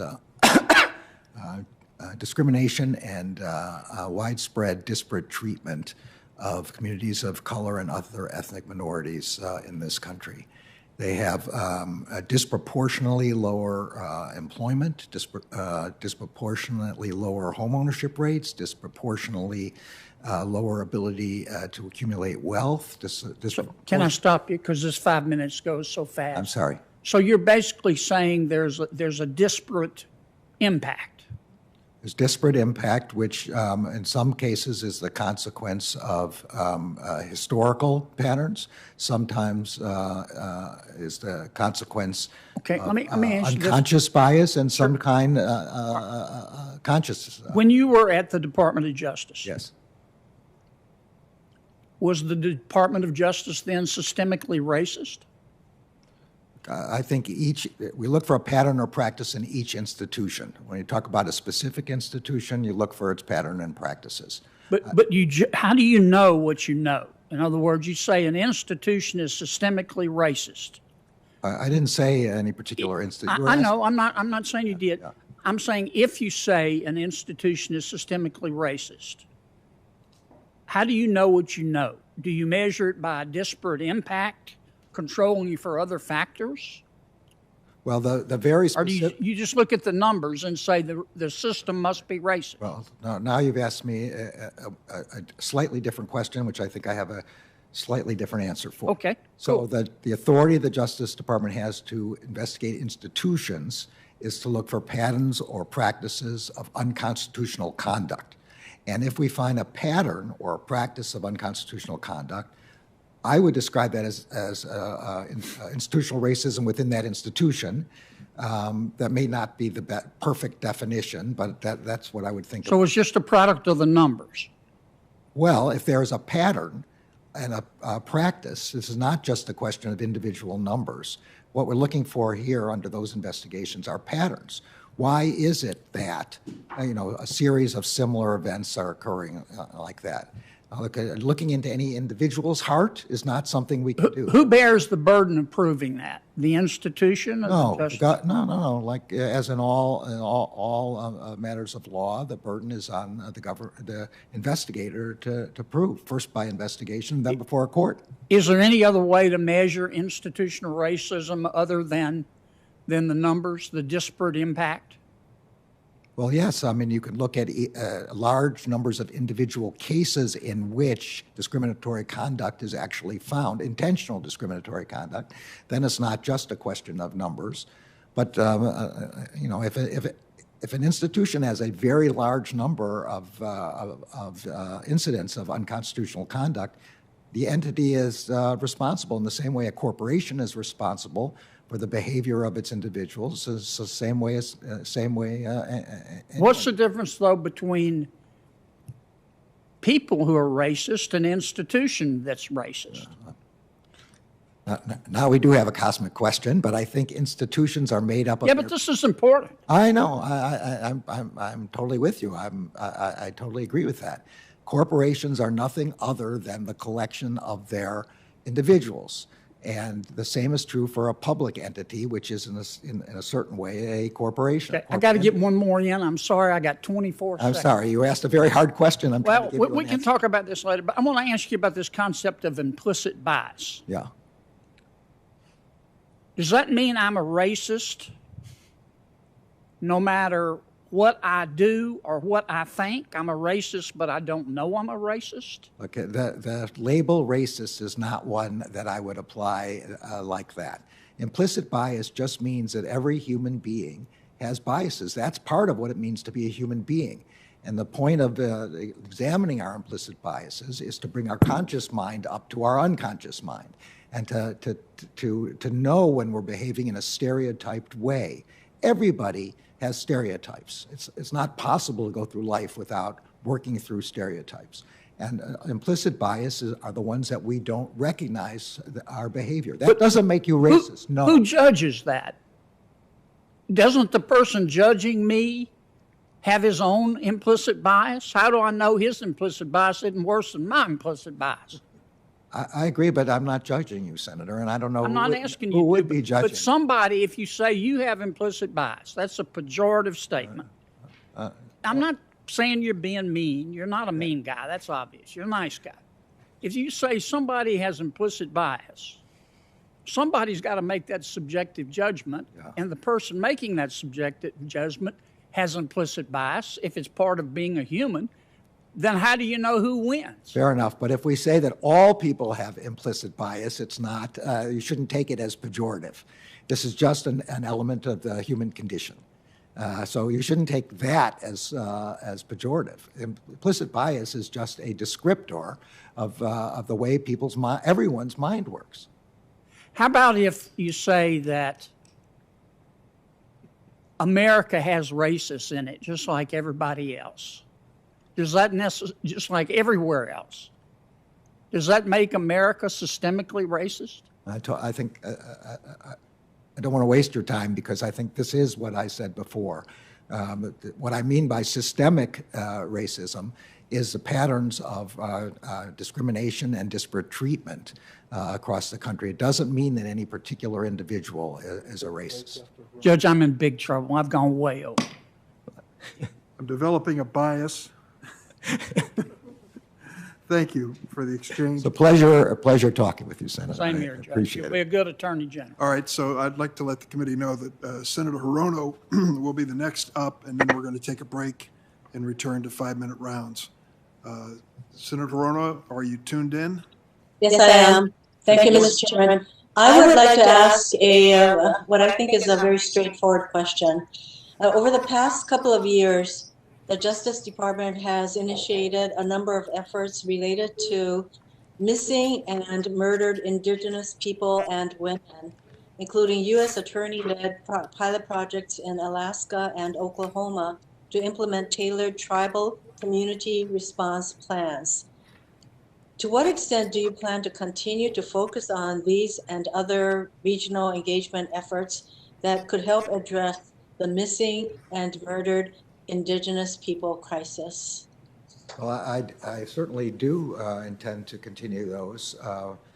Again, last time I was in the Justice Department, the Office of Tribal Justice was established. I believe from looking at the org chart that it's still there. This is an important aspect. We have a responsibility to Indigenous peoples, both statutory and otherwise, to protect. And many of our problems in this country are regional, and we must focus our resources on problems that are regional. Not every problem is a national one, and regional problems have to be addressed directly with respect to the problems caused in those regions. And Thank you, Judge Garland. Because I think this is an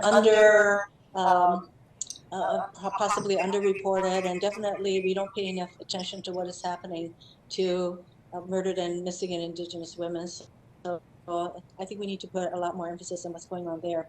Now, the past 4 years have seen a reawakening of right-wing extremism. Last year, FBI Director Wray testified that the greatest domestic terrorist threat facing the United States is white extremist groups. And of course, last month we had an insurrection at the U.S. Capitol led by white supremacists and right-wing extremists. Late last month, the New York Times reported that President Trump, with the help of his Attorney General Barr, diverted law enforcement resources from combating the serious threat posed by right-wing extremist groups. Will you reprioritize Justice Department resources to address white supremacists and other right-wing extremists? Yes, Senator, if anything was necessary to refocus our attention on white supremacists, that was the attack on the Capitol, and I expect to put all departmental resources necessary to combat this problem into this area, to make sure both our agents and our prosecutors have the numbers and the resources to accomplish that mission. Thank you. My next question has to do with the immigration courts. And we discussed immigration and the courts when we were able to meet a few weeks ago. And it's worth highlighting that under the Trump administration, the backlog of cases pending in the immigration courts has exploded to almost 1.3 million cases. That is an amazing number. In some jurisdictions, the wait to hear a case is 4 years, and there are cases that have been pending for more than 5 years. And this not only affects families trying to reunite, but students trying to study or train in the U.S., victims of crime who are working with law enforcement, and members of our military trying to adjust status. 1.3 million backlog. How will you address this backlog and increase the efficiency of the immigration courts? This is an extraordinarily serious problem. You know, looking from my pampered perch as an appellate judge who has a limited number of cases and weeks to study those and then weeks and weeks to write those, I can't imagine how judges can operate under the conditions that you describe and that I have heard even from other judges exist. When I get into the department, if I'm confirmed, I will certainly look into what can be done about this. I suppose this must mean an increase in the number of resources and judges. It must mean some ability to give to the judges to prioritize their cases. Even in our own appellate courts, we have developed ways in which we handle some cases more swiftly and some cases take longer. Some cases are summarily resolved. Some require full opinions. Some way of evaluating this is required, but I can't give you any specific idea with respect to court administration, which I know something about, but not an enormous about, until I have a chance to get into the department if confirmed and to understand what the cause of this huge backlog and number of cases is. There is an executive office for immigration review that oversees these, but I think the really important thing is an acknowledgement that this kind of serious backlog has got to be addressed, and because lives are at stake here. Thank you, Mr. Chairman. Thank you, Senator Rono. We're going to break now and come back at 5 minutes after 3.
Oh, yeah. Gordon and Graham asked about that.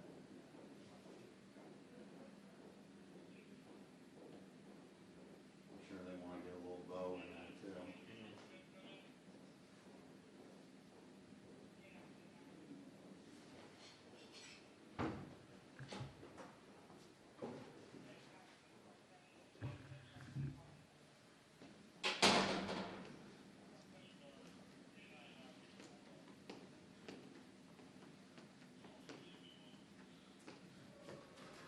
So you giving Eddie a retreat today?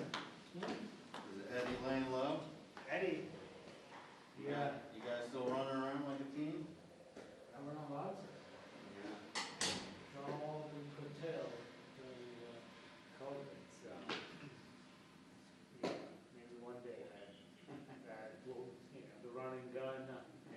back, but not For now? Not anymore, yeah. Maybe next year. Makes this job a lot sleepier, man. Well, putting the camera on someone's face every day. Yeah.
I don't blame you. It's the fact that the Trump people didn't answer it. I would like to keep the blame on my predecessor. Okay. Yes, Senator. Thank you.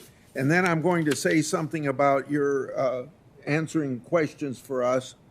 And this goes back now that I'm ranking member. I want to give you a quote that I said to Senator Sessions when he was sitting where you are.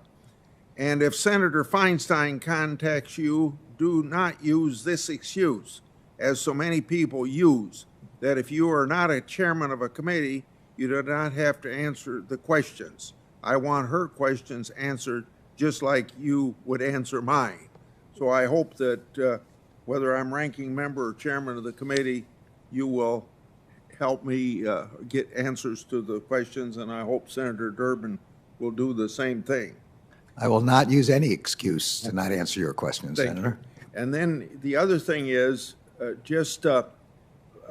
I don't want to dwell on Durham, but several people have asked you, and you've given the same answer, and I understand why you give that answer, but would it be impossible for you to have some sort of a briefing on Durham between now and the time you get our written answers back, so you could give us a more definitive answer?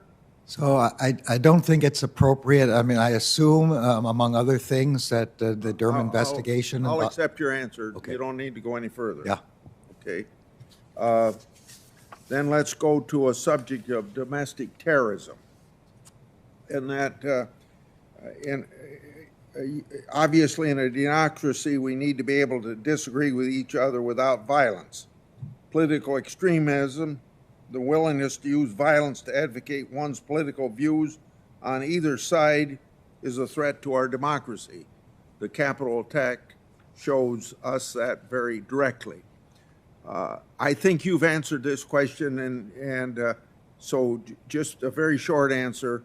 I think you've assured all of us that the Justice Department has all the necessary resources to investigate and prosecute all cases connected to the attack on the United States Capitol. I can't yet say we have all the resources. What I said was I would look into the question of whether I just don't know. Okay. But we certainly have authorities to look into it.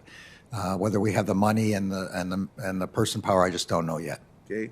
Then likewise, in the previous year, there have been numerous attacks, not only on other institutions of the government like the White House and the federal courthouse in Portland, but on hundreds, if not thousands, of police officers who were injured, as well as on fellow citizens and their businesses, particularly small businesses. The Justice Department opened over 300 domestic terrorism cases due to that violence, and started an anti-government extremism task force. So I hope you could commit, absolutely as you did for the Capitol rioters, that you will see those investigations of the 2020 riots and continuing Antifa riots in the Pacific Northwest through to the very end. Okay, the Justice Department, I think Director Ray said it exactly right, which is we investigate violence. We don't care about ideology. Okay. If there are investigations going on like those, then of course they're going to continue. Okay. And then taking off a little bit what you referred to what the FBI said, former Attorney General Barr noted that the FBI, while it had robust programs for white supremacism and militia extremism, lacked a similar infrastructure for anarchist extremism cases. Former acting Department of Homeland Security Secretary Wolf stated that this may have contributed to law enforcement being blindsided by the civil unrest that began in 2020. So I hope that I can get you to say that you'd be willing to review your anarchist extremism program for weaknesses and fixing those weaknesses based upon what Barr said, that the FBI said that they had better programs to go after white supremacy than they did other anarchist extremism.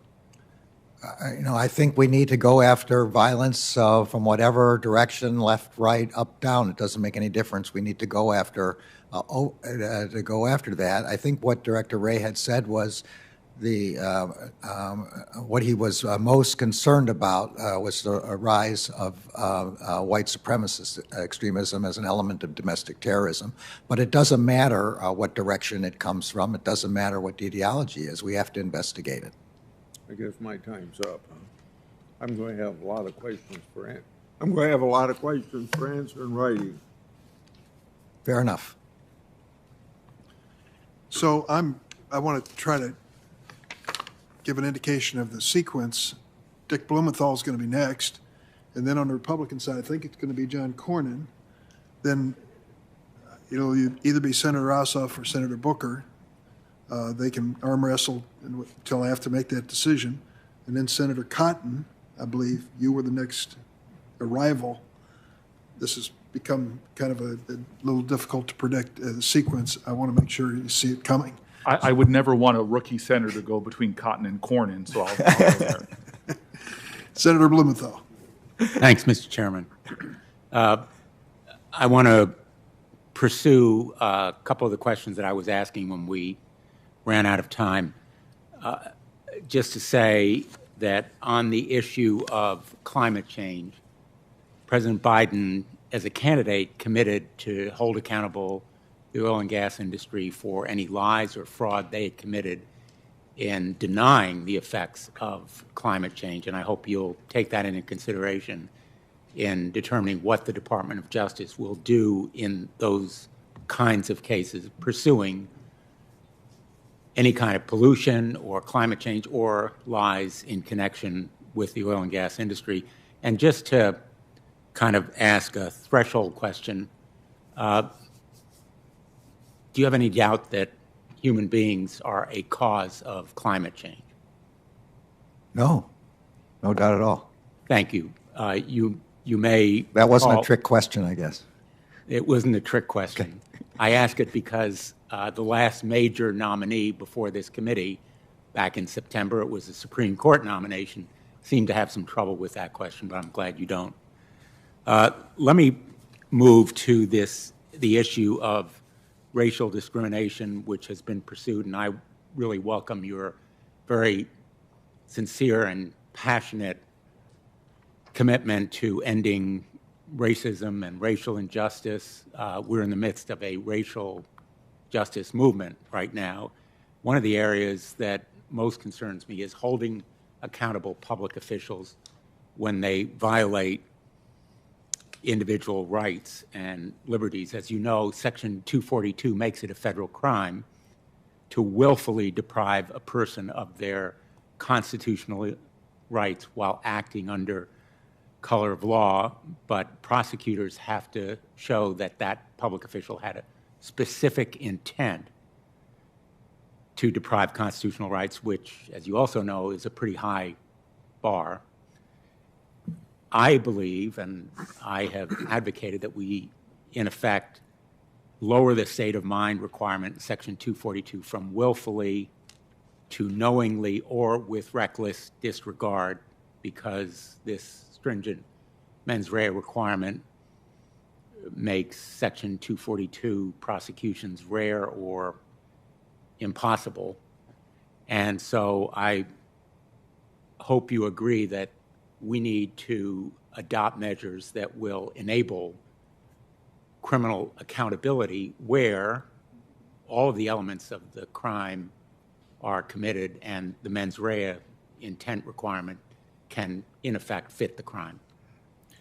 Well, what I can agree is that I'll consult with the career lawyers in the Civil Rights Division, who are the ones who would be bringing these cases and who have brought them in the past.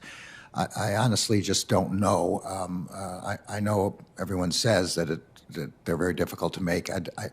On the other hand, in the Clinton administration, we did successfully make quite a number of those cases. So I'd like to know from talking to them what kinds of changes might be necessary in the statute and what the consequences of changing the mens rea requirement would be. Thank you. I'd also like to ask you about Section 230. I've proposed various measures, one of them actually adopted in law and signed by the president, that imposes accountability on the big tech platforms for certain kinds of really horrific material, human trafficking, under SESTA, and Senator Graham and I have led an effort, it's called the Earn It Act, to hold accountable the tech companies for spreading child sexual abuse material. I think reform of Section 230 is long overdue. I led these kinds of targeted and indeed bipartisan efforts to revise Section 230 to hold big tech accountable. And I hope that you will consider joining with the Congress in those kinds of targeted, deliberate efforts to reform Section 230, which no longer fits the world that currently it applies to. So I don't know that much about 230 except for the case I mentioned that I worked on myself, which was a pretty direct application of the provision. I know that a number of members, including you, spoke to me about this in our meetings, and I know people have different views about how it should be altered. I really would have to study that, but I'm very eager to study that. There's no doubt the internet has changed from when 230 was originally adopted. So I would be eager and interested in studying it and speaking with the members about it. Great. Thank you very much. Thanks, Senator Blumenthal. Senator Cornyn. Judge, are you familiar with Title 42, which is a public health measure which restricts traffic across the international border as a public health measure to mitigate the spread of COVID-19? Are you familiar with that? I don't know the statute specifically. I know that there must be provisions that do that, but I don't know the statute, no. Well, one of the things I hear from the Border Patrol and Customs and Border Protection is they're fearful that when the current Title 42 restrictions on cross-border traffic are lifted, there will be no plan in its place and certainly no transition to get back to normal cross-border trade, traffic, and visit. And this is a huge issue that I've raised with Director Mayorkas and others as well, and I just want to make sure that's on your radar screen. But I also want to take up what Senator Hirono was talking about, the 1.2, 1.3 million asylum cases that are backlogged. There's no way that the United States government is ever going to clear that backlog. But I'd want to suggest to you that that is part of a conscious strategy by the cartels who make a lot of money moving people across the border into the United States along with drugs, whether it's human trafficking, whether it's, as I say, drugs, whether it's just migrants who are trying to flee poor economic circumstances and dangerous conditions in their home country. But if the Biden administration is not going to enforce current laws with regard to immigration, and there are many people suggesting, including the nominee for Health and Human Services, that we ought to give free health care to people who are not legally in the country. All of this is going to be a huge incentive for more and more people to immigrate illegally into the United States. And obviously the Department of Justice has a very important role to play there. But I want to suggest this is not an accident. This is not a coincidence. This is part of a conscious strategy by the cartels who are enriched by each and every person, each and every load of drugs that comes across the border. And I hope that you will commit to working with me and all the other members of Congress to try to address this humanitarian and public health crisis in addition to the other aspects of immigration. Will you agree to do that? Certainly, I will commit to working with members of Congress to address the public health crisis. I have to say, I wasn't aware that the cartels were doing this, but this seems like something that the Justice Department needs to focus on. Well, at different times, it's referred to as transnational criminal organizations, cartels. Basically, it's for people who are engaged in criminal enterprises for money. That's why they do it. They care nothing about the people that they leave, some to die en route to the United States. All they care about is money. So I appreciate your willingness to work with me and others about that. China and Russia, to a lesser extent, have perfected cyber espionage on the United States for many reasons, but in part to steal our intellectual property. The billions of dollars that Congress appropriates for development of the next generation stealth fighter to nuclear modernization, you name it. If the Russians and the Chinese can get it without making those investments, then the years-long delay necessary to roll them out, they have a tremendous advantage in terms of competing with us economically and also militarily. 80% of all economic espionage cases brought by the Department of Justice involve the communist China, and there are at least some nexus to China in about 60% of all trade theft cases. I've told people that Director Wray, who's a pretty stoic individual, gets positively animated when he begins to talk about the role that China is playing and its rivalry with the United States, both from an economic standpoint, and if you look at the South China Sea and some of its aggressive and boisterous actions there, with the potential for military conflict at some future. This is our number one challenge, I believe, today as we speak here. Do you share my concerns about China's role as a rival in the world, what they're doing in terms of stealing intellectual property, what that means to us economically and from a national security perspective?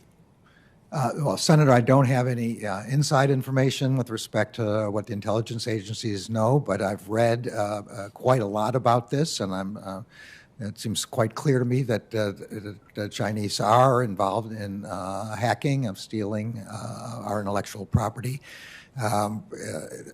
We're in an age where individual espionage prosecutions don't quite cut it, given the internet and how so much can be stolen in just a single hack. So this has to be an all-of-government response to this problem. There has to be a forward look as to what's happening to us. There has to be a defensive look. I know that that's the purpose of Cyber Command. That's certainly something that the DNI is very concerned about, and then, of course, the FBI with respect to enforcement. But this is a dangerous problem for all the reasons you said, and it requires a whole-of-government response. Thank you. Thanks, Senator Cornyn.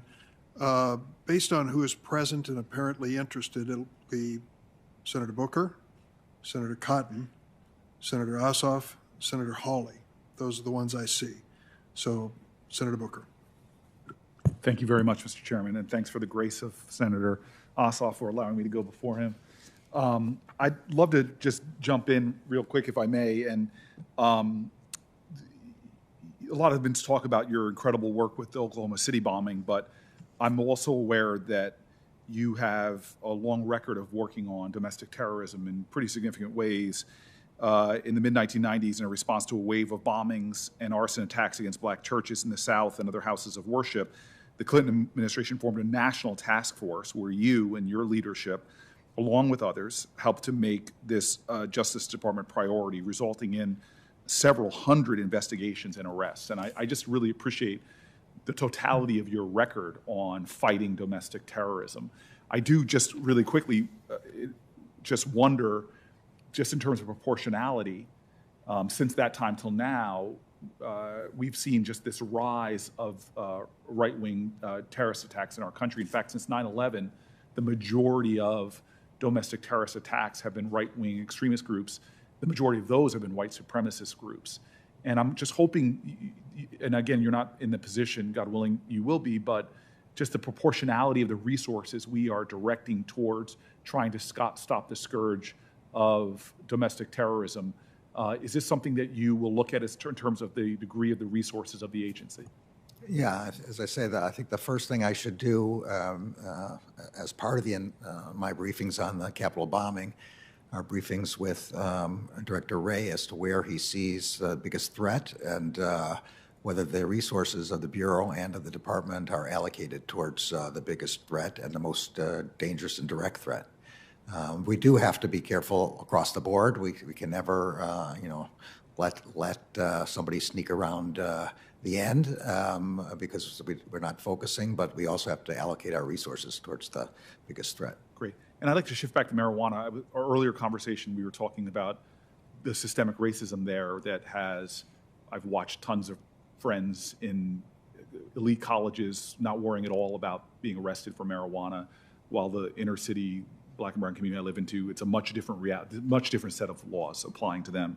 But I actually want to get to the good news, I think, in the United States of America is that red states, blue states, America general, if you want to call those states that way, or American states, are moving towards more and more legalization, medical marijuana, loosening up of laws, decriminalization. It's an amazing thing, but the federal government is out of step with that, right, as of now, and I hope to work in a bipartisan way to see if we can advance the federal government, maybe to delist the legislation, think of some restorative justice elements. Just today, New Jersey signed its first major effort at legalization and restorative justice. But one thing that was done by the Obama administration was putting forward the Cole Memorandum, as I'm sure you're aware, but Attorney General Jeff Sessions rescinded the Cole Memorandum, which gave guidance to U.S. attorneys that the federal marijuana prohibition should not be enforced in states that have legalized marijuana in some form. And so do you think that the guidance in the Cole Memorandum to deprioritize marijuana enforcement should be reinstated? That is, should the Justice Department respect states' decisions on marijuana policy? So I don't have every element of the Cole Memorandum in mind, but I do remember it, and I have read it. This is a question of the prioritization of our resources and prosecutorial discretion. It does not seem to me a useful use of limited resources that we have to be pursuing prosecutions in states that have legalized and that are regulating the use of marijuana, either medically or otherwise. I don't think that's a useful use. I do think we need to be sure that there are no end runs around the state laws that criminal enterprises are doing. So that kind of enforcement should be continued. But I don't think it's a good use of our resources where states have already authorized it. And it only confuses people, obviously, within the state. So really quickly, the violence against Black trans Americans is unconscionable, with many murders every single year. The bullying and violence against a lot of trans children. About a third of LGBTQ American children report missing school because of fear of violence and intimidation. Is this something that you will make a priority to protect all children from violence and discrimination, particularly in this case, transgender children? And would you also commit to taking seriously the targeting of transgender adults, specifically with the trend we're seeing with the alarming numbers of murders of black transgender women? These are hate crimes, and it's the job of the Justice Department to stop this, to find them, to enforce, and to penalize. And that's what the section of the Special Litigation Unit in the Civil Rights Division is intended to do. There is the Shepherd-Byrd Act, which was particularly aimed at this, and I think it's, I'm not sure whether it needs broadening, but it's clear to me that this kind of hateful activity has to stop. And yes, we need to put resources into it. Thank you for your time. I look forward to voting for your confirmation, and I'm going to stop here because I do not want to make Tom Cotton mad at me. So the remaining senators, for 5 minutes each, Senators Cotton, Ossoff, Hawley, and now Senator Whitehouse is going to make a return. Senator Cotton? Judge, I want to return to where we stopped this morning, the question of racial equality, specifically race discrimination in higher education. Last year, the Department of Justice sued Yale University for discriminating against students on the basis of race. Based on Yale's own data, if you look at one of its top academic categories when you control for academic achievement, the admission rates by racial category were as follows. Asian Americans, 6%, white applicants, 8%, Hispanics, 21%, African Americans, 49%. Do you think that evidence suggests discrimination based on race in Yale's admissions process? So again, my best recollection is that between my nomination and now, the department has made a decision about that. The case was voluntarily dismissed on February 3rd. It's no longer a pending case. So my recollection is correct. So these kind of cases obviously depend on application of the Supreme Court's opinion in the Gritter case and the Fisher case. And they require a lot of factual development and examination of the facts. These cases do not only depend on disparate statistics, but on all the factors the Supreme Court instructed the lower courts and the government as to what kinds of affirmative action in higher education are permissible and which ones aren't. So I honestly can't draw any conclusions without knowing the facts of the case. So some of that Supreme Court case law about racial discrimination in higher education says that race can only be used as a plus factor. It can't be decisive in practice. It can't be a defining feature. It can't be the predominant factor. When Asian American kids are 8 times less likely to be admitted in the same band of academic achievement, you don't think that at least suggests a facial case of racial discrimination? Well, I think that's the question that you look at for the underlying facts to know. I don't remember exactly the words of the Supreme Court opinions, but they seem pretty much exactly, what you just said. You can't have a rigid quota. You can't have a fixed. This was the consequence of the Gratz case, which was the companion case to Gritter. Gritter was the University of Michigan Law School. Gratz was University of Michigan as a university. With respect to Gritter, the court said it was a holistic approach and was permissible. With respect to Gratz, it said it was a fixed ratio or a fixed number and not permissible. But those are things you find out by discovery in the case and examination of what the actual practices of the university were, and I have no idea what they were. Judge, did anyone in the Biden administration consult with you about the decision to drop the lawsuit against Yale University? No, I have assiduously kept out of those. It's not appropriate for me to be examining anything like that unless you confirm me. Will the Department of Justice, under your leadership, pursue cases of obvious racial discrimination in higher education? Well, if you put it that way, the answer is, of course, yes. Obvious. Well, I think this presents an obvious case of discrimination against Asian Americans. I suspect some Asian American parents and their kids are a little disappointed in those answers, Judge. I want to turn to the... I just want to say I'm only giving the answer to what the Supreme Court said the law was. I can't do any better than that. Eight times less likely to be admitted? My answer was you have to look at the facts inside. Okay, I want to turn to another very important topic, which is the rising rates of violent crime in the country. According to the FBI's crime statistics, only 45% of violent crimes in this country result in an arrest. Would it be better or worse if 100% of violent crimes in this country resulted in arrest and prosecution instead of just 45%? Would be better if Congress gave the department enough money to arrest every single person. I assume you're talking both about state crimes and federal crimes. That's according, yes, to Department of Justice, FBI crime statistics. So those 45%. Are almost all, or a large percentage, are talking about local crimes. So do you yes, think do you think the department today solves too many crimes or prosecutes too many criminals? The Justice Department? Yes.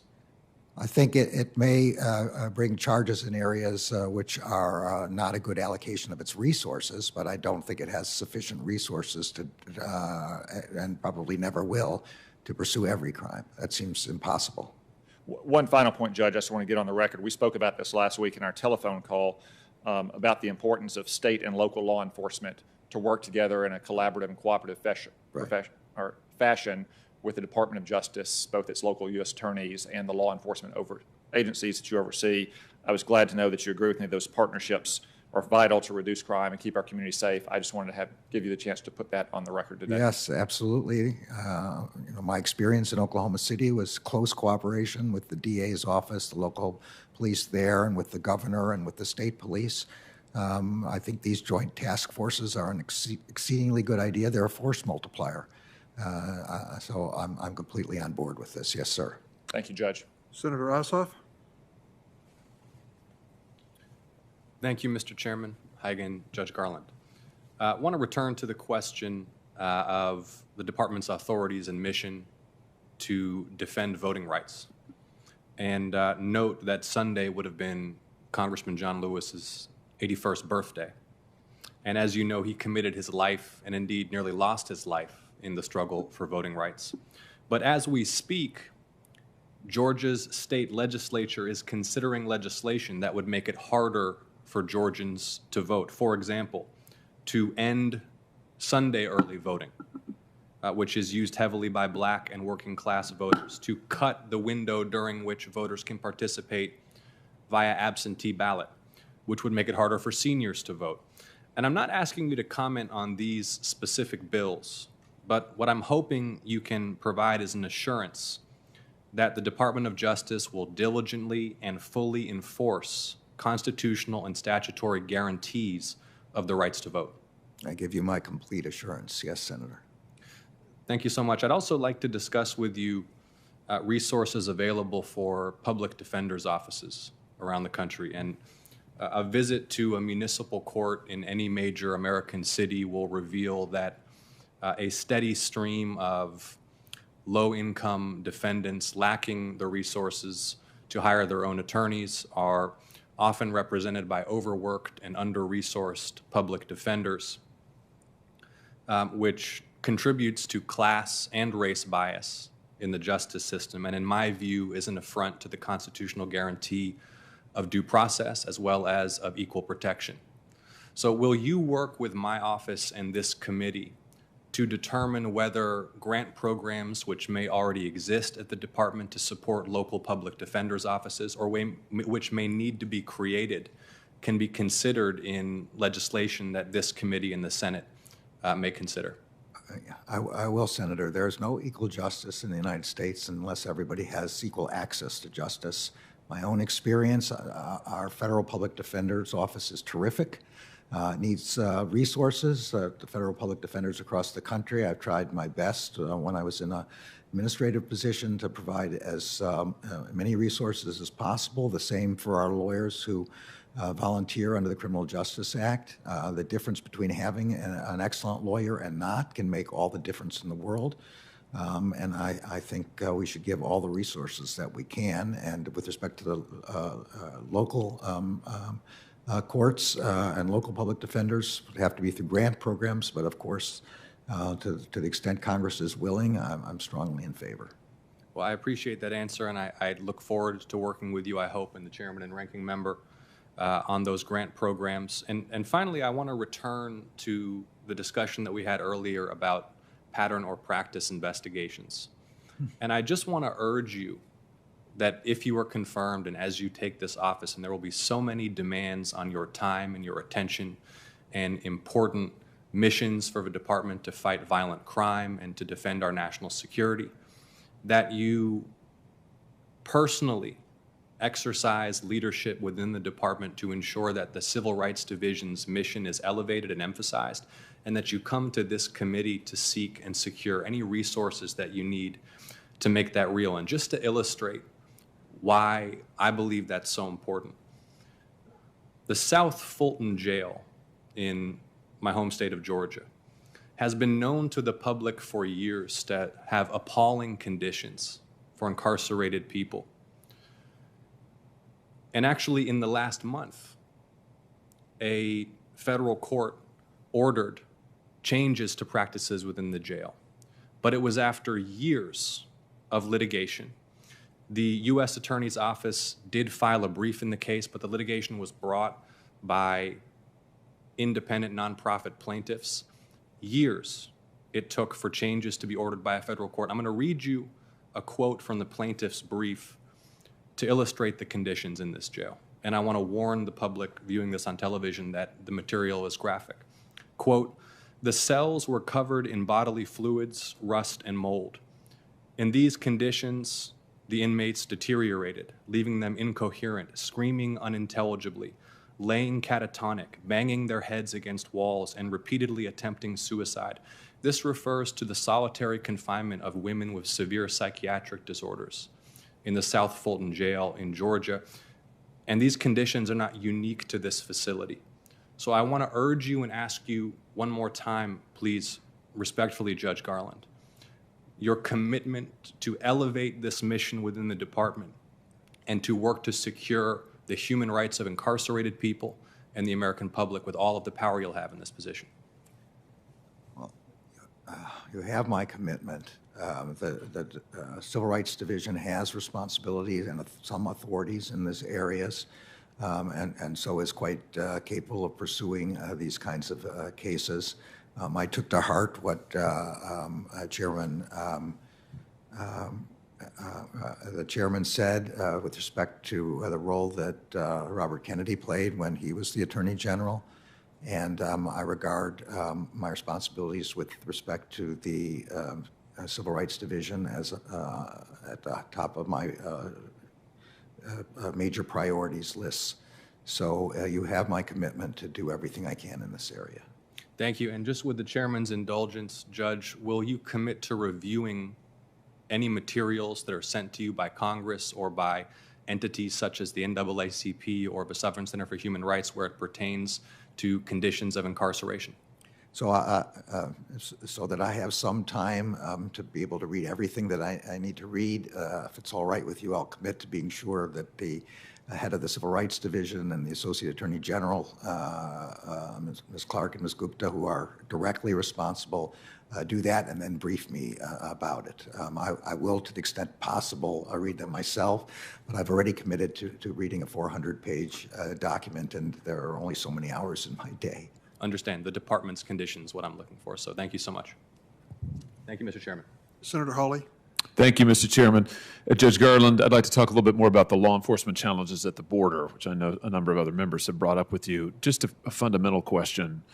Do you believe that illegal entry at America's border should remain a crime? Well, I haven't thought about that question. I just haven't thought about that question. I think you know, the president has made clear that we are a country of with the borders and with the concern about national security. I don't know of a proposal to decriminalize but still make it unlawful to enter. I just don't know the answer to that question. I haven't thought about it. Will you continue to prosecute unlawful border crossings? Well, this is again a question of allocation of resources.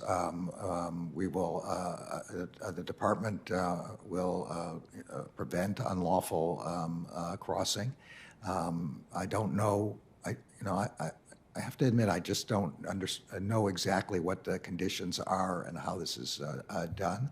I think if I don't know what the current program even is with respect to this. If there, so I assume that the answer would be yes, but I don't know what the issues surrounding it are. Let me ask you about the guidelines on asylum eligibility, the issued as part of the Executive Office of Immigration Review. Your predecessors have issued quite a number of guidelines about asylum eligibility. Several senators, Senator Hirono, I think Senator Cornyn, talked about the very significant backlog that we have currently in asylum cases. Will you continue to use, keep in force the current guidelines on asylum eligibility, or do you anticipate changing them? Again, given my current professional occupation, I've had no experience whatsoever with the guidelines, so I can't give you a direct answer to that question. Asylum is part of American law, and the Justice Department and the State Department have an obligation to apply that law. I don't know what the guidelines are that you're talking about, and I don't know even about the rescissions of guidelines that you're talking about. Will you, if confirmed, I'm sure that you'll be reviewing this and considering these questions. Will you pledge to keep us fully posted as you do so? Yeah, if there's a change in the government policy, if I'm confirmed, of course, there will be a public change because you can't apply those kind of guidelines without making them public. Let me turn to the subject of antitrust. I heard your answer to Senator Blackburn about the ongoing Google antitrust prosecution. I believe your answer was you did not anticipate any changes in that ongoing prosecution, that the case would go forward. Did I hear you correctly? Is that right? I don't want to talk about a pending case because it is, after all, a pending case, and that's just what a judge can't talk about. But as is true with most of our investigations, I will, when I get in, if I'm confirmed, I will examine them, but I don't have any reason to think that I would stop that kind of investigation. Recently, various news outlets have reported that Susan Davies is being considered to lead the DOJ antitrust division. Susan Davies, of course, has defended Facebook from federal antitrust laws. Facebook has been another target of antitrust scrutiny. Do you think it's appropriate to have someone who is a defender of these massive corporations leading the antitrust division? Well, let me say a number of things in response to this. First of all, the department has recusal rules which prevents somebody who had a role from taking a role in a case like that. Susan Davies is a fantastic lawyer, a woman of enormous integrity, and I have every confidence that were she in that division, she would proceed as completely appropriate. But it turns out that the press reports are completely incorrect. So she's not under consideration. No, not that I know of. No. Oh, and is not going to be, to the best of your knowledge. I assume it'd be your decision. I don't think either she or I have aspirations for her to be in the antitrust division. So I'm not exactly sure where this came from, but she is a woman of remarkable ability who has helped me in my previous role. And I would be very eager to rely on her good judgment and a woman of strong ethical judgment. So if she were in a position, any position, anywhere in the department, she would know when to recuse or not. But this particular issue, she's not, as far as I know, she's not going to be in the antitrust division, not because she wanted to be or I wanted her to be in there and because somebody said she couldn't. Good. Well, I think that's news, I think, and welcome news. And I just want to register at my own point of view here, which is I think that the recusal or not, the message it would send, the Google case is perhaps the most significant antitrust case the department has undertaken since Microsoft. Easily, maybe more significant than that, because Google, frankly, is significantly more powerful than Microsoft was. The message it would send to have a lawyer defending these massive companies and the antitrust division. I don't know who is sending this message or why this message was being sent, but there is no, I don't have any intention of this, but I am confident that had this been the case, this would not be a problem. Unfortunately or fortunately, a lot of the best antitrust lawyers in the country have some involvement one way or another in some part of high tech, and we can't exclude every single good lawyer from being able to be in the division. But that's not an issue, nothing you need to be concerned about. Thank you, Judge. Thank you, Mr. Chair. Senator Cruz. Thank you, Mr. Chairman. Judge Garland, I want to go back to the topic of protecting the Department of Justice from political influence and being weaponized politically. A number of Senate Democrats at this hearing have used the opportunity to cast aspersions to the job Bill Barr did as Attorney General. I think those aspersions are false. I think he showed enormous courage in fighting to defend the rule of law. But Bill Barr, when explicitly asked about whether he would terminate Robert Mueller at his confirmation hearing, the same situation you find yourself, he said he would not terminate him absent, quote, good cause. Are you willing to meet the same standard of integrity that Bill Barr demonstrated? And will you make that same commitment to this committee that you will not terminate Mr. Durham absent good cause? What I've said to committee and is that I need to get information about this investigation, which I do not have here. I understand that a decision has been made to keep him in place, and I have absolutely no reason to doubt that that was the right decision and that he should be kept in place. But I can't go any further without learning the facts of the investigation and what the status is. So, Judge Garland, with all due respect, and I recognize you've been a judge for 23, 24 years, judicial nominees sit in that chair and decline to answer just about every question senators pose them, as saying, well, as a judge, I can't commit how I would rule on any given case, and that's appropriate. You're not nominated to be a judge in this position. You are nominated to an executive position, and you're a constitutional scholar. You understand fully well the difference between Attorney General versus an Article III judge. Bill Barr didn't know the details of the Mueller investigation at the time, but he knew that Bob Mueller was investigating President Trump, that it was highly politically sensitive. And so to show his integrity and commitment to being nonpartisan, he said he wouldn't terminate Mueller absent good cause. You have the opportunity to do the same thing. The investigation into Durham is highly political. It potentially implicates Joe Biden and Barack Obama. And I just want to be clear, you're refusing to give that same commitment. You want to keep the options open to terminate the investigation. Look, I'm not refusing to give that commitment because I am a judge. I'm telling you what I think an attorney general ought to do, which is to look at the facts before making a decision. I'm also telling you that I will never make a decision in the department based on politics or on partisanship. So whatever decision I were to make, it would not be based on that. And all I can ask you to do is trust me based on a record of my 24 years as a judge, my entire career before that as a prosecutor, and my life before that. That's my record of integrity, and that's what you have before you. So a similar line of questions that you were asked concerned the Google antitrust investigation. And Google, big tech as a whole, contributed over $15 million to the Joe Biden campaign. They're enormously important Democratic donors. There will be enormous political pressure to abandon that case against Google. Can you give this committee assurances that you can stand up to that political pressure just because Democratic fundraisers want to be lenient on Google, that the Department of Justice will not give in to that pressure?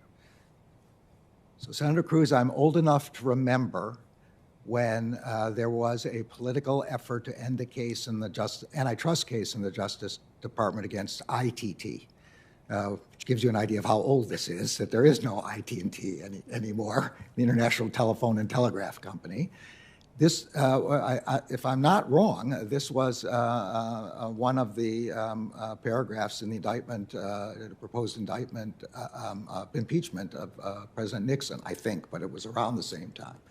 And it had to do with a partisan effort to influence the Justice Department and the Antitrust Division. I grew up knowing that this is not something that is permissible for the Justice Department to do. And my whole life has been in looking at Ed Levy and Watergate, post-Watergate attorneys general who stood up to that kind of stuff. And I can assure you that I don't care what kind of donor talks to me about what of anything. I don't expect to talk to any donors. I have no conflicts. I don't own any Google stock, and I will do whatever is the right thing, and I don't own any stock, or I won't once if I'm... Let me ask two very quick questions because my time is expiring. Yeah. Number one, you voted to rehear the Heller case, or actually the Parker case, en banc. I did. I argued the Parker case in the D.C. Circuit. As Attorney General, will the Department of Justice argue for the Supreme Court to overturn Heller versus District of Columbia? Look, the department, makes all kinds of judgments like that. I can't promise, but I find it hard to believe that the department could think that there was any possibility of overturning the Heller case. Okay, and then the final one, with the chairman's indulgence, because I'm at the end of my time. Yeah. 9 senators wrote a letter to Chairman Durbin asking this committee to investigate Governor Andrew Cuomo's policies concerning COVID and sending COVID-positive individuals into nursing homes. A senior aide of his admitted to a cover-up to hide information from the Department of Justice. You've committed to a number of investigations here at this hearing today. Will you commit to investigating the extent to which the government of New York broke laws or covered up their policies concerning COVID-positive patients in nursing homes? With all of these investigations, the Justice Department is open to evidence of fraud, false statements, violations of the law. They normally begin in the appropriate way in the relevant U.S. Attorney's Office. And that is the way that something like this, without commenting on this in particular, because I don't know the facts. But in this instance, the acting U.S. attorney is the mother-in-law of the senior official in the Cuomo administration that admitted to the cover-up. Will you at least commit to not having the investigation done by a person with a conflict of interest? Of course. I don't know any of the facts, but I can guarantee you that somebody with a conflict of interest will not be the person running an investigation of any kind. Thank you. Since it has appeared, reappeared, and then appeared again, this question about the Durham special counsel. For the record, the President of the United States and the White House, when they reported their policy on the future of U.S. attorneys, made two exceptions, if I remember correctly. One was for the Delaware U.S. attorney, and the second one was in this situation with Durham. The administration is clearly committed publicly to allowing Durham to complete his investigation. I don't know that any additional comments are needed beyond that, though you've been asked many, many times that question. In terms of Attorney General Barr, we do remember that he wrote an unsolicited memo questioning the legitimacy of the Mueller investigation before he was under active consideration for the office of the Attorney General. I don't know why the other side keeps returning to this, but I think your position is consistent with the White House position and is what we would expect of any Attorney General when it comes to making an assessment after they learn the facts. Senator Whitehouse. Thank you, Chairman. And I may be am I the final questioner? Could be. So I may be all that stands between you and relief from these proceedings, Your Honor. I would summarize our earlier conversation as you telling us that when we ask you questions, or the department or the FBI questions, we're entitled to an answer. And if the answer is no, we can't tell you that, we're entitled to an explanation as to why you think that. Is that correct? Yes, that's right, Senator. Good.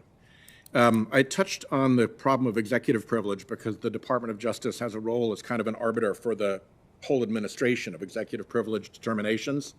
We had documents sent in here blank that had the phrase constitutional privilege stamped on them. No articulation of what constitutional privilege it was. We have had witnesses claim to assert executive privilege, but the administration never backed them up by actually asserting the privilege, so there was never actually a test of the proposition. But our chairman wouldn't force an answer, so we were stuck. And I urge you to, maybe we should even have a hearing on it, think through what executive privilege ought to look like, what the process for declaring it ought to look like, and try to get that cleared up so that in this committee, we're no longer being treated the way we were in the last administration. You mentioned that false statements were a way that cases kind of traditionally came in, went to the U.S. attorney first, worked their way up. There's one sort of strange anomaly, which is false statements to the IRS. The administration before this one took the view that a false statement to the IRS was something that they wouldn't look at unless it had been referred by the IRS. Mm-hmm.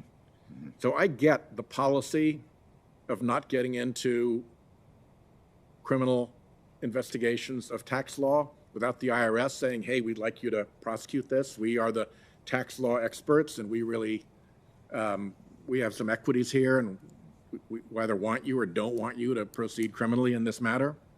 I get that. When it's a plain vanilla false statement, I did that as U.S. attorney. You did those cases. Anybody who served as a U.S. attorney has done those cases. I'd urge you to reconsider a policy of deferring to the IRS before proceeding on a simple false statement case. Obviously, it'll be fact specific, but I flagged that for you. And the last point I'd like to make is that it seems to me, and I'll ask you to agree or disagree with the statement, it seems to me that failing to proceed where an investigation or a prosecution is warranted, and doing so on political grounds, is just as bad as proceeding with an investigation or prosecution on political grounds. Would you agree that that's a Yes. correct proposition? Of course, absolutely. Last of all, we all need something to believe in, I think. People who worked in the department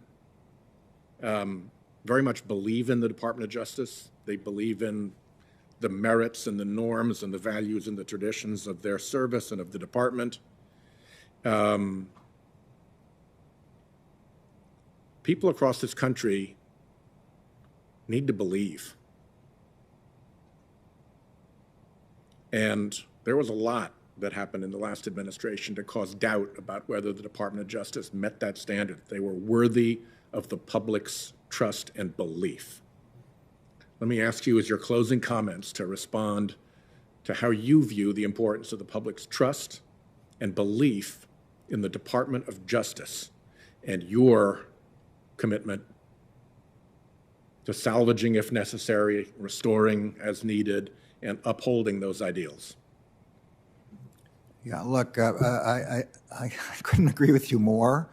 It's not just that the department has to do justice, that it has to appear to do justice, and that the people of the United States has to believe that it does justice. Otherwise, people lose their faith in the rule of law. They take the law into their own hands. They become cynical about law enforcement, about public servants.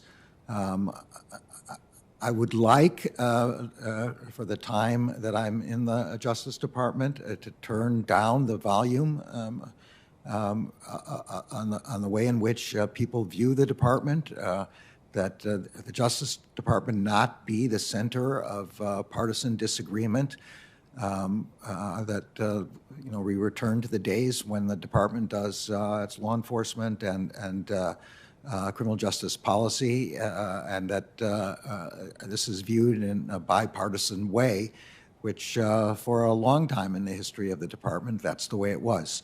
I know that these are divisive times. I'm not naive, but I would like to do everything I can to have people believe that that's what we're doing. People will disagree. People on the left side, the right side, the Democratic side, the Republican side will disagree with things that I do. And that has happened as a judge. The only thing I can hope is that people will understand that I am doing what I do because I believe it's the right thing and not out of some improper motive. That's the best I can ask. And if you confirm me, and if at the end of my time people still believe that, I will consider that a singular accomplishment. Godspeed to you, sir. Judge Garland, I'm going to say a few words about what the committee is going to do tomorrow in pursuit of your nomination, and then a few closing comments. Tomorrow, the second day of the hearing begins at 10 a.m. We'll hear from a panel of outside witnesses. Reminder that questions for record from the senators on the committee must be submitted by 5 p.m. on Wednesday, February 24th. I hope people will show good faith and common sense in the number of questions that they submit, because you have been open now for 2 full rounds to ask whatever people have had on their minds. Let me say a few words in closing. My appreciation of your background is a little different than some. I know one of your earliest inspirations was a man named Abner Mikva, who proceeded to serve with distinction all 3 levels of government in the federal branch, as well as his initial service in the Illinois House of Representatives. One of his closest friends and allies and colleagues over the years was a man named Paul Simon, who picked me up and dusted me off a few times when I lost elections and said, "You'll get him next time." He was right. I eventually did, but it took a while. I knew Abner Mikva personally and through his relationship with my mentor, Paul Simon. They represented the very best in public service. Integrity, honesty, hard work, all of the above, time and again.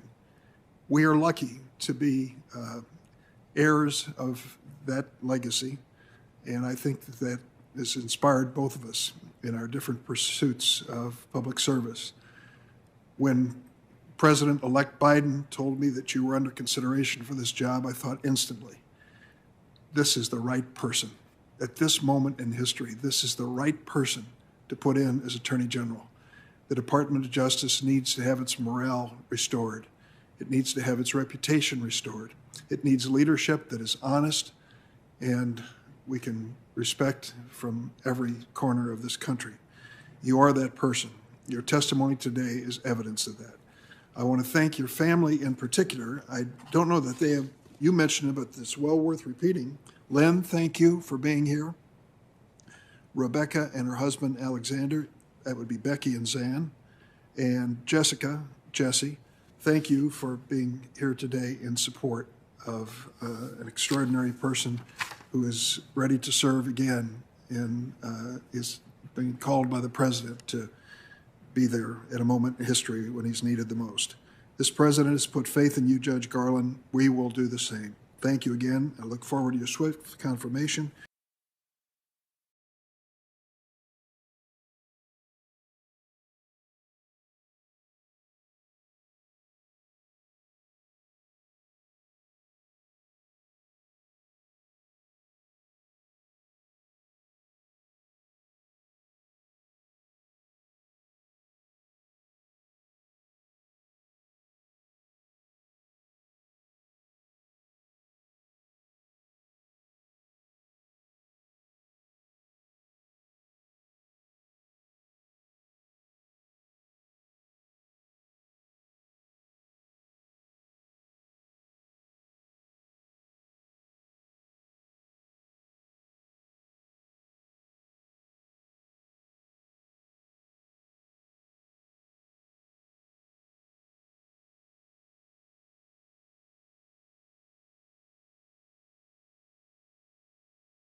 Well, you should see what icons said.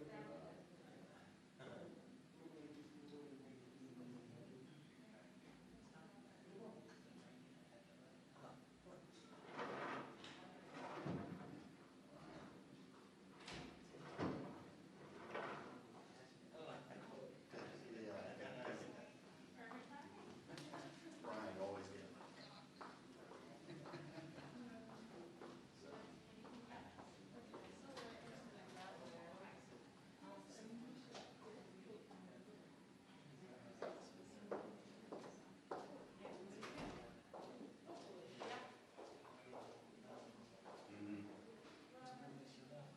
Oh, I think I remember that.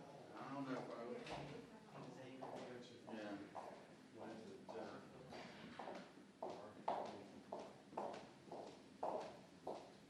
Yeah.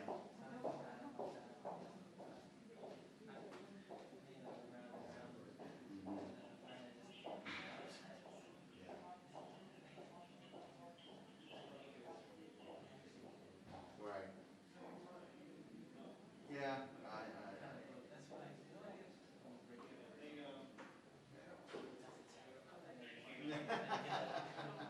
That's why Brian said what he did.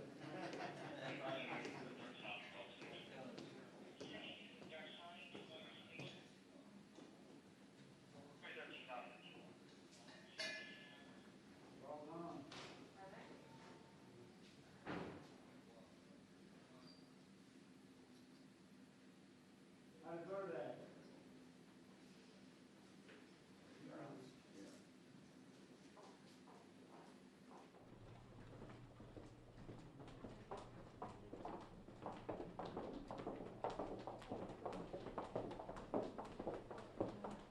You get the gesture?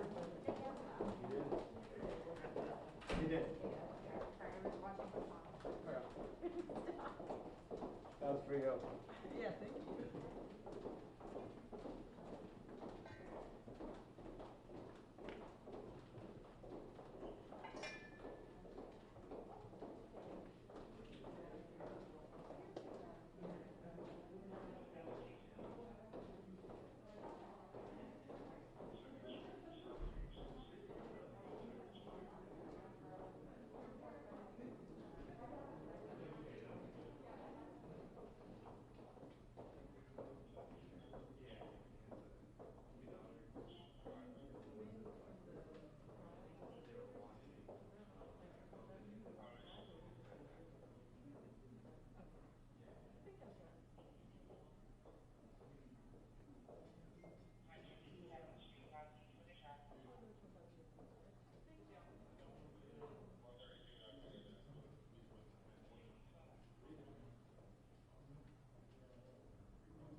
takes very little to make my day, is the takeaway. Are you up here full time now? Yeah. This is my gig now.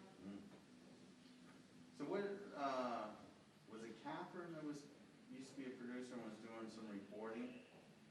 Is she still with you guys? Yeah.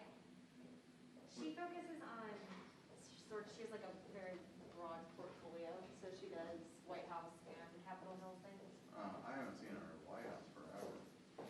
I think because so much of the reporting she does is sort of like behind the scenes. Is she more like your mostly work from home since the pandemic. Uh, She's still like doing a ton of reporting. She just like yeah. I think in the effort to keep the footprint down. I mean, sometimes she still is at the White House or up here, but it's more like to take meetings or things. So and it's not. And her husband's still with you guys too, right? Yeah, DOJ he covers now. Oh, is that where he is? I was wondering. Okay. Yeah. So he's with Pierre? Yeah. So where did, I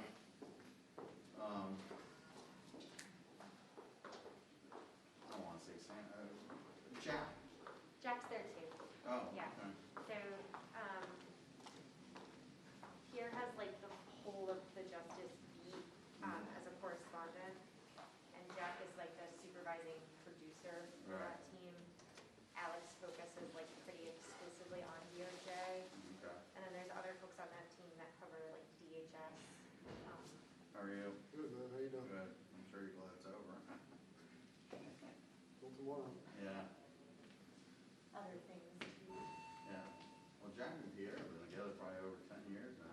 Yeah, I mean, Jack is such an amazing guy. Yeah. So he's a great reporter and awesome person. We were old CNNers. I always forget that Jack is like had his roots at CNN. Yeah. His wife did too for a short bit. And then That's right. she went to GW and now what? I think she's just mom. Yeah, I'm not totally sure.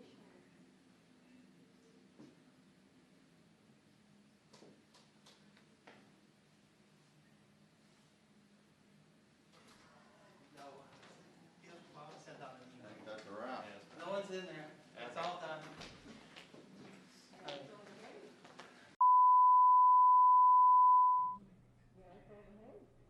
We're done?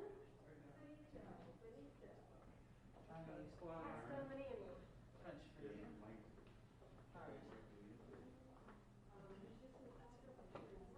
Okay.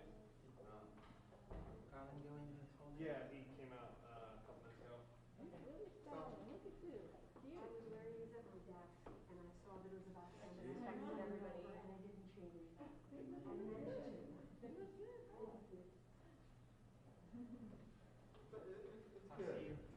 later. Thank you both. See Thanks. ya. Would you mind doing me a favor? Yeah. Can you pull the mic stand into the rope line when you're done? Oh, inside?